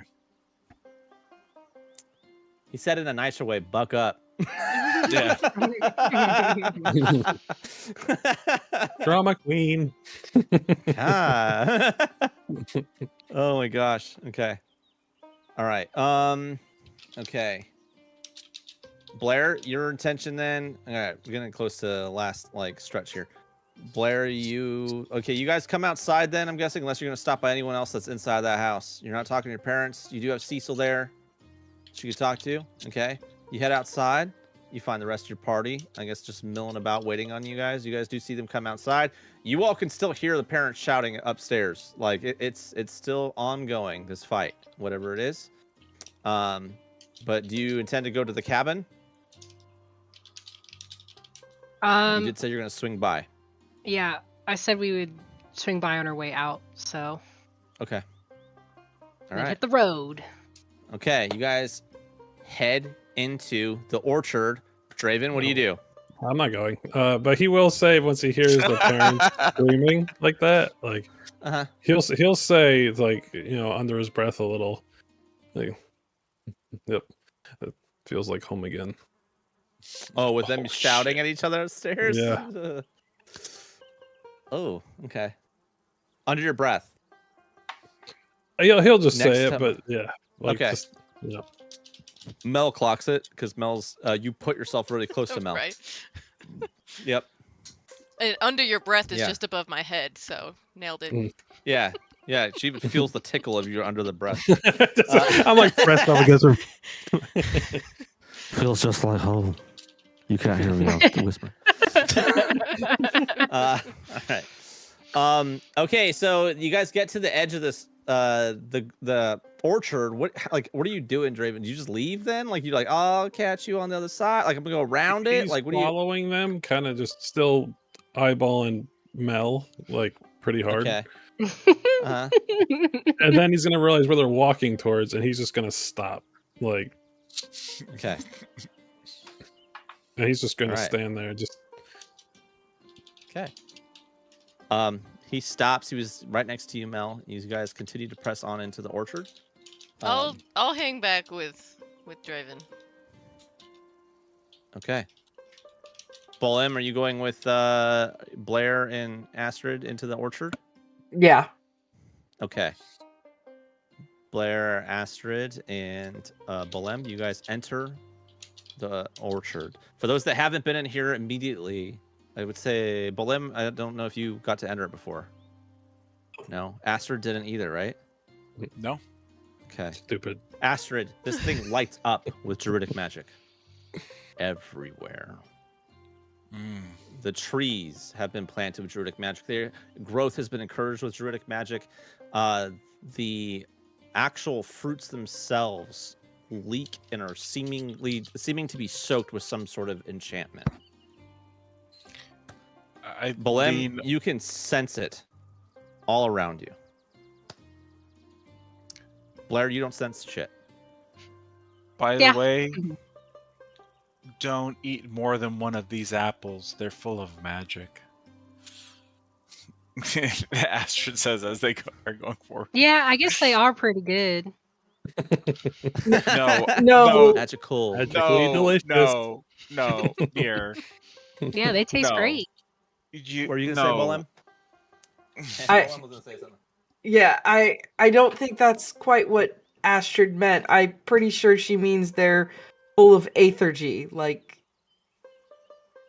Yes. there's actual aethergy in this. I can sense it. Oh, well. How about that? I mean, maybe Grandma got a little something in her. She's got a little bit of shine. Well,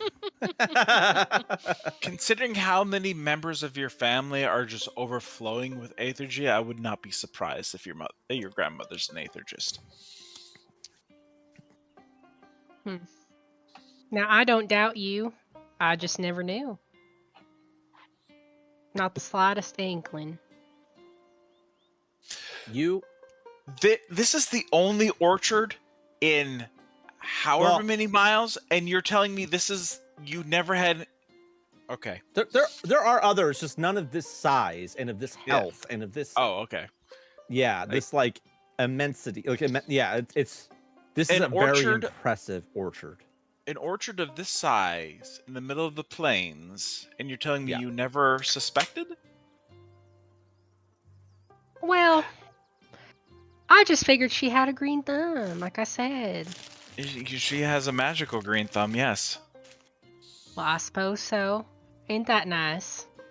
Yeah, like an aetherological, magical green thumb.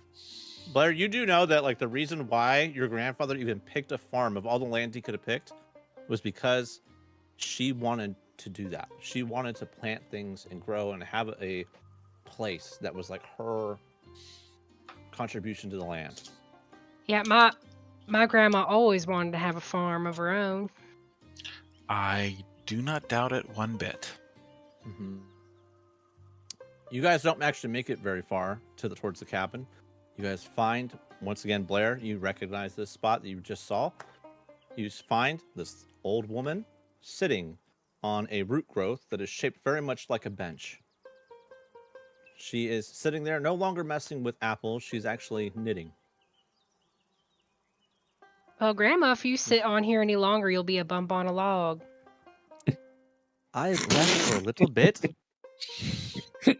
I went to You're right retrieve where I this. left you. Yes, well. I like to make myself findable for you. Well, I appreciate And- that. I just wanted to say farewell. You're leaving? Yes, we have other places to be right now, and I feel like we might be overstaying our welcome. You could never overstay your welcome here.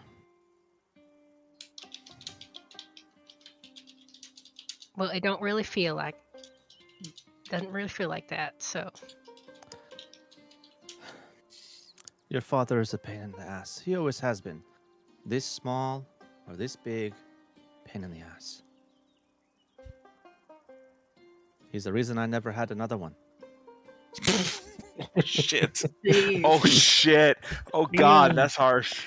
Damn. Family's crazy. Grandma pulls no punches. The tea. Why would she? Well, yeah, why would she? She old and sassy. That's right. Yeah. Why would she? Yeah. Yeah. You do see Grandma eyes you, Astrid. Her eyes settle on you for a while, looking you up and down, and then looks over at Bolem and nods. It is good to see the rest of your friends have made their way here. I was wondering. Your orchard is beautiful. Thank you. Astrid, do always you try to see? No. I already know. So Okay. I go, Do you? the hell? I always felt that the thrum of primal aethergy just feels very comforting to be around because it seems so natural. It is natural. I picked this place because it is a natural joint in the land. You're not exactly sure what she means by that, Astrid, even you. Yeah. I go, there's something about crossing the threshold into your orchard. It feels very comforting and safe in here. Like I feel my anxiety lessen a little bit just coming into here. Hmm, You must dearly love this place. I do. This place is a testament to my time here. I've been making this place longer than I've been raising a lot of these grandchildren.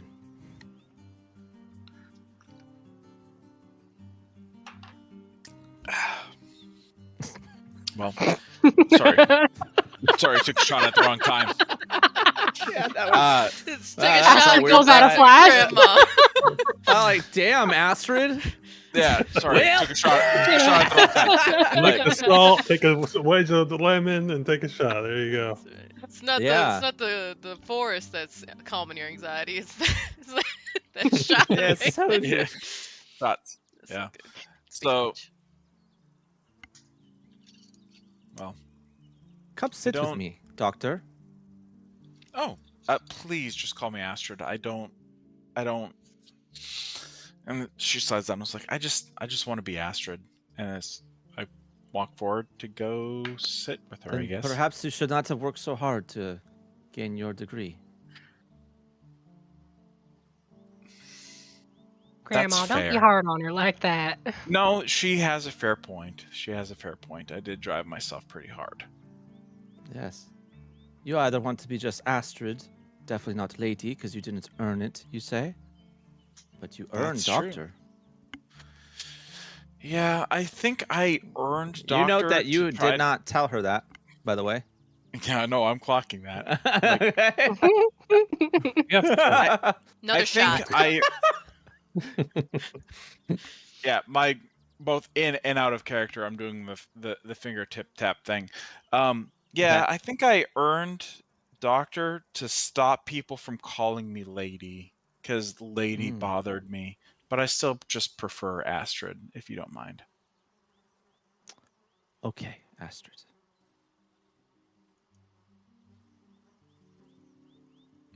I could sit here all afternoon. So Here, nice here. Bolem, Mr. Bolem.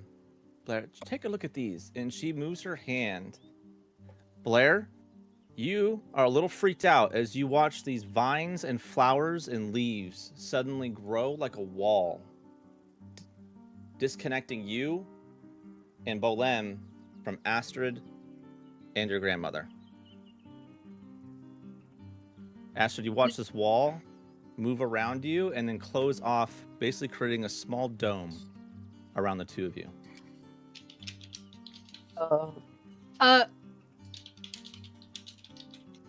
By the divines, the orchard's alive! No, I believe that would be your grandmother's doing. There was Astrid, always you can't some. hear them on the other side. There's always some strange goings on in this orchard. Well, assuming- now you know why. I assume you want to have a private conversation, Yes. Miss Primal Aethergist. Yes. You may call me the Orchard Keeper. This is an orchard of the ley lines. Before we get into the conversations, what did you do to Draven's mind without his permission? I took away a door. And you didn't think of talking to him before you used Aethergy on him without his consent? No. That solves that. She gives no fucks. Savage. I want to grow up to be like that. Some people, if you give them the option to grow, they will choose not to.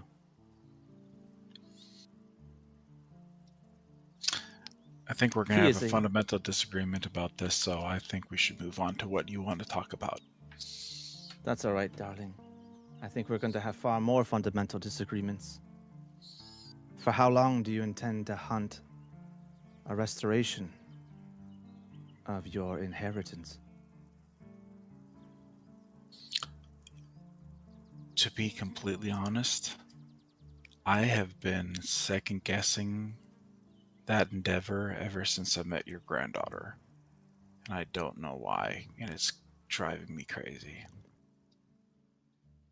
Have you thought about if you succeed, that it doesn't matter, at some point in time, you will watch your cousin wither and die.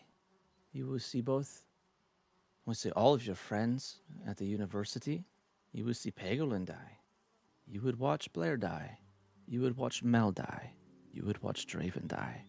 You would watch everybody you know wither and return to the dust if you are successful.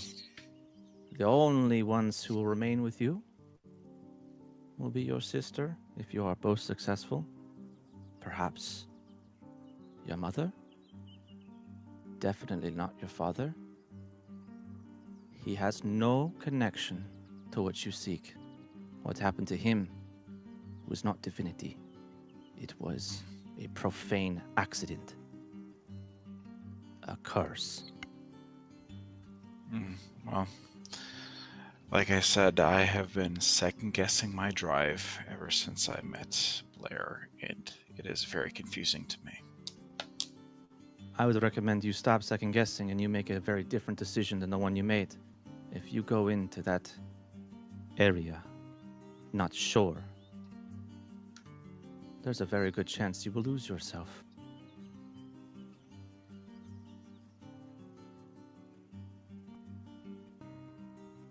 You're a very wise woman, you know that?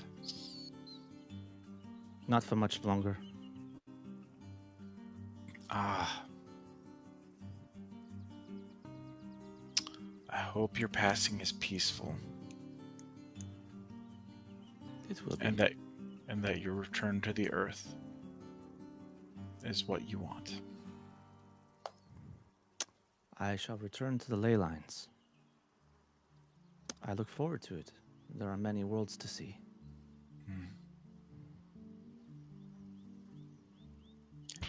Little hint in there, maybe.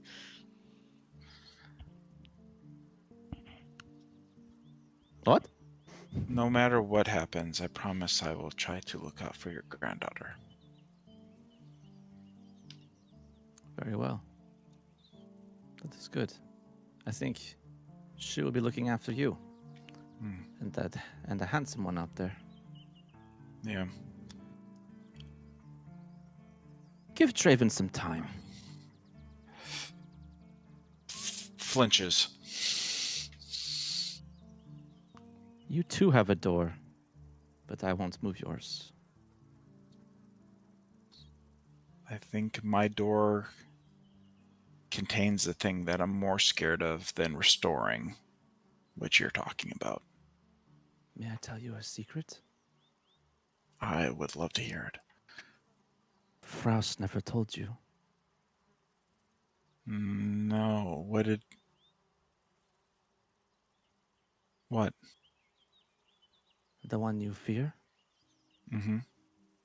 He's been part of the Earth for a very long time. He said you have nothing else to fear because he removed it for you.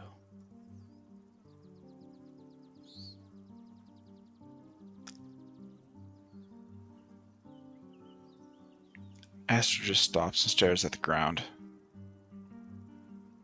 He You shouldn't didn't have done ask that. it. Correct. You didn't ask it, though. He did not do it. On your orders, nor your wishes. He did it because that's what Frost thought needed to happen. No. Frost shouldn't have done that. No, Frost shouldn't have done that. Frost should not have compromised himself. No. Darling, Frost has more in common with Draven than he does with anyone in that palace.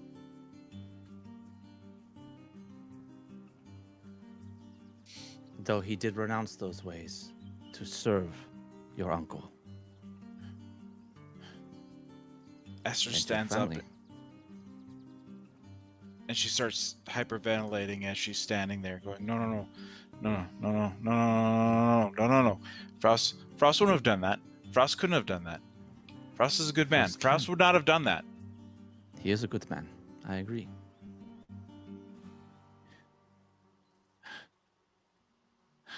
Let me out. I need out. She touches you, and you like just phase through the vine wall. And you find yourself immediately basically within arm's grasp of Bolam. You see Astrid come out with a look of panic on her face.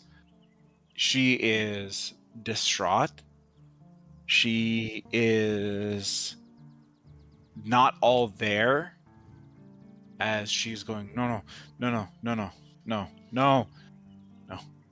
Astrid, look at me. No. Yeah, Is Astrid. the vine Astrid. wall No. still up? Huh? Is the Yeah, vine wall still up? Okay. It is coming down. You can see it receding. Astrid, listen to my voice. Focus on me. What happened? No. Grandma, what'd you do? What'd you say to her? I gave her a truth. It is hard to hear now, and it takes away something that she's feared for a long time. There is no more to fear from that individual. They are not in play anymore.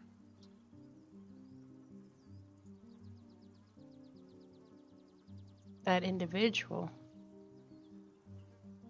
You mean? And I'll just kind of like look at Astrid and put the pieces together. Yes. Astrid is not there at the moment. Oh, Astrid. Astrid, please focus on me. Listen to my voice. Come back around.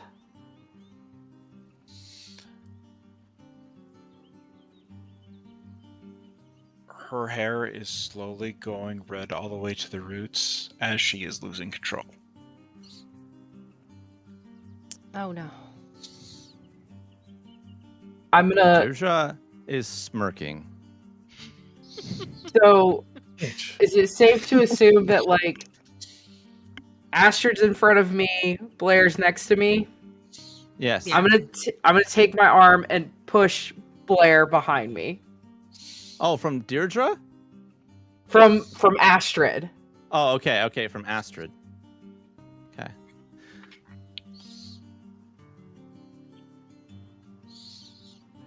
Astrid, you hear in your head this voice.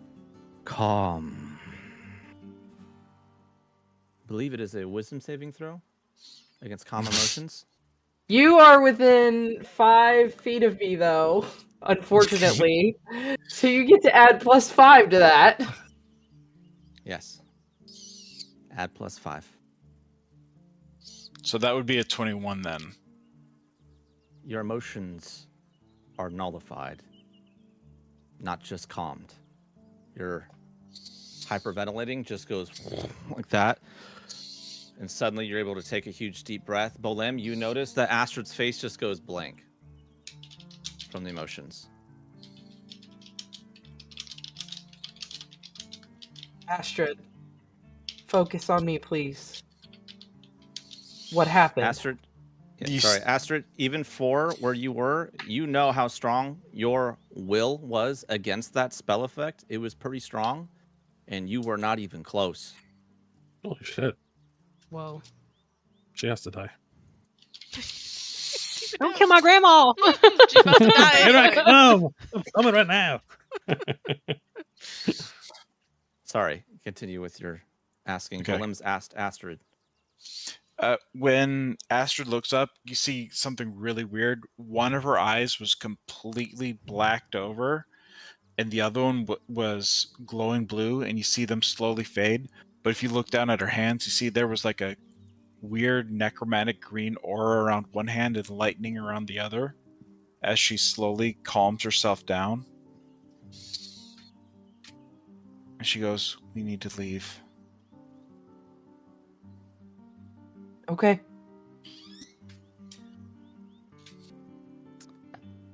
I'm so sorry, Astra. I don't. Grandma, what'd you do? In your mind, Blair, you hear, I told her that Marlowe is dead and that Frous killed him. Okay.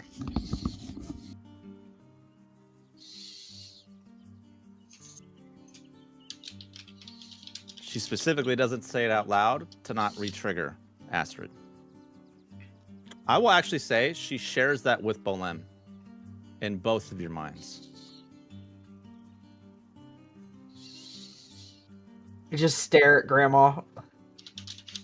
A little creeped out now? Yeah. Yeah. She's a little creepy. She is a little creepy. Out loud, she says, Granddaughter, please give me a hug before you leave. Well, I'll walk over and hug her. She stands and she pulls you into a mighty embrace. And she holds on to you. Like you've never really had her hug you before.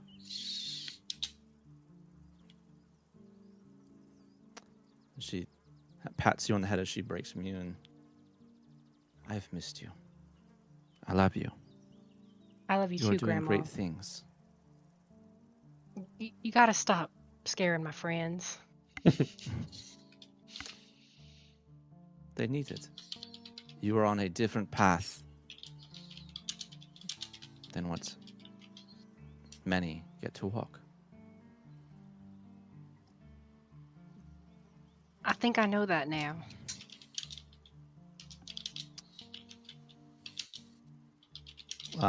Mel, you're with, yeah. Madrid. When you see Mel again, please ask her that she finds someone like me to come to this orchard. I will need someone soon. Just anyone? She will know. This orchard is a ley line that weaves into different She's kind of searching for the right words for you. Worlds. And it needs to be protected and cultivated. She will know. If she doesn't, tell her to ask the queen. I'll do that, Grandma. Whatever you say.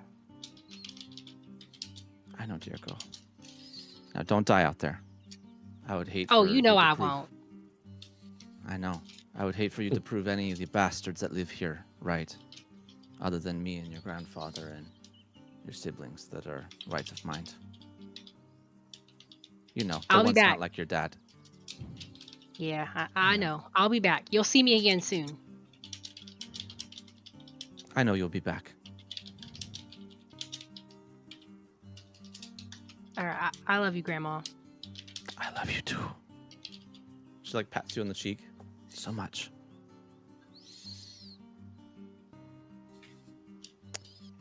Don't lose your cool in the next place you are going. It won't serve Lynette. Don't lose your cool. I'm cool as a cucumber. Sure, in the sun all day. Yes. And how'd you know? Never mind. Never mind. I'm sorry we can't stay, but it was nice to see you again. It's always good to see you. I'm sorry I kept some things from you. It's a habit. I know. Do you want to send Well, the prince to sit with me next? I think we're gonna go now. You pass on my farewell to Alice and Grandpa as well. I know I told Alice I'd see her later, but we've had some stuff come up. Mm-hmm. Okay. It's interesting for you to find someone of ancient blood. Very cool. What? Go on. You said you didn't want him to sit. She'll offer it though to Bolem in his head. Would you like to sit down with me? Ooh. Do it, do it, do it, do it. Trauma bond, trauma bond, trauma bond. You know you want to. Oh God. No, Trauma Fucking like bomb. Bene I Gesserit voice. hate to admit it, but in this moment, he would, hearing that in his head, he would just look at Blair like unsure what he should do. She didn't hear it in her head. I know, but I'm Yeah. trying to, from what she said earlier. Should I sit with your grandmother before we go? You're asking me? I mean, she has offered words of wisdom to I think about just about everybody. If you want to hear what she has to say to you, I'm not going to stop you. I suppose. Sure. I'll sit with you. Come. I walk Why don't over. Why don't you take Astrid to the cabin? Spend a little extra time with your grandfather and sister. Don't worry, he will find Feel his way. like you're trying to get me to stay, Grandma. Of course I am. Okay, well But we you can't. promised your but sister. You promised your sister you would see her.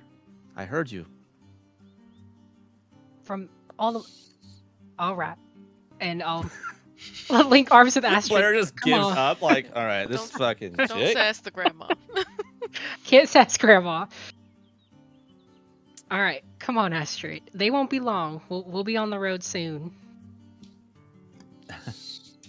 Okay, she just kind of stumbles with you. She's Numb. still pale as hell. Calm emotions last a minute, right? Yeah. Yeah, about halfway to the cabin, you see the hair just starts going again. Now, don't you worry yourself none. We'll get you warm milk. That always helps me when I get upset. Prince Bolem. It's nice to meet you. Nice to meet you as well. Did you know? A long time ago, there is an empire known as the Kushamar Empire. It existed throughout all of Antasharat into the woodlands known as the Kushamar Forest. The ruins that your father found Idore in, that was once its capital, long eroded by time. It is, and Tasharat is the epicenter for the Fae now, because of its connection to the Empire. Kushamar drew the siren known as Idore because of its connection to the Kushamar. You are from the Kushamar, and not like much of the community. No, they found their way there. They came together there under the protection of Idore and whatever is part of that community. The only other person you know that is from that region is your adopted mother, Imariel. There is something of importance within you that is connected to the Kushamar. You are not just an elf that was orphaned. You are not just an adopted prince. Your bloodline does matter. You come from something far older. Well, seeing as I don't remember anything of my real mother and father, I'll have to take your word for it. Indeed. The mission you go on, it is cross universe. It is something that breaks the very understanding of one world from another. A long time ago, when those empires existed, those people crossed those worlds freely. That shard will resonate with you differently than it will with most of the others. Draven too will have troubles. Okay. I will Luckily for keep that you- in mind. Good. Luckily for you, you have not closed your doors or locked them away. You are dealing with your trauma. I know that's hard. It is. Yes. Yes. You're doing good though, Bolem. Don't worry I'm about trying. what happened in Heron.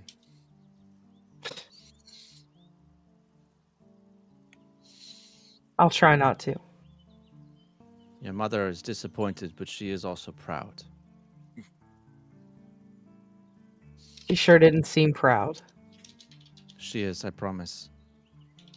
There was a third thing you could have done in Heron. You could have chosen nothing. You could have chosen to be paralyzed by decision. You made a choice. We could debate whether it was the right one all day. But you made a choice. You led. Be proud of that. Learn from how it didn't go the way you meant it to. Or the way it did. I understand. All right. Go help my granddaughter get her sister out of that mess. I will. You have my word. Mm-hmm. And I'm sorry to hurt Astrid. I didn't actually expect it to hurt her. I thought it would bring her relief to know that Marlowe is dead. She was very adamant she didn't want me to do anything, and I think that's more the issue. Yes, perhaps. I don't know if you know as much about Frost as your father and mother do, but he came from a very violent beginning in history. He chose to work for them because he believes in them. But he will also do a lot to protect that family, which includes the Dulls. And he's not the kind of person to ask permission. No, apparently not. He also didn't tell anyone, so break her secret.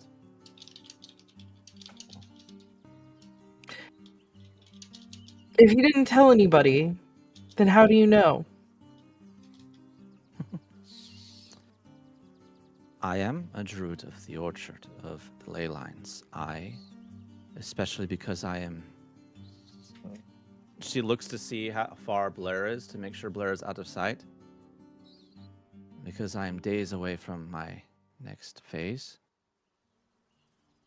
I see a lot more. See. And you didn't tell Blair. No. She has enough to worry about right now. The shard is going to confuse you all. And it's going to probably demand that you do things that you would never want to do. Harm people who should not be harmed. You will be left with very little choice. I don't know that I like the sound of that. The shard is in the center of a city. It changes the reality for everybody.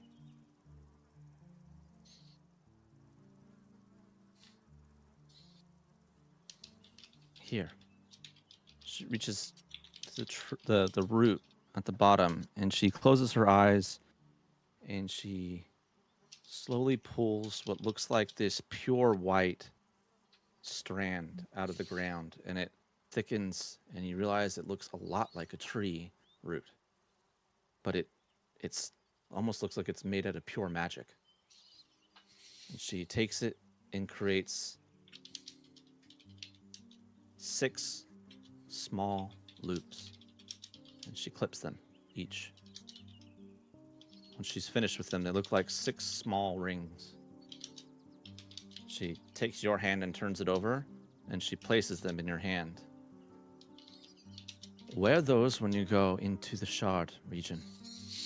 It will protect you from what is happening with the universe there. You will be able to see true. I'll make sure everyone gets one. Good. I already told your little friend, beware the child. It is not a child. Then what is it?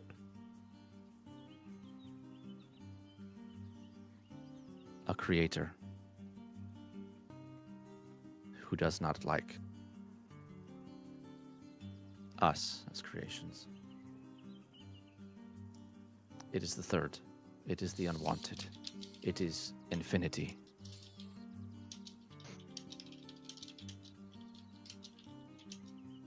Not sure that I completely understand, but I will be wary.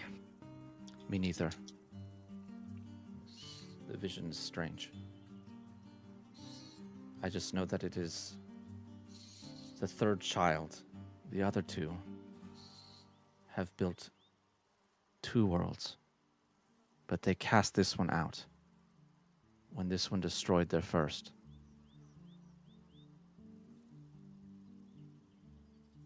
That's what I know. And he has found his way here. Okay.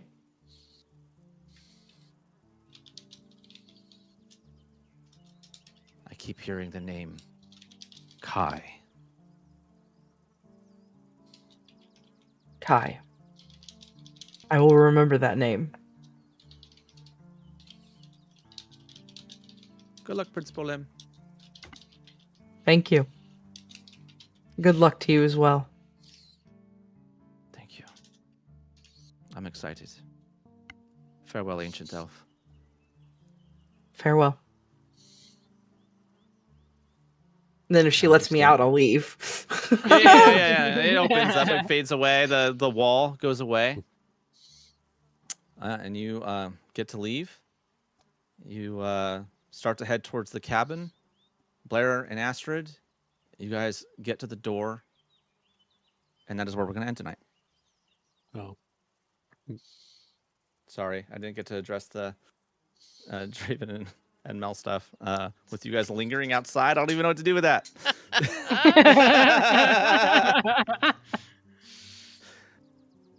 Good session. Good. Yeah. Good session. This one wasn't as exciting, I think, as the last one, but hard to top that no, last I think one. this was plenty exciting and a lot of trauma. Thank you. I need to go call my therapist now. I know it's midnight, but yeah. Thanks for sticking with it. Sorry I went over. The goal was 12:30. My bad. Well, my goal was originally 12, but Deirdre, she's so interesting. Yeah. She is. She's an interesting little lore bug. Yay! Yay. Anyway, so that's the end of it. End of the session. Thank you, anyone else who's keyed in and has stuck around with us this whole time. Really invite people to start asking questions. Start suggesting people to get advantage or disadvantage during gameplay. I forgot to mention that when we started, and I'll try to mention it again off and on breaks, just to see how it goes. If anyone wants to do that, like we had Pasta Siesta in here, and I'm sure Sophia would have loved to screw with some people tonight. That would have been great. Anyway, farewell until I believe next week. We will see you then. Oh no, next week actually I have to take next week off. I will be in Oklahoma. So with my Then wife's we don't family. have a hard stop at midnight because we don't have a session. Oh yeah, I forgot about that. Yeah. So anyway, so 2-week break week break, and then we'll be back at it as long as we have most of the people. So, all right. I might be camera off for next session because I'm getting a spinal shot that day. Ooh. Jeez, Okay. dude. Nice. Why would you do that? All right. Because the alternative is just a lot of pain. Is that Yeah. what you did today, Sam?